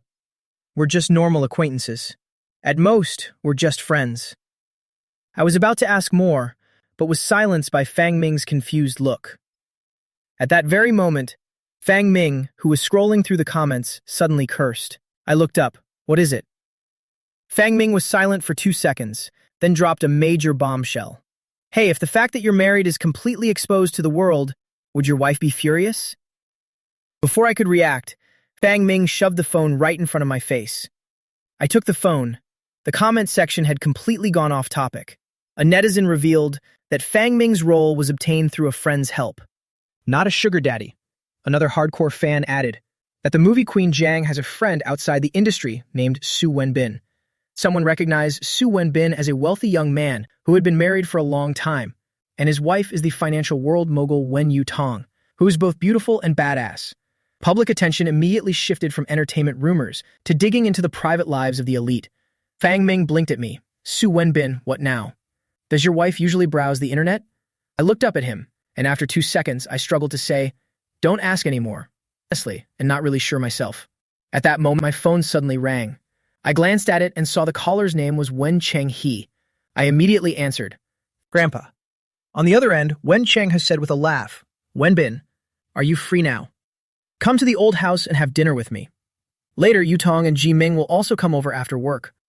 I suddenly froze, hesitating for 2 seconds before asking, are they coming together? Wen Cheng gave an affirmative hum. That's right. They've been working together on a new project lately. They're business partners now. I said oh and hung up, but my face had completely darkened. Fang Ming noticed something was wrong. What is it? Did Grandpa say something that made you unhappy? It's not Grandpa. I turned to my friend and said each word clearly. Grandpa said, Wen Yutong will be coming with that childhood sweetheart of hers. Childhood sweetheart? Fang Ming exclaimed in surprise. I nodded, then dropped an even more shocking piece of news. And he's a childhood sweetheart who has designs on her. My voice was bone-chillingly cold. Yesterday I told you about Wen Yutong hugging someone. That person was him. Fang Ming was speechless for a second, then exploded. What are you afraid of? You're her husband. If that childhood sweetheart dares to cross the line again, I'll slap his mouth shut for you. I could only give a bitter laugh at that. I stood up to say goodbye and headed straight for the Wen family home. Unexpectedly, I ran into Wen Shiyu at the door. When Wen Shiyu saw me, he immediately gave a disdainful snort, his face full of mockery. Su Wenbin, I told you a long time ago. You're not worthy of my sister. Look, the one with my sister today is Ji Ming. Why are you skulking around all by yourself? I had absolutely no desire to waste words with him, and with an expressionless face, I strode straight into the main hall. Unexpectedly, Wen Shiyu still wouldn't let it go, resentfully watching my back.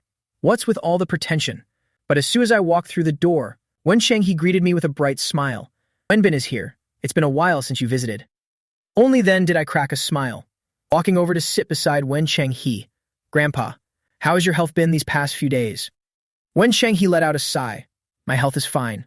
There's just no one to talk to. But at that very moment, a clear male voice suddenly rang out. Grandpa Wen. I turned my head in surprise to see Ji Ming smiling and walking this way, and the person walking right behind him was none other than Wen Yutong. Wen Cheng's gaze immediately shifted to him, his smile brightening. Ming, come here. I've been mentioning you constantly. Ji Ming's gaze rested on my face for about 2 seconds with indifference. Then he sat down on the other side of Wen Cheng he. It's just that I've been so busy. From now on, whenever I'm free after work, I'll definitely come and visit you. Watching this scene, I truly couldn't sit still any longer. So I stood up. Grandpa, I'll go talk to Mom for a moment.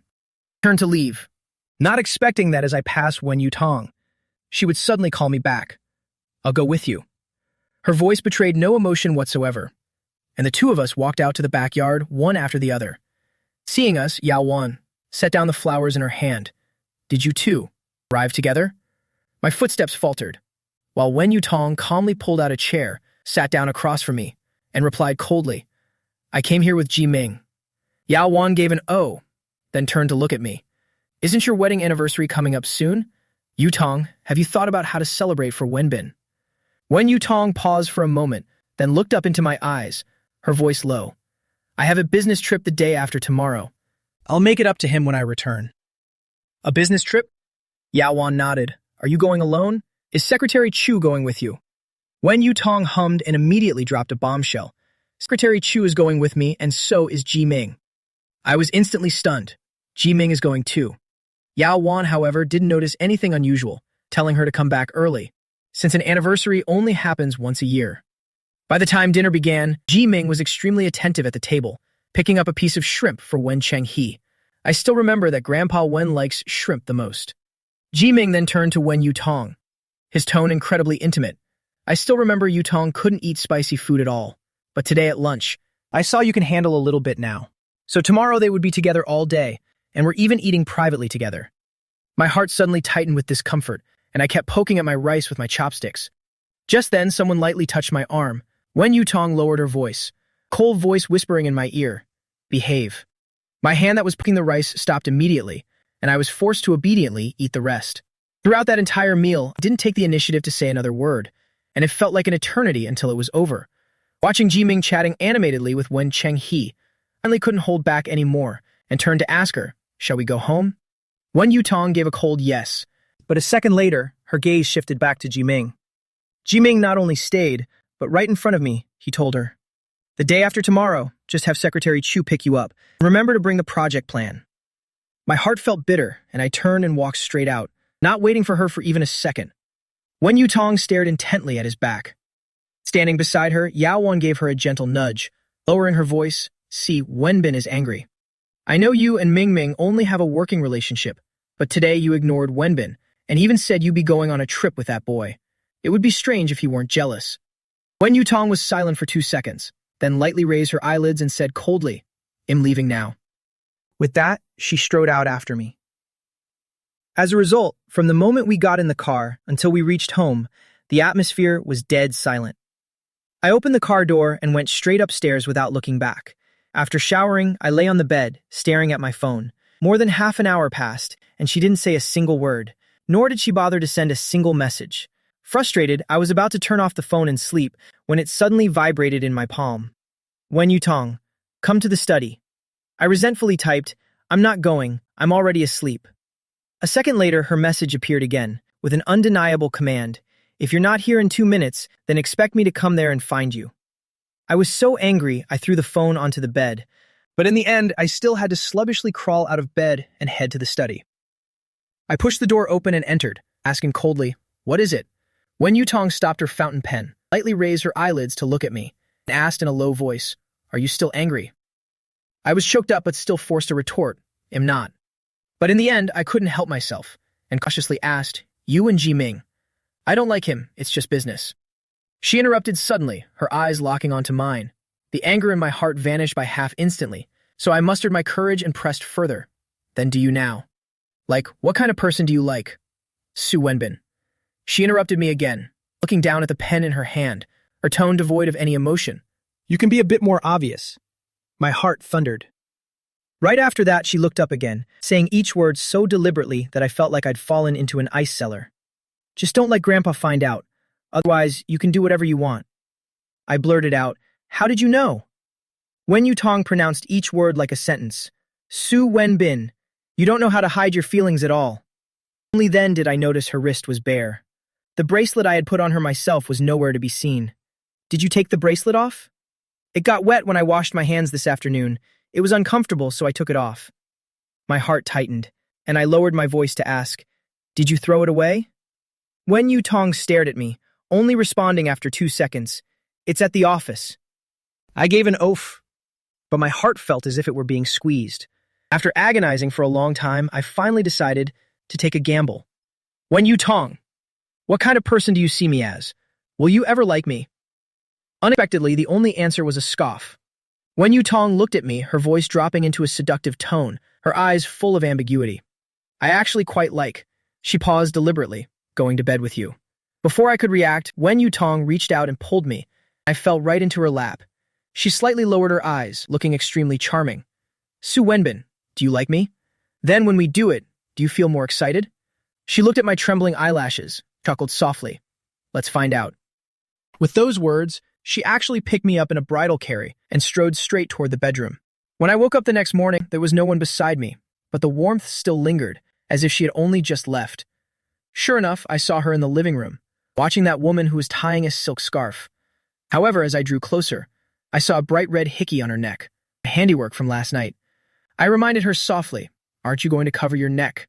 Wen Yutong not only didn't cover it, but even gave a soft laugh, whispering into my ear, "Next time, don't bite so hard." My heart gave a heavy thud, and I quickly changed the subject. "You're leaving tomorrow, right? Where are you going and for how long?" There was a sudden change, so the schedule was moved up. Leaving today for 3 days and 2 nights. Returning the night after tomorrow. I still hadn't given up. Testing the waters. Can I go with you? Wen Yutong looked down at me, her tone full of authority. Be good. Wait for me at home. I knew she would answer that way, and until the sound of the door closing rang out, I only then slowly looked up and headed straight upstairs. Elsewhere, as soon as Wen Yutong reached her office, Ji Ming pushed open the door and entered, urging her to set out quickly. Wen Yutong turned off the computer, took her phone, and glanced down, suddenly noticing the black wristband at the corner of the desk, the very one I had asked her about last night, wondering if she had thrown it away. She stared at it for a few seconds, and as if compelled by magic, she actually reached out and picked it up. Downstairs, Ji Ming had been waiting in the back seat for a while. Seeing Wen Yutong come out, he immediately opened the car door, deliberately sliding over a bit to leave a space for her. But in the next second, his eyes fell directly on her right wrist. That black wristband looked incredibly eyesore to him. The smile on Ji Ming's lips instantly froze, and what surprised him even more was Wen Yutong didn't spare him a single glance, instead heading straight to open the front passenger door and plopping down inside. Ji Ming's excited mood immediately plummeted to the bottom. Upon arriving at the Linshi Hotel, Wen Yutong booked 3 adjacent rooms, but deliberately arranged for the secretary to be between her and Ji Ming. Yes, right in the middle. At the same time, I was all alone at home, completely unaware of what was happening in Linshi. After agonizing all evening, I finally decided to video call her. The moment the call connected, Wen Yutong was with Ji Ming and Secretary Chu discussing work.